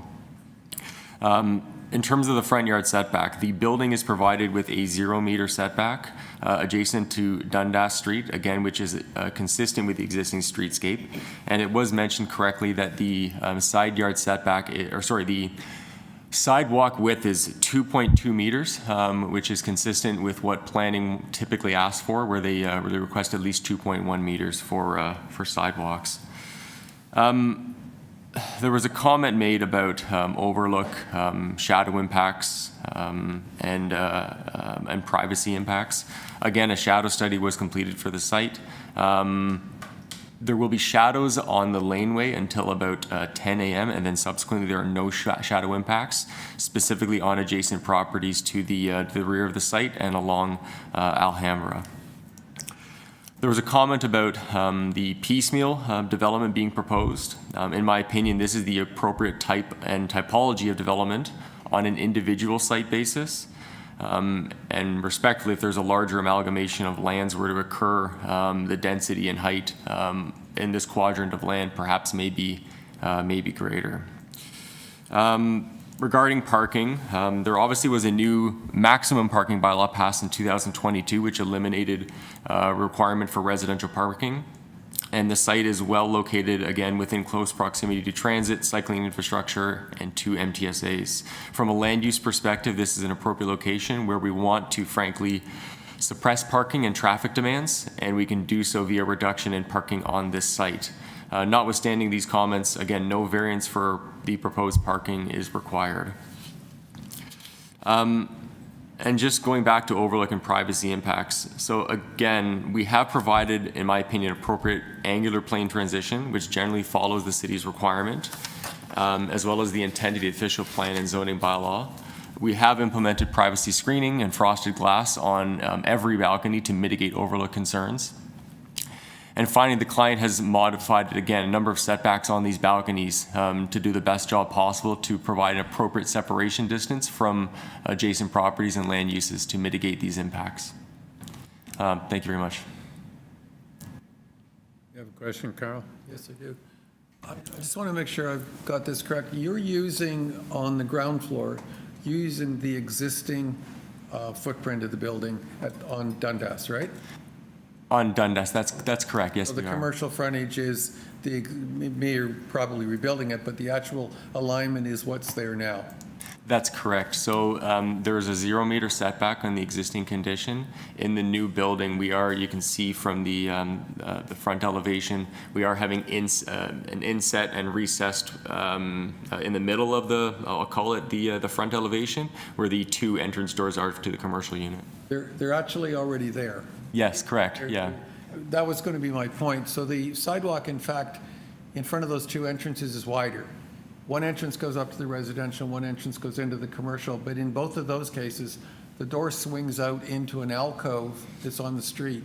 It doesn't swing out into that narrow sidewalk. That's correct. Thanks. Larry, do you have any questions? No questions, Chair. You have a motion? Somebody have a motion? I'll start. I know Carl will probably chime in as well. Thanks for coming down. And thanks to everyone who called in and wrote in. I'll start by just saying a very general comment. I can't think of too many other locations in the city that are better suited for intensification and more density than the Dundas bluer area. You cited 2 MTSAs. Of course, that's the subway, go up, several streetcars. It's walkable to 2 fairly significant commercial areas. It's walkable to the city's largest park. It is very well suited for this kind of intensification and density. And frankly, it's coming, as you pointed out, it's coming across the street. It's going to be coming at the corner as well. But I think the infrastructure that is there can quite capably handle it. And frankly, it is exactly these kinds of locations where we should be directing more of this type of intensification. So that's just a general comment. I would say, and I would agree with you, I think the variances that are before us are relatively minor. I think we all appreciate when you went away to have discussions with the neighbors that you've come back with something that is a little better in terms of the impact on them. I think that the distance of separation between you and the folks on Alhambra is significant. You point out that there's a laneway there, there's garages, there's trees, there's all kinds of things that I think mitigate the overlook and concern that people might have about privacy. I'm sympathetic to those who own the semi next to you, but my view would be this area is going to see more of this, not less of this type of development and investment. And for the reasons I cited earlier, I think that's good. I think that's all that I wanted to reflect on. Carl, did you have anything you wanted to add? I agree with what you said. I also, I'm impressed with the way in which you're dealing with the face that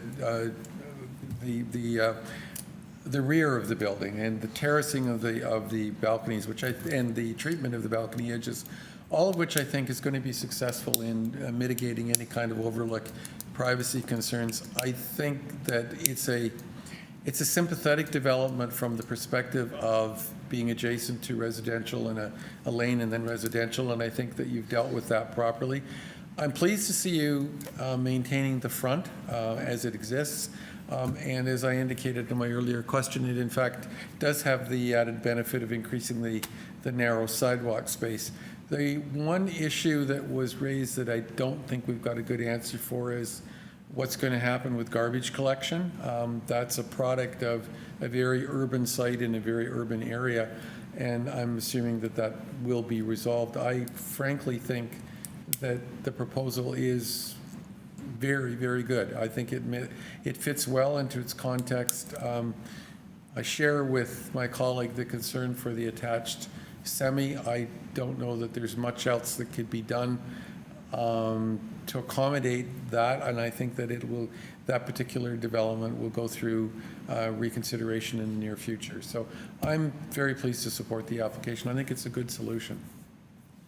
Yeah, I like this application. I liked it when it first came forward, when we first saw it, and I like it now, and I think that the neighbor at 2279 Dundas is probably going to find that her property values are not going to deteriorate, but they're going to increase because your building will be an example of what can be done there, and people will be anxious to buy in the area and build, probably copy what you did there. So I'm supportive of a motion. Somebody has to make it, though I can't. I'm happy to move a motion, Chair. I'm just checking to see if there are any conditions. It's a TTC condition, I think. Oh, the standard, standard TTC? Through the chair, there is a TTC condition with respect to noise and vibration attenuation and warning clauses in purchase and sale, given the proximity to the Dundas streetcar operations. Right. Okay. Is that a condition or just a warning? They have to put They have to do a report, I think, don't they? They have to put a warning into anybody that moves in or purchases, right? Through the chair, that's correct. The way this memo was constructed, it was not the typical memo that you often see, but if you read through this language, they are conditions. Yeah. So I'll move approval, subject to TTC conditions. Okay, second that, Carl. All in favor? You have your approval. Thank you. Thank you. Okay.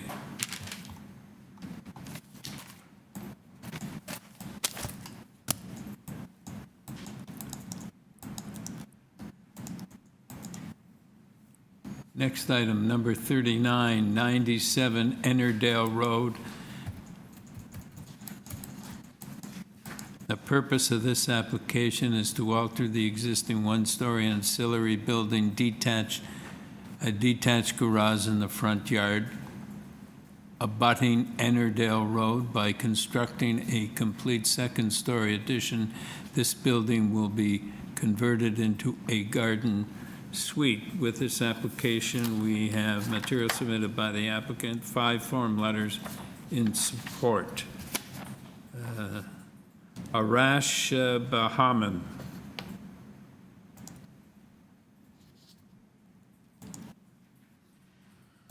Hello, Mr. Chair and committee members. My name is Arash Bahamin at 19 Breda Court, representing the owner at 97 Enerdale Road. Okay, so this seems relatively straightforward. We're going to take it into committee.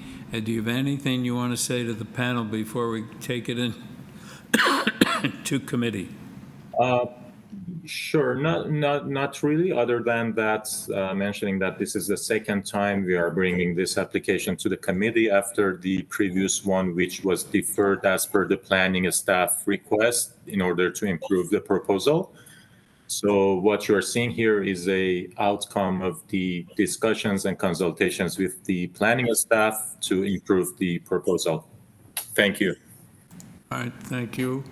Yes, Carl. Could you tell us what you changed in those conversations? Obviously, it worked because they're no longer objecting and they recommend refusal last time, but what did you change that they wanted you to change? Sure. So basically, in the original proposal, we proposed an extension to the rear side of the existing garage to increase the livable space. However, because of given the constraints of the site conditions for the separation distance and angular plane and heights, it was recommended by the planning staff to eliminate the extension and maintain the exact footprint of the existing garage. So basically, we changed the use of the main floor from garage to livable space, along with the proposed second story on top. Thanks a lot. Thank you. Okay. Do we have a motion? Yes, Carl. Thank you, Mr. Chairman. Obviously, the consultation with planning worked. They've removed their objection. I frankly don't see any difficulties with this application. It's a test case garden suite. I think it works well. It responds well to the context, and it's going to provide additional housing. I don't have any difficulties with it all. I'd like to move approval without any conditions. Okay. Seconded by Larry. All in favor? You have your approval, sir. Thank you. Number 40. Maybe we should take a break, Chair.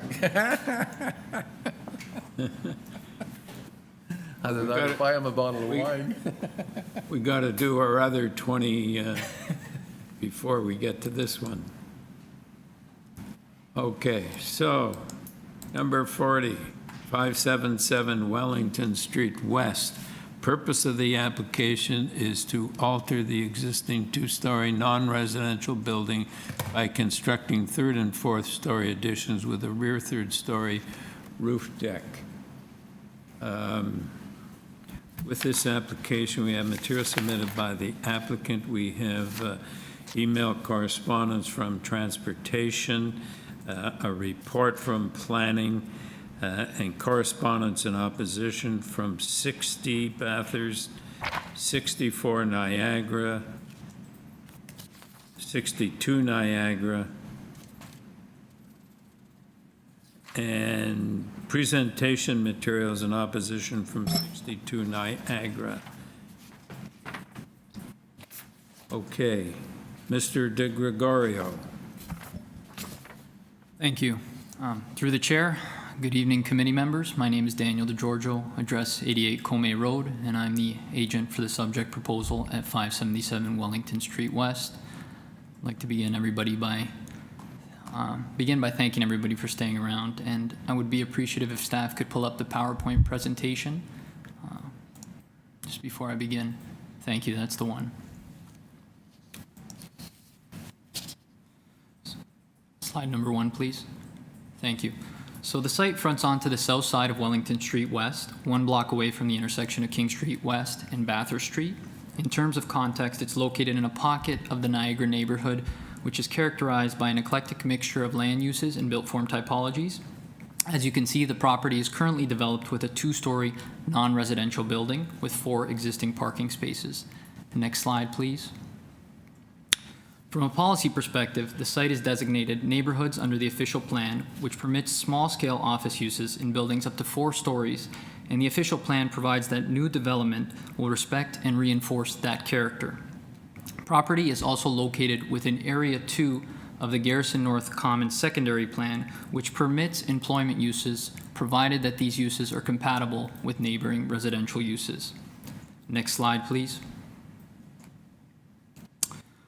The property is zoned under 43886 as amended by the Niagara Area Specific Bylaw, which resulted from a city study to legalize the eclectic character of the neighborhood by modifying the zoning regulations to permit a broader mix of non-residential uses and also modify the built form regulations to permit a modest amount of intensification. So despite the R3 zone, a long list of non-residential uses are permitted, including office. Next slide, please.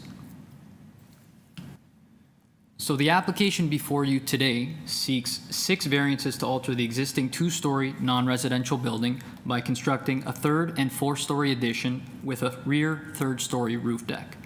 In the following slides, I'll be discussing what I believe are the 3 most substantive variances due to limited time. Thank you. Variance number 1, parking supply. Improvements to the site plan have been made since the previous July 19th committee hearing at the request of planning and transportation staff, who both support the addition of dedicated walkways, bicycle parking, which creates improved active transportation connections and an improved streetscape. You notice we've included some soft landscaping on the site as well. And we believe this is a tremendous improvement from the existing situation across the existing commercial properties there. As you can see, it's a bit of a parking lot, and we believe that we're improving the situation tremendously.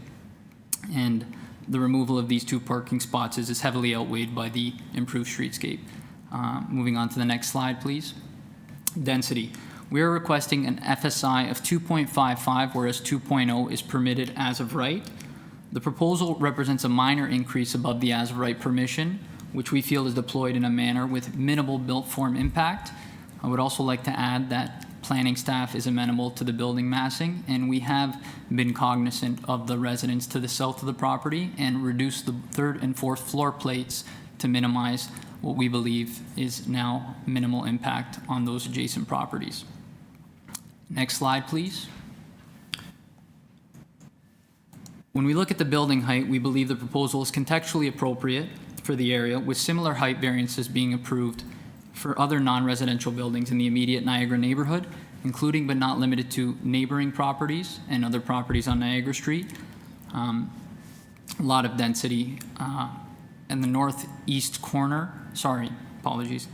corner, Bathurst Street in Wellington. There's an 18-story mixed-use building, and obviously there's the 60 Bathurst Street condominium and the 60 to 64 Niagara lofts just south of the property. In closing, we believe the design and this degree of expansion is modest relative to its context and exemplifies responsible growth as outlined in the official plan. And from a land use planning perspective, the site's location relative to transit and amenities make it well suited to expansion for office employment. We believe that in order to truly build vibrant communities, there should be places for people to live and work. And I'd like to conclude by saying that all of the requested variances before you have been discussed with City Planning and confirmed by Toronto Building through previous zoning certificates.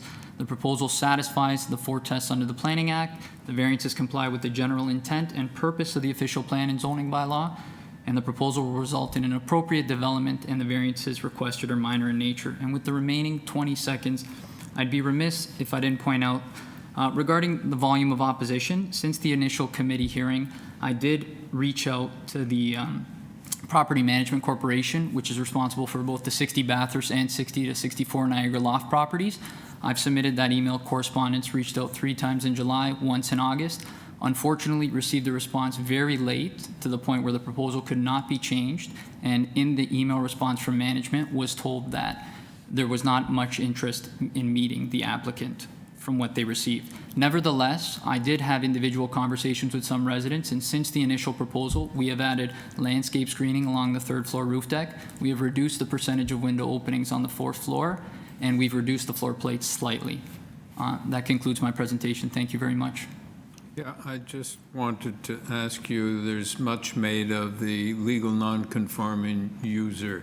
I take it from the fact that the zoning includes the ability to have small-scale commercial, and this, you don't, the legal non-conforming user is a red herring. Yes, you could say that, but the legal non-conforming use was in use, I believe, dating back to 2013. Yeah, or long before that. Yeah, well, that's correct. I'm just saying the most recent Committee of Adjustment approval was 2013. But there was an issue as to, because somebody discontinued the use of a yoga studio 2 years ago, whether the legal non-conforming user was lost. And I'm just saying, because of the zoning, because you comply with the zoning. Correct, it's irrelevant. A red herring, it doesn't matter. But for the purpose of the record, I obviously don't agree with that opinion, but nevertheless, as you mentioned, it's rendered futile. I don't agree with it either, and neither does the city. Yeah. But we're going to hear a lot of arguments about it, and I just wanted to try and shut it down. I understand, thank you. Okay, Carl? Can you explain to me what you're proposing on this landscape screening? I gather it's not just a fence. No. To be brutally honest with you, I left that to the discretion of the architect. All I know is the landscape screening is 6 feet tall. In the event the committee would like certain provisions accompanying that landscape screening, I have no problem doing that. Obviously, we'd want visibility to be reduced to almost zero, respecting the residents of the Niagara Street lofts. That was the intention, but I'm not sure exactly to answer honestly. I'm guessing, based on the way it's drawn and what the term landscape screening normally means, that it's some form of a grid with landscaping at the bottom growing up and through, and so there's vines and so forth. So it both is attractive and it also blocks view, but I'm just guessing. And that is the typical screening I've seen as well, and we have no problem implementing that. Thanks. I know we got other people lined up to speak, do we? Yeah. But I just wanted to ask about the outdoor deck. So it's an office structure. So is it going to be used like throughout the day? Is there a daytime thing? What's your sense of how actively it's going to be used and kind of when? Sure. So the intention is for the third and fourth stories to be office. Yeah. I would imagine primarily used during the day. Yeah. I would imagine people going outside for a break or having lunch potentially. It wouldn't be sort of along the lines of a nighttime use where you'd have the string lights out for an eating establishment or anything like that. Okay, yeah, that's what I thought. Yeah, so that's good. Thanks. All right, thank you. Robert Spence?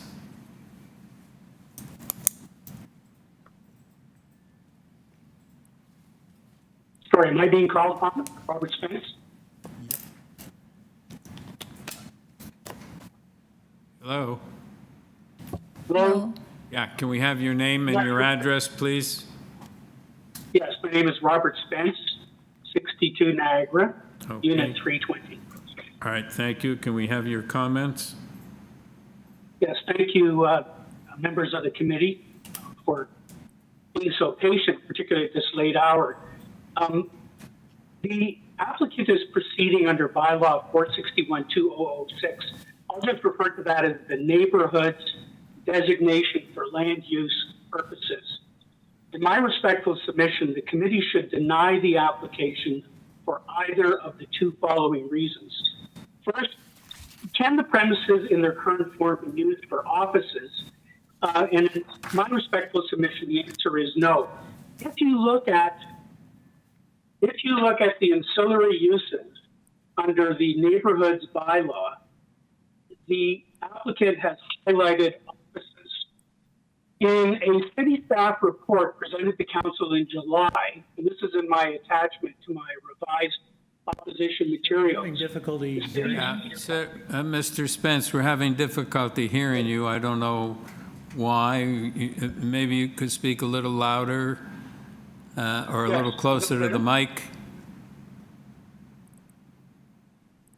The city staff report presented to council in July 2022 said that commercial uses such as small grocery or convenience stores, dry cleaners, cafes, medical services, and so forth. Other examples included home offices. According to City Council motion, these businesses would need to be of a physical scale that is compatible with the neighborhood and have minimal adverse impact on nearby residents. In my respectful submission, building a four-story, increasing this building from 2 stories to 4 stories and turning it into an office complex is not what was intended by that bylaw. The bylaw intended it to be a home office, barber shop, something that was within scale. This is a residential neighborhood. The applicant referred to it as eclectic. It's not eclectic. It is a residential neighborhood. And the only exception to the residential neighborhood is the 4 buildings on Wellington, which you can see in the streetscape in the applicant's materials. If you find that an office complex is permitted under the bylaw, I would suggest to the committee that this proposal has a significant impact, would have a significant impact on the neighborhood. In the first place,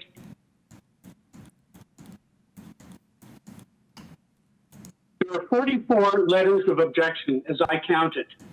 If you read those letters collectively, it's clear that the structure of the proposed site would have a significant adverse impact on the local residences.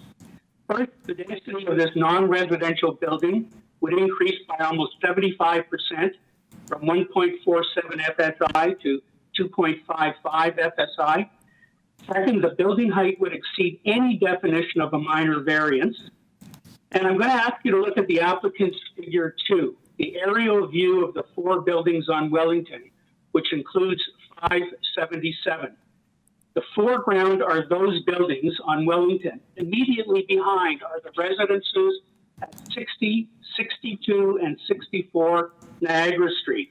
The Wellington buildings are within a couple of feet of the Niagara residence property, increasing the height of 577 from 2 stories to 4 stories almost doubles its height. Doubling the height is not minor at all. Those additional floors would abut into the terraces, bedrooms, and private spaces of the residents of Niagara Street, blocking their views, blocking their light, and intruding into their privacy. So I see that I'm running out of time. There's not a lot more that I can say, Mr. Chair and members of the committee. In my respectful submission, this application should be denied. This is a residential area. It is not a commercial area. And allowing this building to be expanded from 2 floors to 4 floors, invading the privacy of the people who live on Niagara Street, is something that the committee should not permit. Thank you very much for your patience. Thank you. Anton Pitlovani.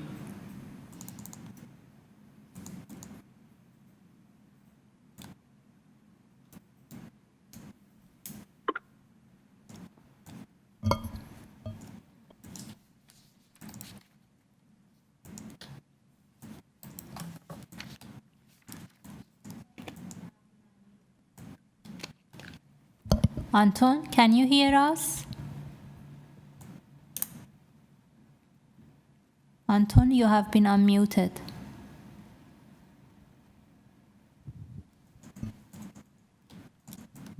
Let us move on to the next speaker. You keep trying to get Anton. Elizabeth Stewart.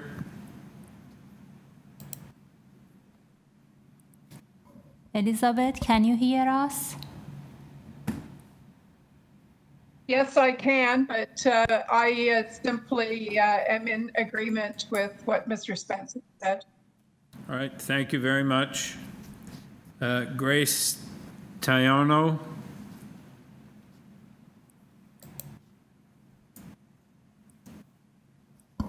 Grace, you have been unmuted.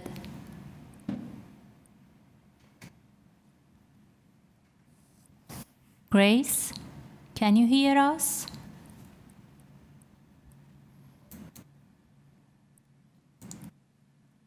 Okay, let's move on to Lena Helms. I tried to contact her via phone and email, and there hasn't been a response. Okay, how are we doing with Anton? Hi, sorry, can you hear me? Yes. Okay, great. I'll keep this brief because I know we've all been here late, and I echo the appreciation for everyone staying this long. I think the prior comments summed up my feelings very well. The only thing I would... Can we have your name and your address, please? Oh, sorry. Anton Pilavani, 62 Niagara, Unit 520. Okay, go ahead. Yeah, so again, I'll keep this brief, and thanks again for everybody for staying this late. I think the prior summary did a really good job explaining the main opposition to the site. The only thing I would add is from an architectural and visual standpoint, I think adding 2 floors smack in the middle of a 2-story commercial complex would visually ruin the appeal of the neighborhood as well, in addition to everything that was already mentioned about the views and the privacy, the light blockage, etc., for the residents of both 60 Niagara and the Niagara Lofts. Thank you. Are you able to get a hold of Grace Tayono? Grace, you have been unmuted.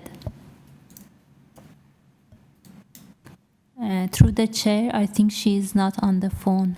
Okay. Mr. De Gregorio. Thank you. In response to some of the opposition, all I would like to say without going into detail is I've already discussed what is permitted from a policy perspective at the site. The commercial use at the property actually pre-existed many of the residential uses that are there now. We believe that the intensification that's proposed is truly modest with respect to what's going on in the surrounding area. And although I'm sympathetic, I feel like we've done our best to mitigate impacts on the surrounding residents. And, you know, we may be the first out of that 4-strip of commercial properties to build additional stories there. The neighbor at 581 Wellington was previously approved for a 3rd-story addition. Why they chose to construct it or not construct it, I am not aware of. Nevertheless, it's my own opinion that further intensification will follow suit at the adjacent properties. However, that's just a hypothesis at this point. Thank you. That concludes my comments. Thank you. Yeah, Carl. Mr. Chairman, just a few comments. I don't think the variances that are being requested are egregious at all. They're actually quite modest. And I agree with the applicant that this is probably the beginning of a trend of redevelopment that we'll see much of. If you look at the height, the height is the biggest one, and it's a 3-meter difference, but it's not 3 meters right at the property line. The objections are from the, and understandably, are from the residential properties immediately adjacent. The area immediately adjacent to them is still 2 stories high. The patio deck, which performs many advantages for the development, I think its biggest advantage is that it pushes the two top floors further back and away from those residential properties. And so there's a deck, and it's screened with landscape screening, which is the applicant and I agreed is probably some form of a network with planting on it. It'll actually be, I would argue, quite attractive, and I think it'll be successful in blocking any kind of noise and overview of the housing.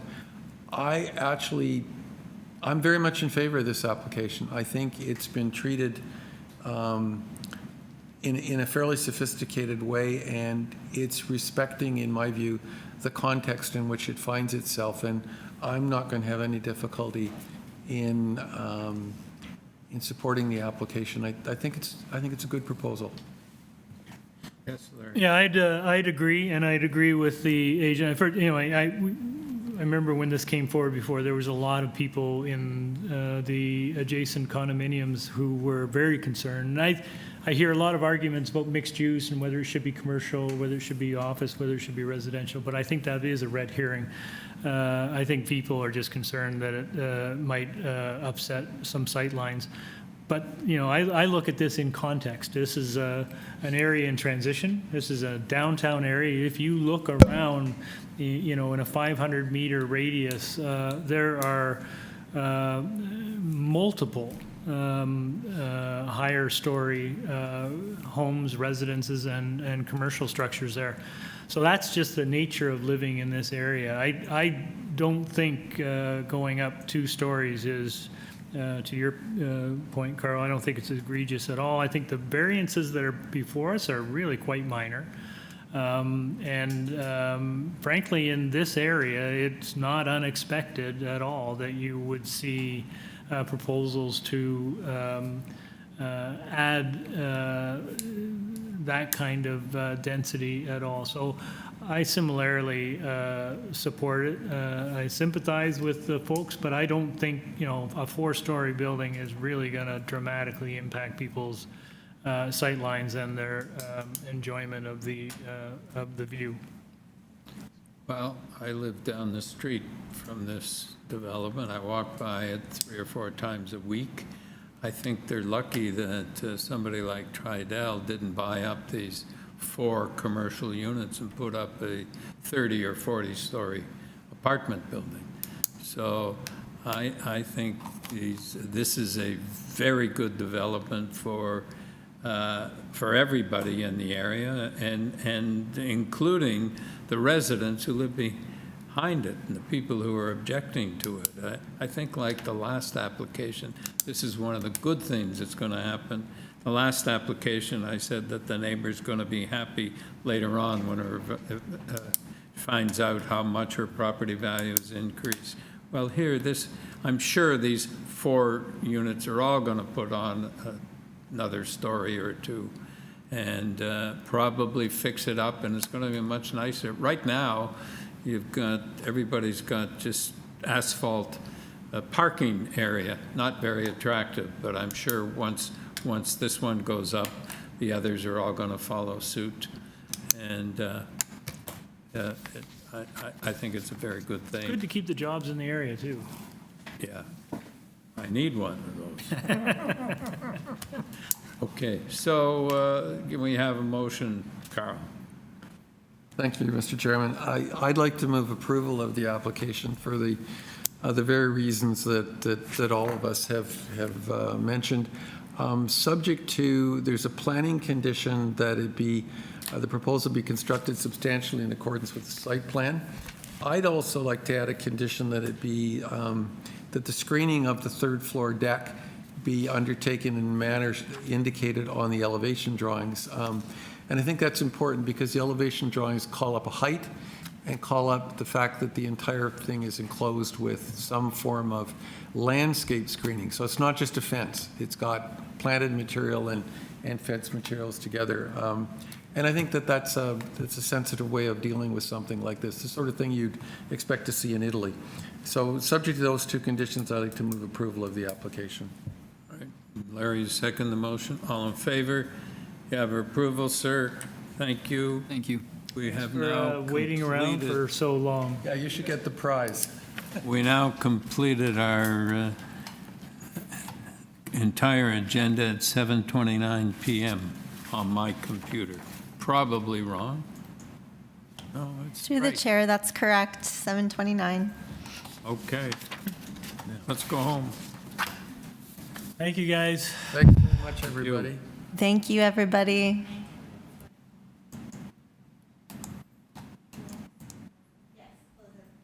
Now, this. Can I just pull this out?